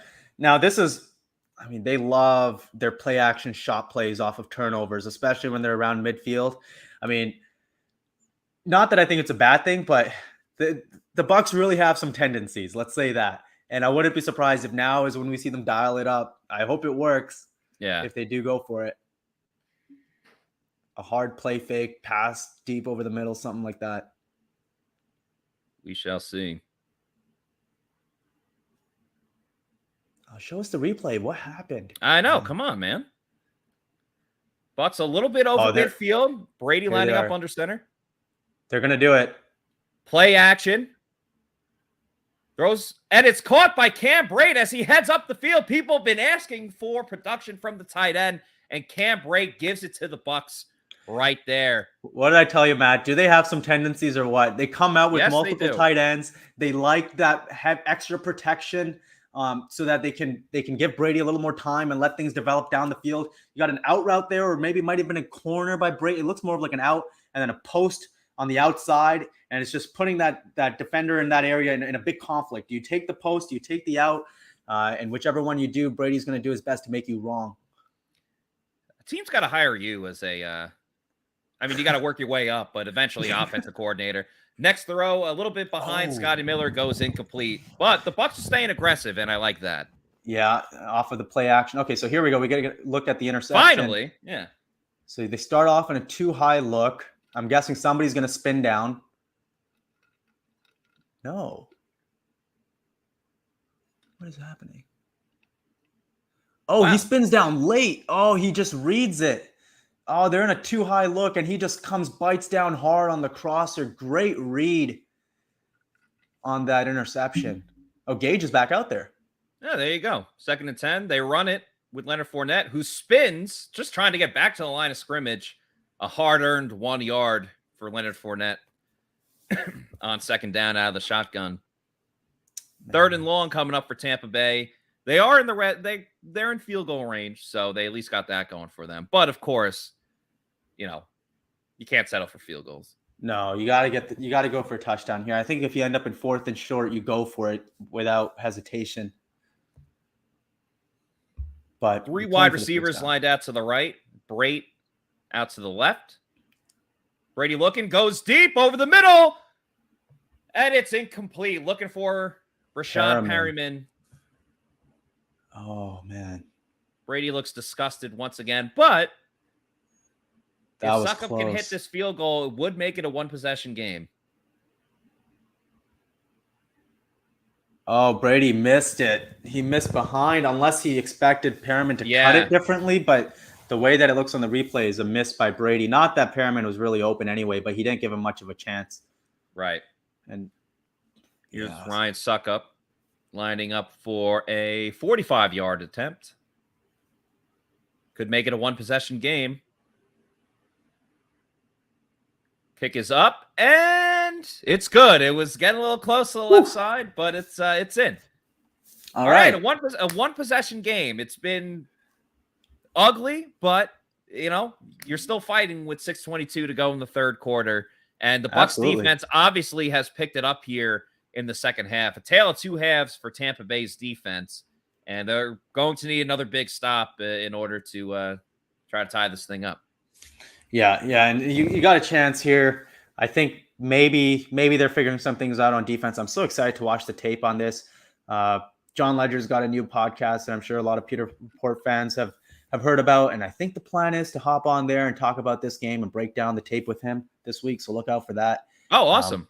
Yeah, but I'm really excited to get into this one. There seems like there's some really interesting elements happening. Even though it's not a particularly high-scoring game, looks like there's some cool adjustments. Yeah, we love John and miss John, and just heard about his new podcast recently. So make sure you go and check that out. And you guys will be together again, I believe, in a couple of weeks, heading to Pittsburgh, if I'm not mistaken. I haven't gotten the confirmation, but that would be quite nice. There's some rumblings about it, let's say. Yeah. Very excited for that. So people keep a lookout for that one. Jake Camarda about to kick things off here. All right. Pin him deep. Get Rodgers to make another mistake. No big deal.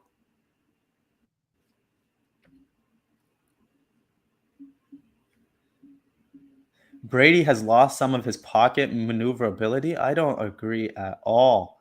I think, so far this year, we just haven't had much of an opportunity to see a whole lot because of how the pockets have collapsed on him. But if you look at 2021 compared to 2020, his pocket movement got way better once his knee got fixed up. He was moving around like how he was when he was younger, with kind of like the eyes on the back of his head, the way he was stepping up and stuff like that. I think it's just a matter of the pressure just kind of getting there more often because of the banged up O-line. 1st and 10 here for Green Bay. Brady and Rodgers in shotgun. Fakes the handoff. Goes over the middle. Caught by Dubs.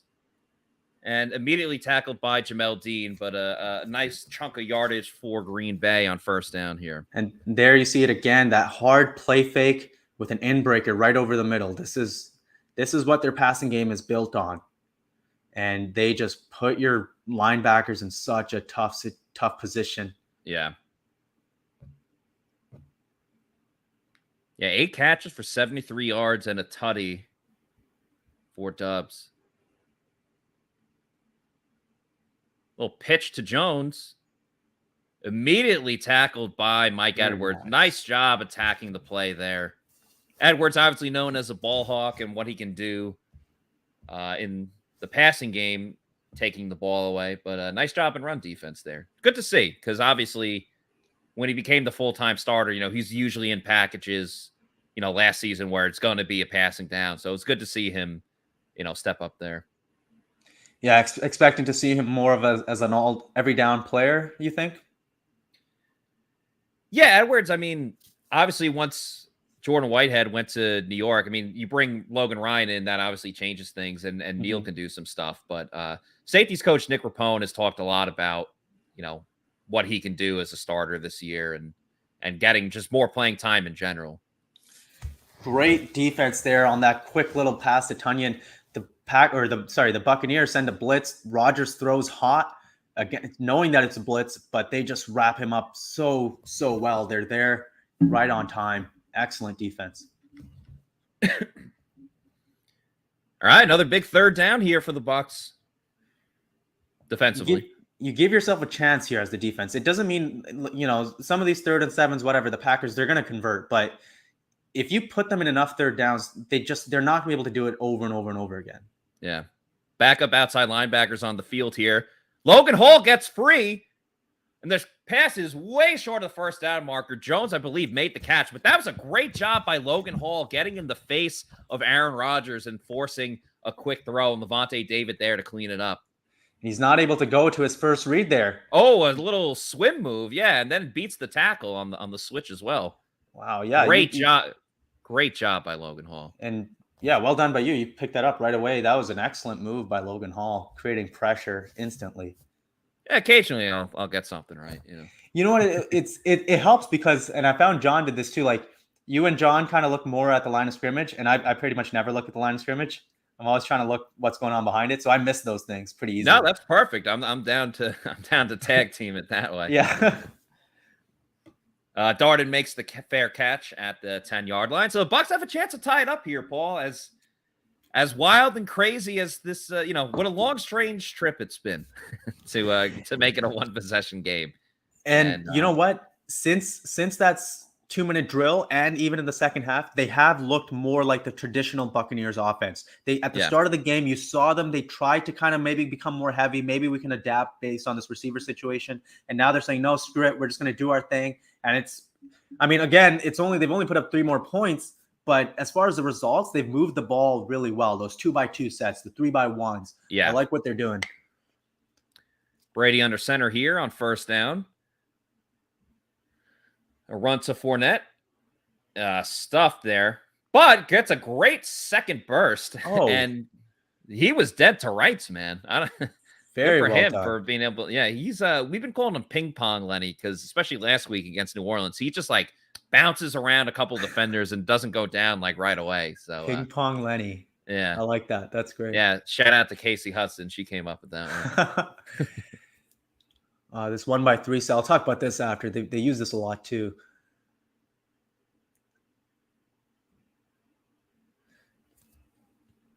This Gage with a nice catch over the middle. So typically, often you say 3x1 set, meaning 3 receivers to one side, 1 on the other. But when it's that tight end that's isolated as that single receiver, a lot of people, they'll call that 1x3. And it's just an easy way to say the tight end is separated. And when they had Gronk, they used that so much because it's such a mismatch. They're still trying to make it work with Brady, but not quite the same mismatch.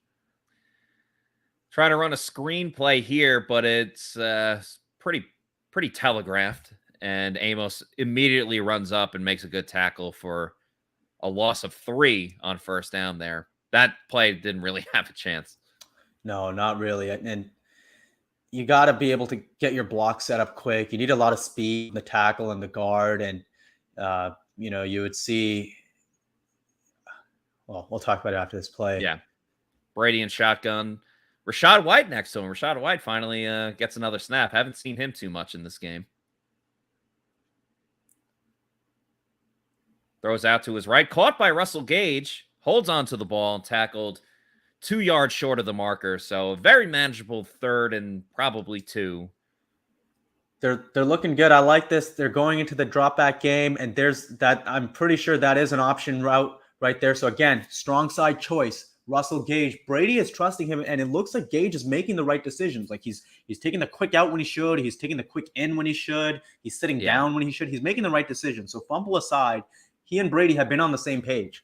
No, I agree with you. Gage is take out the fumble, and it's been really good for Gage. Yeah, and those routes, they're not easy. Like you got to be smart, basically.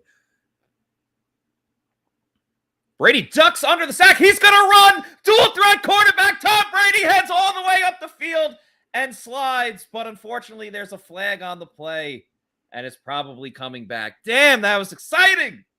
Oh, and I got scared that maybe Brady got hurt there at the end. That's what I thought too, but I just think it's his knee brace. Robert Hainsey, great teammate, going to put that brace back in play. Wow, that's really unfortunate. Looks like they're going to call Walton, I'm assuming. Oh, come on. Are you serious? Wow. I mean, the way he was able to duck under that, though, that was crazy.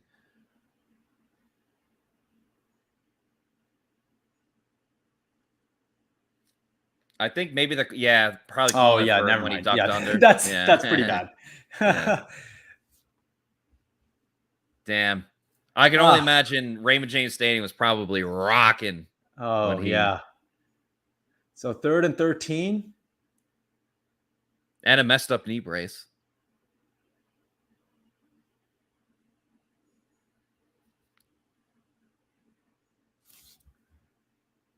Brady just immediately throws it into the ground. I don't know what the heck that was. What just happened? It looked like... It kind of looked like they were setting something... I could be way, way off, but it looked like they were... setting up like a tunnel screen to White. Yes, yeah. I thought that's what they were doing, a screen over the middle. I've seen Brady do that before. I think he just recognized immediately that it wasn't going to work, so he just pitched it. I've seen him do that exact thing on that exact same play before. Yeah. Taking a second to think about it. Yeah, it just looks really weird, though, obviously. Man. And I want to see a replay. What a turn of events.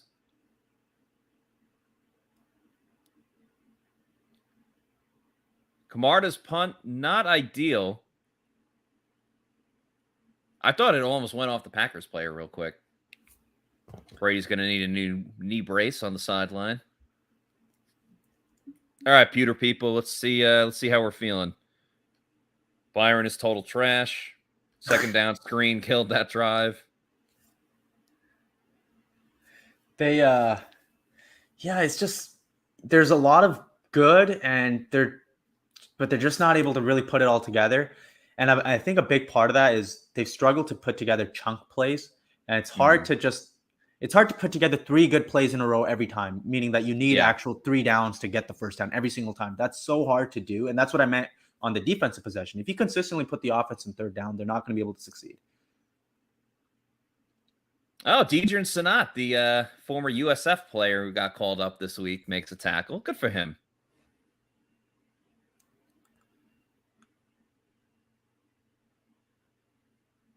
Ramon is not happy with the penalties.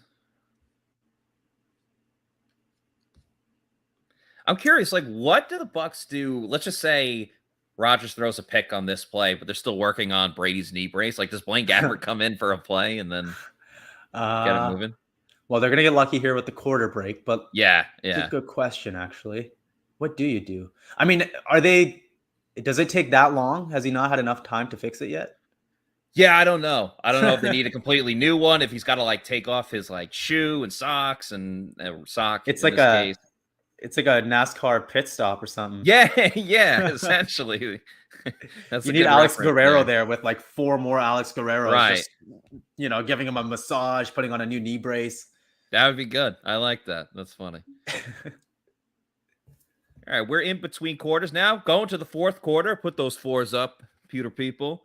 And as we wait for the Bucs to hopefully get a stop on Aaron Rodgers, let's hear another message from Age Rejuvenation. At Age Rejuvenation, we have a lot of interest about erectile dysfunction in men. It's not like my sex life was dormant, but you can always improve. It was having an adverse effect on my marriage and was very happy with the results. We have various treatment programs available to enhance their physical abilities that can improve blood flow and sensitivity. The Pulse Wave has made it so much better. It's been a significant improvement. The good news was that I heard it from my wife. Stop waiting. Start doing Age Rejuvenation.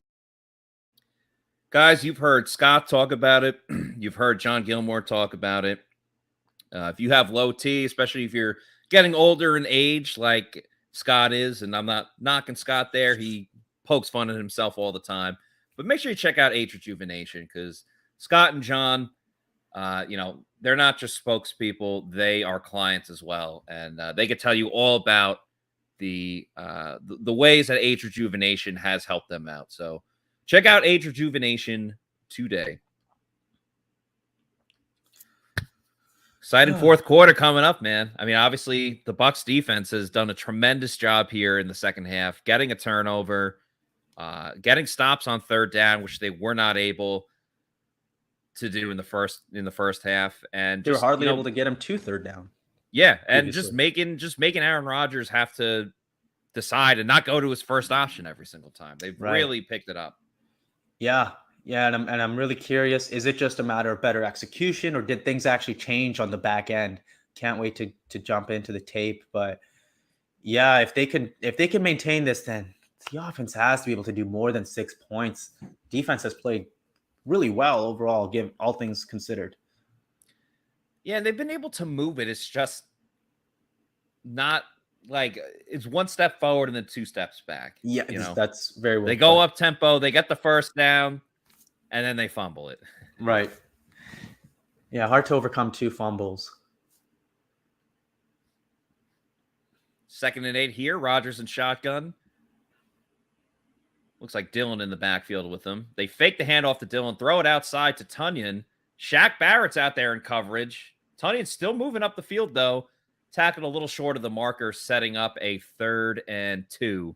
Now, Shaq Barrett out there, Mike Edwards, and Will Golston hustling over there, too. Good for Will. Basically a designed swing screen. The wide receiver that's out there is almost immediately starting to block. And it's just designed after the play fake. They're going to throw it out to the flat and see if you can pick up a block and gain some yards. And 3rd and 2, not a bad result for the Packers.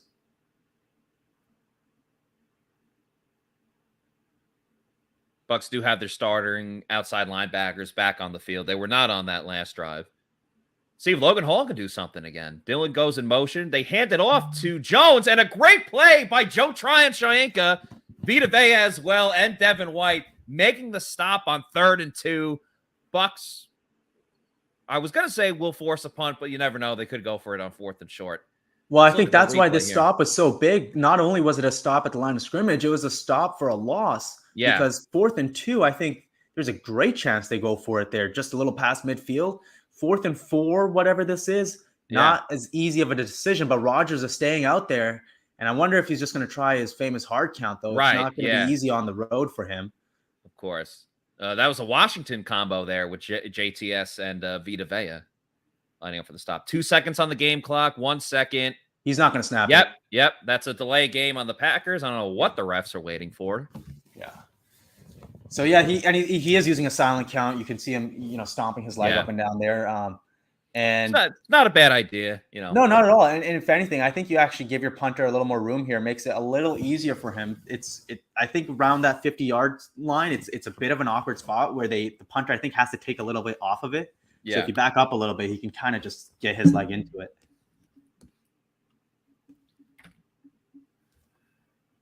And the Packers punter has done a good job. They obviously pinned the Bucs at the 1. and then also pin them, inside the 10.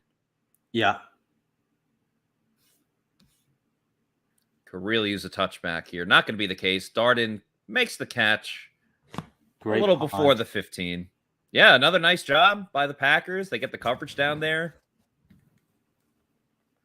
Another opportunity for Brady and the Bucs to tie the game up. Still a lot of time left in the fourth quarter. 13 minutes to go.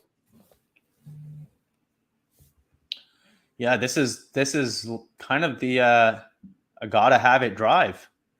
Without question. I mean, the way that the Bucs defense has kept them in the game has been like they deserve a round of applause. But to ask them to get another stop just for them to try to tie the game up, which of course will include a 2-point conversion here, you're really asking a lot of this Bucs defense. But we'll see.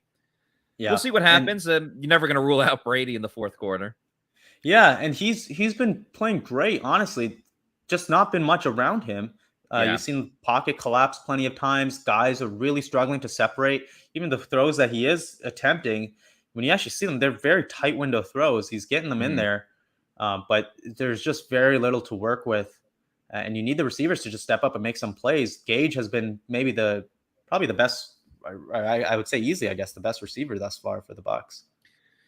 Yeah, it's funny because I was talking with Josh Queipo during halftime, and on Pewter Report we always have most impressive, most disappointing, like all those things. And like most impressive, I was trying to think, like especially at halftime, it was before the defense started making plays. I was like, really the only person that I thought had a chance for like most impressive was Russell Gage, and then he fumbled. So it's like, damn. Yeah, now it's like, what do you do with him? Because he has played very well. He's made a lot of good decisions on those choice routes and stuff like that, which is, we'll see. I mean, if he scores the game tying touchdown here, then you got to put him back. Yeah, then he's a lock for most. Then he's first ballot most impressive, right? Yes, yeah. Probably the first name on that title. Right. Yeah, that's always a tough assignment. I don't envy. I think now it's Josh and or JC and Scott that do it. Yeah, I know last year you had it, right? Yeah, we mix it up a lot. So I'm actually doing most impressive today, and Josh is doing most disappointing. Yeah, we mix it up a lot though. Like, JC and Josh Queipo and Scott have been doing most impressive, most disappointing. Because I've always said, like, you can't just have one person do most disappointing every single time because you don't want to be the bad guy. I did because at the end of the day, it's Scott's call. He's the boss. So if he wants to do most impressive, I mean, I argued. I was like, listen, it's tough to be the bad guy every single time, especially, hey, the Bucs won by 30 points. Here's who's bad. So I was like, no one wants to be the villain every time. Right. That's very true. Bucs start with the run here to Leonard Fournette. He's stopped in the backfield for a loss of about 1 or 2. That was Gary on the play. And they're not having success with running out of 12 personnel. They've been really bad at it all year. They want to go heavy and have those extra blockers. But the thing is, when those blockers are Rudolph and Brate, those guys are not plus run blockers. So you're letting the defense play base, which is going to generally perform better against runs anyway, as opposed to, say, going 11 personnel, spreading it out a little bit, trying to create a light box, then running if you are going to run. Cole Beasley in motion on second down. Brady looking his way. Beasley makes the catch for a very short gain. And as you said, Paul, another third down that you just can't get yourself into. Nothing coming easy for this offense. Very, very true. So got to have it down. Scotty Miller on here. Russell Gage, Cole Beasley. And see if there's another receiver. I think there were 4 receivers. I think probably be Perryman. Yep, Perryman's there next to Gage at the bottom of your screen. So 10 personnel. Lenny in the backfield. Beasley makes the catch, but he's a yard short of it. Come on. It looked like he bobbled that one again. Yeah. What do you think? Do you go for it here? I mean, I have no idea. I would have to see what the model said. This seems like a tough decision to me. Did he? It looked like I can't tell if the momentum took him that way, but it almost looked like that he dove thinking he was at the marker. Yeah. I could be off, but it seemed like he was still up, And the pass was right where it needed to be. It's not as if he had to dive to catch it or something like that. Yeah. Man. All right, much better punt by Camarda this time. Fair catch at the 20, and once again, Bucs are going to have to rely on their defense to get a stop. Mm-hmm. You can't keep wasting these first downs on unsuccessful runs. You just got to be better on early downs. Just have to be. Got to scheme up more horizontal, quick passes, something in the flats, things like that. But they're just making it so hard every time. Yeah, it really has been. This game's been a little bit frustrating for Bucs fans, but one game that isn't frustrating is bowling. And of course, if you're going to go bowling, the best place to go and do that is at Pin Chasers. So many different locations from East Pasco to Zephyr Hills, Midtown Tampa, and Veterans Tampa as well. They have one that's not too far away from the Advent Health Training Center where the Bucs have their facility. They have so many great deals as well, whether it's, the brunch you can get on the weekends, or you can eat pizza, or you can bowl, dollar beers. There's so many different deals. Make sure you go to pinchasers.net to find a deal that's good for you. It's a great night out with friends and family. You can book your kid's birthday party as well. They can go bowling. There's an arcade room so the kids can play video games as well. And the food's extremely underrated, from the pizza to the chicken tendies to the nachos. It's all great food. So go to pinchasers.net, find out what deal they have in store for you, and start booking your office holiday party. I know it's not for a couple of months in December, but these things fill up pretty quick. So if you want to book your office party at Pin Chasers, which is a great idea, make sure you start doing that sooner rather than later. That's pinchasers.net. I mean, you can't ask for a better second half from the Bucs defense. Like, at this point, this is all on the Bucs offense. If you holding the Packers to 14 points, no points in the second half, I mean, yeah, I don't know what else to say. Yeah, and I think the receivers have been the weakest point on this offense specifically, and that's to be expected with all these injuries. But still, they've played really poorly, I think, as a whole. This game is a fireable offense from Leftwich. A lot of Leftwich slander tonight. I'm tired of the Tampa media making excuses for him. I don't really know where we've made excuses for him. When he does good things, we compliment him for it, and when they run the ball nonstop in passing situations, we get mad at them for that. So yeah, I've never I can't think of anybody really in Tampa Bay media who's stuck their neck out for Westbrook or Leftwich or anything like that. Ramon says, take the bloody headset from Leftwich. I'm pretty sure he's talking about you, Paul. I could do it in Madden, not in real life, not so much. I still play the old Madden. I have like Madden 19. I haven't gotten a new one. Oh, really? Okay. Yeah, I don't know. I don't need I don't play video games like a ton. I go through phases. Anyway, that seems like a good thing. Yeah, like I'll go through phases where I play like every single night for like a month, and then I won't play for like another 5 months, and then get back into it. It's weird. Right on. I'm very streaky with it. Penalty on the Packers here. I play Madden like an absolute nerd. Oh yeah. Not in terms of playing a ton, but the way I play. I try to play like it's like I try to think about like actual like what's going on with the coverages and stuff like that. Right. No, I respect it. Do you like play online or do you play online? No. The online is too unrealistic. Like the way that like people because you got some idiot that's running like I don't know a fake punt on second down or something like that. Yeah, or they're gonna just use they're gonna overuse certain plays because they work too well in the game. So I try to play with the computer and find the best sliders online. Try to get really realistic stats. Absolute nerd stuff. What's your favorite game? Like, is it Madden? Is it Madden? Is it Call of Duty? Is it probably Madden? I mean, it's not that I'm a huge fan per se, but I mean, it's football. So it's right. Exactly. Yeah. I don't play a ton, but when I play, that's what I play. Yeah. Packers run it and pretty much get no gain. They ran it with Dillon there. Nice job by the Bucs. It'll be 2nd and long, 2nd and 17. Rodgers lined up under center, throwing it deep down the field. He's got a man, and it's picked. Jamel Dean, don't make a scene. His 3rd interception in 2 games. The Bucs get the ball right back. Don't make a scene. It's just Dean, and he's smiling from ear to ear. The Bucs are looking back, though. Oh, my God. There's a flag, and this has to be rough. I don't want to assume.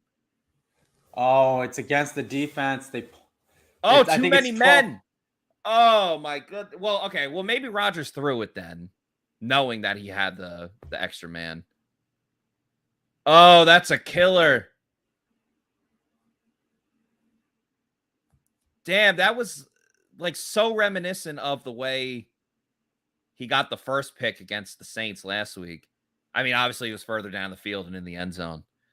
But damn, too many men. Obviously, they're trying to get that last lineman off the field. Rodgers is the best at, the quick snap in those situations. Absolutely. It is 2nd and 12, though. So, yeah, still a good situation for the Bucs. He dumps it off to Tunyon. Got Lavonte and Lavonte and Mike Edwards there for the stop. Man, I just feel like, the momentum swing of like the high of like getting that pick and being super pumped to being like, oh, like now we got to play defense again right after that. Yeah, it's got to be tough, right? Yeah. You got to get focused. You're thinking about, oh, let's go run to the end zone. Let's do a row the boat, like that whole thing. Yeah. Huge 3rd and 5 here.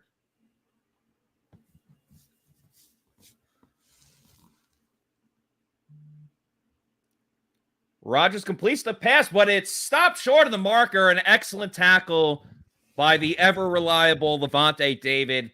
Another huge stop for the Bucs, who are carrying this team to trying to make it a tie game. Fantastic job by David. Obviously, Bucs helped out by that penalty, but a job well done. Logan Hall keeps using that spin move. Yeah. Great man coverage just across the board. Everybody's completely tied up. 3rd and 5. It's a typical man coverage down. They don't send the blitz, but the threat of the blitz forces the Packers to keep an extra guy and to chip anyway. Darden has a chance to return this. Takes it up the middle.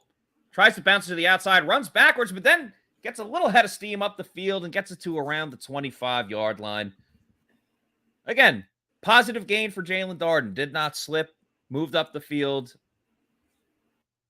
Now the Bucs aren't backed into their end zone. That's been the case for a couple times this drive, especially in the second half. So nice for the Bucs to not be all the way in their own end zone. Okay, I think now you got to treat it like a 2-minute drill. You just go to your staple plays. You're done trying to scheme anything up in terms of like anything special game plan wise. I think now you just say, hey, these are our best plays. Let's just run them. Let's go.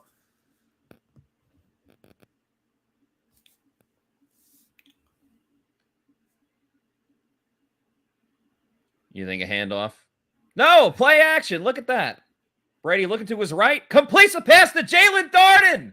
Oh, Darden finally used on offense. What a nice surprise. Yeah, he was. Haven't seen him a ton. He was in as the X receiver on that play where did Perriman fumble it one time before the half? They used Kalen Geiger, one of the undrafted free agents that made the practice squad and then has been elevated. They used him on a play as well. That's about the most separation I've seen from a receiver all day. Darden got a few yards between him and his man. Yeah. No, that's a great point. Like, everything has been tight. Are they doing a double? Oh, no, that play just went horribly wrong. They tried to do like a double reverse. Luckily, they jumped on the ball. Let's say this is where you just go run your stuff, right? I know, and you can't do that with just the way the offensive line has looked. So it was okay. So they tried to do a double reverse to Scotty. I think they were going to toss it maybe back to Brady, and he might have. That's what I was thinking too. So that's a 12-yard loss. Holy shit! Brady pump fakes, then sacked on the next play. This drive has completely gone downhill. Brady's slow to get up. I don't know if he's hurt or he's just extremely frustrated. I mean, now you're looking at a 3rd and, a mile. At this point, you're almost forced to go for it on 4th down. Yeah, I guess it depends on what you do on 3rd, right? Well, I mean, I guess if you pin them, Damn. 3rd and 30. You don't see that too much. Jeez. And it looked like Walton went off sides there. Brady completes the Cam Brate. Bucs looking for the illegal hit to the helmet. That you could make a case there. Nah, I don't think a team should get bailed out for something that's so banged. Yeah, that's fair. They don't deserve a first down on this one. Yeah. Oh, Manon. I mean, yeah, Byron. You can't even go for it down 4th and 19. He's really held them back in a lot of ways so far this season. I mean, I don't want to be so critical because like I do think there are things that he does really well, but there have been some really just horrible ways that he's held them back. Yeah, this has been not pleasant. Interesting that they called a fair catch there. Yeah, I guess just playing it safe. Yeah, I don't know. Do want to remind everyone, by the way, that next week we will be back with the Pewter Report tailgate show. That will be at 6:30 p.m. Because remember, the Bucs have a Sunday night game against the Kansas City Chiefs. So we will be live at Walk-Ons in Midtown. Going back to the Midtown one, it's about 10, 15 minutes away from Rain James Stadium. We'll be live at 6:30. You know, same cast, same crew, John Gilmore, and then some combo of JC Bailey, possibly Scott Reynolds as well. We'll do the live in-game analysis with myself and a guest to be named later. Haven't clarified that one just yet. And then, of course, the Pewter post-game show. So next week, as Rodgers goes back to pass, throwing deep, nice pressure by the Bucs defense right there. But yeah, make sure you join us next week as well. Pewter Report tailgate show live from Walk-Ons in Midtown, and then the in-game game day show with the analysis following that when the game kicks off. It'll be another late night Sunday Night Football with the Bucs and the Chiefs. Very excited for that one. Paul, good pressure by the Bucs on that first play there, getting to Rodgers. He's forced to he went deep, but he threw it out of bounds as well. So 2nd and 10 coming up in a crucial moment for Tampa Bay's defense. Do the Packers keep dropping back, or do they just kill clock, try to run it here backed up near their own end zone? Well, I mean, they've been, oh boy. Jones gets a solid gain of 5 yards there. I think you'll see a little bit of, combination. Like the Packers have been pretty effective in the screen game. We've seen a ton of that. So that's obviously, it's a pass play, but it's a low risk of like an incompletion or a, turnover. So I think that's a great call. It could be a great call here, just given how much the Bucs like to blitz on third. The screen would be an excellent counter. Only need a few yards. And the Bucs are going to try to be aggressive to force something to happen, a turnover, a big splash play. So I think a screen could be exactly what they need. And Packers struggling to line up correctly. Yeah, Rodgers going to call a timeout. Actually kept the timeouts this time.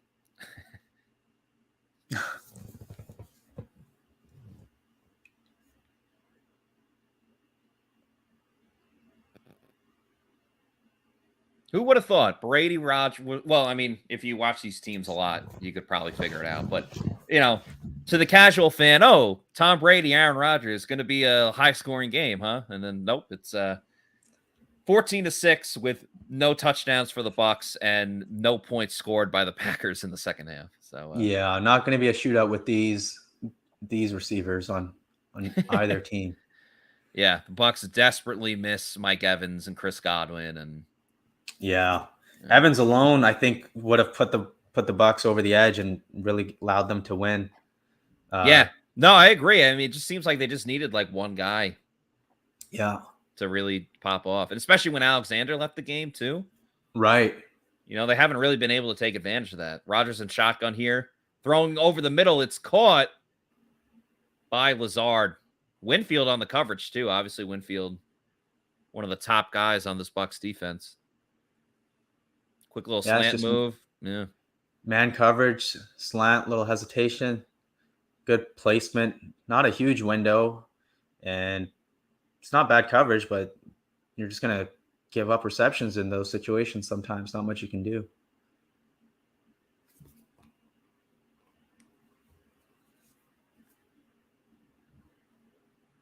Rodgers and shotgun here. Looks like man again. Run it with Jones, who rips off about 6 or 7 yards. Packers will take that all day with, about to be under 4 minutes left in the game. Definitely. And it's early in the game, it was the early down success that kept the Packers offense on track. It was avoiding those difficult situations. Yeah. And if they're able to do that again, it's pretty much game over. You got to think of this as a 2-possession game for the Buccaneers, I think, because, to win, you need 2 possessions either way. So I think that's kind of got to be your approach with how aggressive you're being. Yeah, at this point, I think you're kind of just playing for overtime. Well, if you tie it up.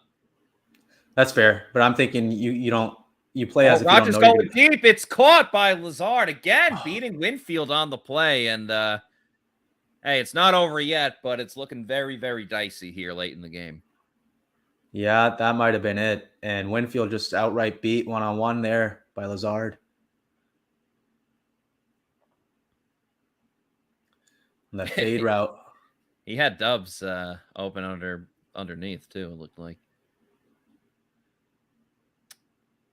Damn, that's a tough one.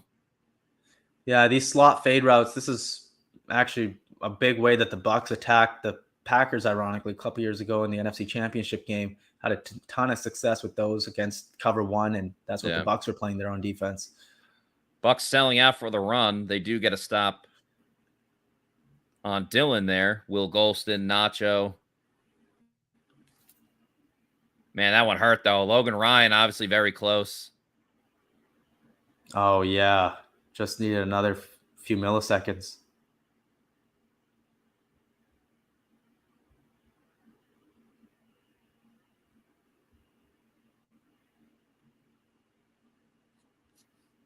Yeah, I don't think any offensive player is going to go on most impressive for the Bucs, besides maybe Russell Gage. I think Brady could make a case, but yeah, he's done as much as he could do. But yeah, Brady's been fine. But it's not like there's been some big splash play either. Yeah, the run they got called back. I didn't go. Yeah, Packers have a player down on the field.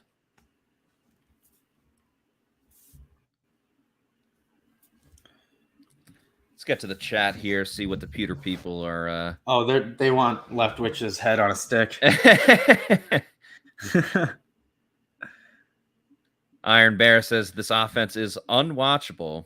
Long lost Glazer. He wants them to call Gronk. Not a bad idea. It would help, but he might end up on the injury list pretty quickly too. Brian says, what a, and in all caps, disgusting performance by the offense. And then all caps again, every single game so far. Let's see what else we got. Lazard really hit Davis hard there. Damn. Rich says we used to score TD the first drive. That's true. The Bucs used to be pretty good at that. Yeah, and a tough one next week. Yeah, I know. But, Outback Cat says Jacksonville is greater than Tampa Bay. That is not true. But a lot of us had said, and I know I've mentioned on the podcast, you look at the first 4 games for the Bucs, and it looks really brutal, just the opponents that they had. I always said the Bucs just need to go 2-2. Brady looking deep. Looks like the receiver fell. No flag, no flag, no flag. All right. 3rd and 10 coming up. But I think the Bucs already checked the box of splitting the first 4 games of the season. So, right. Let's not gotta look at the big picture here. Yeah, and I agree. Getting that Saints win was huge for that exact reason. And by the way, the Bucs continuing to use man coverage here, and you're seeing those crossing routes. They're deep down the field trying to create like a rob or a pick. Instead, it looks like the Packers kind of screwed themselves up. Yeah. Big play here because they're out of field goal range, but it could only take a couple yards for Mason Crosby. Expect man coverage here again. Delay a game. It kind of looked like he was trying to, get the Bucs to jump off sides.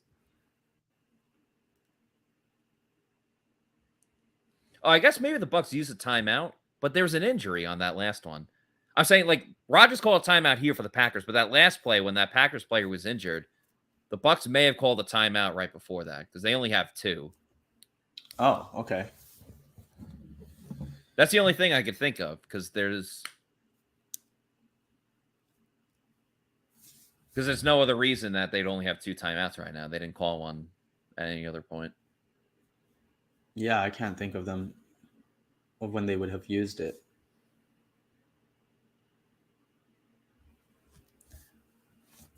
All right, game's on the line here. Yeah, no big deal.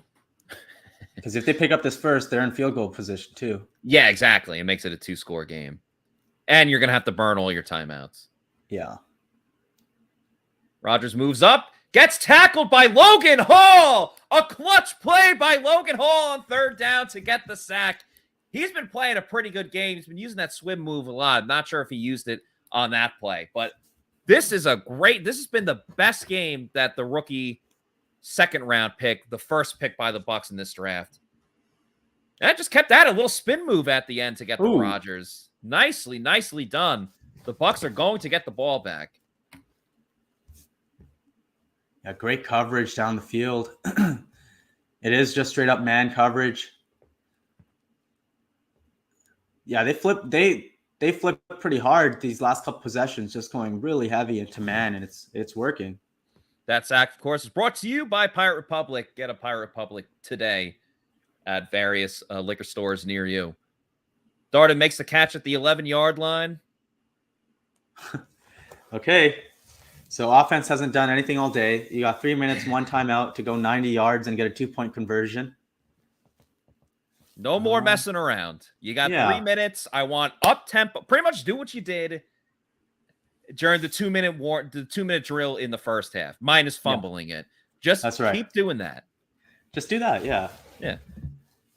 You'd have to imagine they're not going to run it on 1st down here. So that's pretty good. I know. They're finally in a situation where like not even Byron Leftwich can run the ball. And watch, they'll run it on this play. I think you might get a deep shot to Scotty if you can beat the press. Jalen Darden standing there for a screen. Gage makes the catch. Hold on to that ball. All right, let's move it. Move it. Time is of the essence, people. That's one of their staple concepts there. Smoke route, curl, and probably a juke route from the number 3. Packers send a little bit of a blitz. Hits Gage over the middle. Nicely done. Up to the 35. Move it. Move it. Move it. Yeah, get another play in before the 2-minute warning. Yeah, Bucs only have 1 more timeout.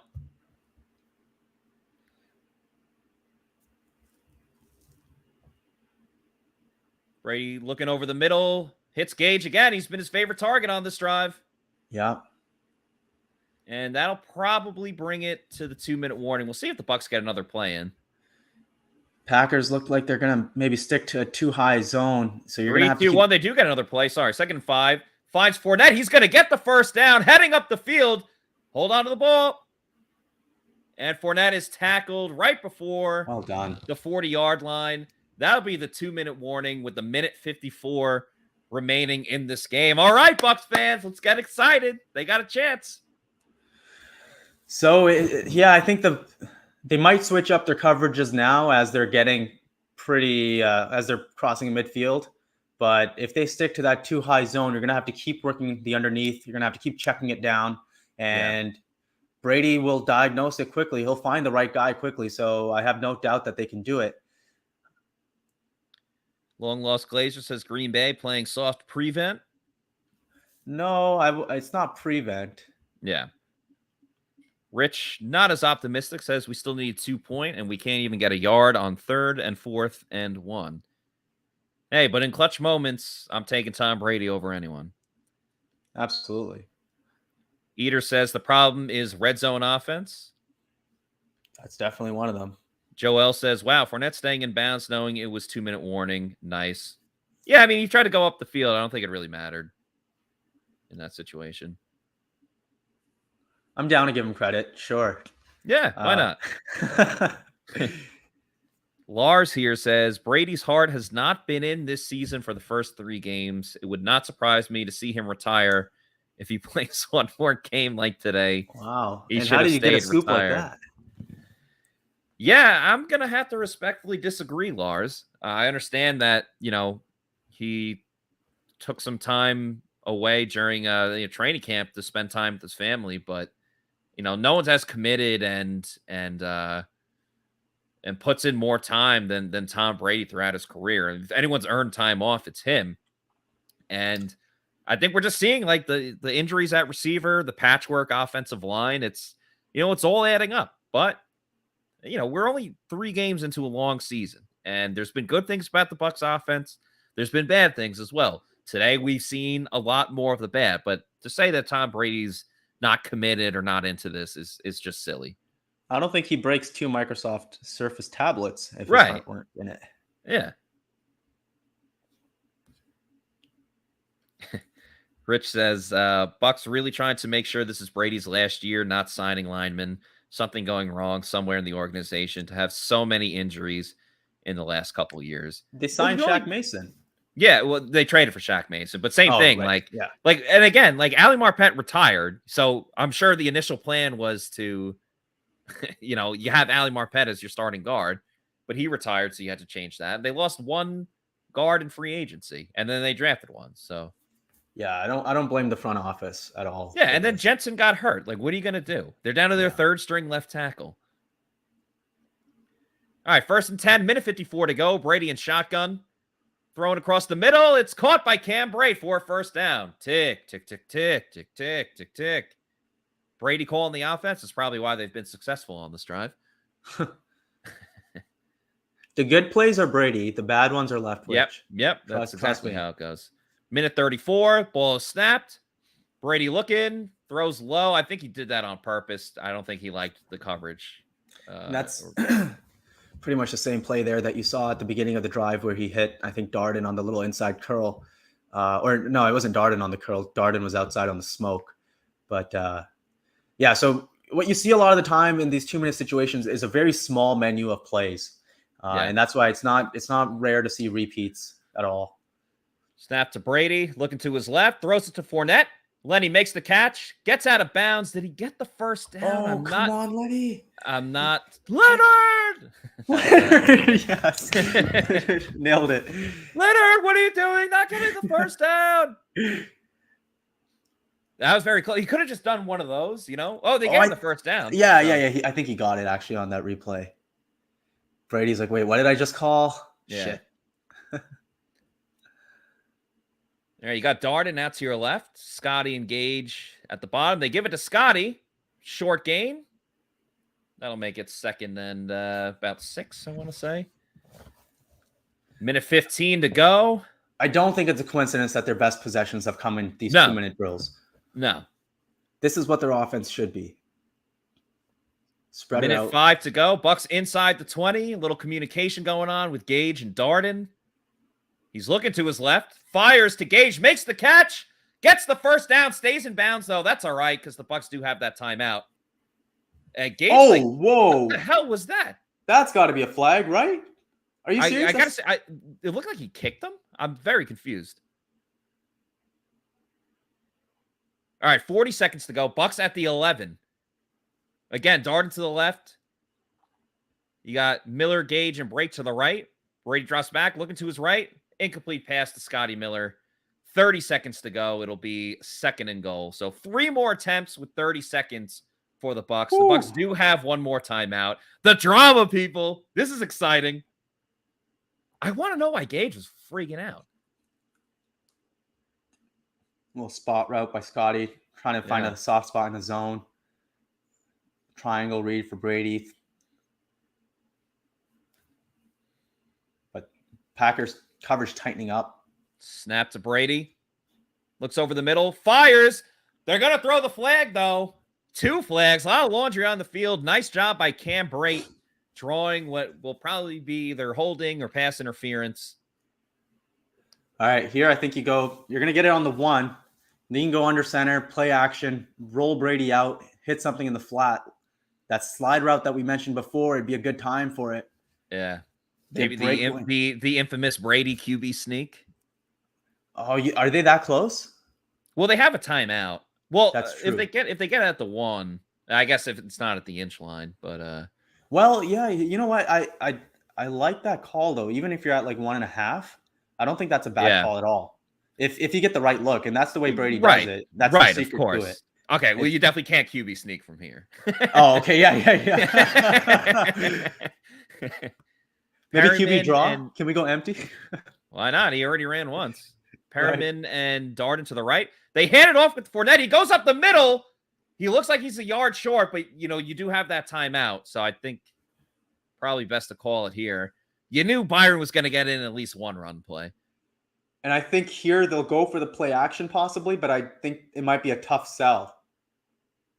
Well, actually, with 20 seconds, you can still. It's not like your guys are going to be 20 yards down the field. So I know, but you get the piles, and the guy's got to get off the pile. It's a lot with 20 seconds, right. Oh, so what do you think? You think like just like a drop back here, or what are you thinking? I think I'm normally against like going shotgun at the goal line, but in this situation, when you pretty much you either have to pass it or guarantee that you're going to score a touchdown on the run play. It's kind of like the Seattle situation. Yeah, a little bit. I was sitting 3 feet to my right where I am right now and completely heartbroken. Oh, yeah. Are you the Seahawks are my local team. I mean, I'm a huge Brady fan, obviously, but yeah. Oh, man. Yeah, what just happened? Oh, the Packers used a timeout. Okay. Yeah, Packers call a timeout. So, yeah, what are they going to play here? I think you got to call 2 plays here. And then see which one. Yeah, maybe even 3 if you want to put a run in there. But I think you call 2 passes. You call one that you love against man. You call one that you love against zone, or you design it as a split field. So you say, hey, if you think it's man, read the left side of the field. If you think it's zone, read the right side of the field. Something like that. All right, 2nd and goal. So 21 seconds. They'll have 3 attempts to punch it in here. Oh, they're playing very heavy. They're trying to make it look like a run. I think we're going to see the play action. Yeah, you can't run it, though. Play action to Fournette. He's looking for Brady. It's just out of his reach, though. Yeah, I think he's just throwing that away. Could be. 18 seconds remaining. 3rd and goal. 2 more opportunities for the Bucs to score, and, of course, would need the 2-point conversion. But see, I think this is why a slide route would be so good here with man coverage. You force the defender to run all the way across the line of scrimmage through all these bodies, and your guy can just run underneath. And but maybe here. Bucs in shotgun, 3 wide receivers to the right. Brady changing the play. Signaling calls, doing the Hova, H to the Izzo. 2 seconds, 1 second, snap the ball. They get it done. Brady looking over the middle. It's caught! Russell Gage over the middle! Can you believe it? My goodness, how the heck did he hold on to the ball? Russell Gage with a tremendous catch. You got to be kidding me. It's 14-12. The Bucs will go for 2 to try to tie the game up with 14 seconds to go. Gage put his hand up for a minute. It was behind him. Well, I think that was intentional. There's a guy right in front of him. If Brady puts this in front of Gage, that's going to get knocked out for an incompletion. Yeah. Right there. Wow. What a great catch. placement. Great catch, because that's not easy at all to catch that behind you. They just got the snap off. And now you need your best play. Yep. Wow, what a catch by Russell Gage. He's going on the most impressive list. Yeah, I think he's earned it. And I think Brady's earned it too. I think so. Yeah, this drive. No, I agree with you. This drive, he's made it. All right, now you need this. What do you call? Todd Bowles gets a thumbs up. I guess he likes the call. So, I mean, maybe a bubble screen. We've seen New England a couple times in the Super Bowl use a direct snap to a running back against Carolina one time, and then again against the Falcons. They haven't done well with the screens. Yeah. Cole Beasley's on the field here. Oh, wow. Perryman goes in motion. Bucs in shotgun. Beasley moves over now. Oh, that's a delay of game. They run it with Fournette, but the whistle is blown. That's a delay of game penalty. It's tough unbelievable. To say, it's tough to say if Fournette would have scored because the Packers players had let up at that point. But in the most crucial moment, the Bucs get a delay of game penalty. Fournette moved too. So that's a 5-yard penalty. Todd Bowles obviously not happy with the situation there. And you're going with a run? That's, by the way, that's your call? And I gotta have it? All right. Inside the 10. Need this 2-point conversion to keep the game going. Brady looking to his right. Moves over. Fires. It is tipped. And it goes incomplete. The 2-point attempt is no good. And that'll just about do it, barring a miracle onside kick.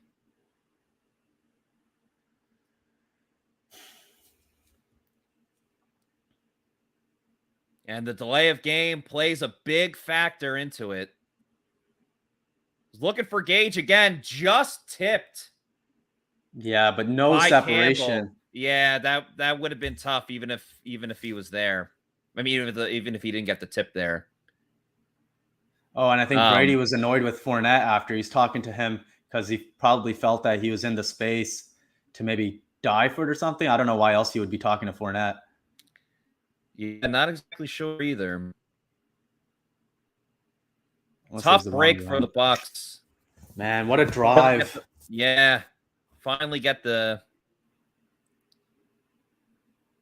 score to try to tie it up and just can't get the 2-point conversion.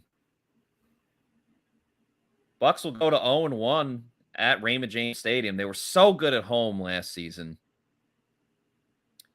But in the rematch of Bucs-Packers, Rodgers gets the better of Brady in this one, barring a miracle onside kick and then a miraculous pass that gets them into field goal range. Here's Camarda. Little bouncer. It's available, but no, none of the Bucs are there. Thought for a moment Antoine Winfield Jr. could have potentially gotten it. It's recovered by Lazard, and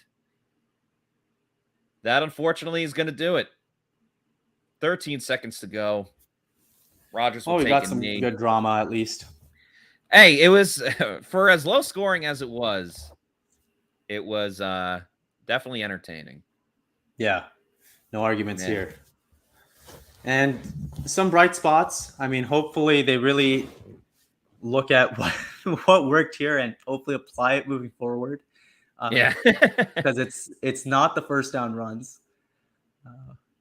I just don't get the delay of game there. Like, they got lucky on the touchdown. Like, that one was very close. And then the delay of game on the next one, obviously that's a huge issue right there. So very frustrating loss for the Bucs on that one.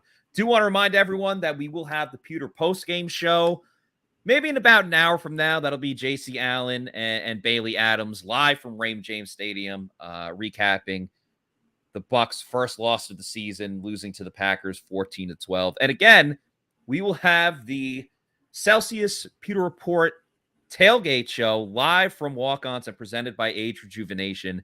That'll be next week at 6:30. And then the Pewter Game Day show with live in-game analysis and reactions presented by Celsius.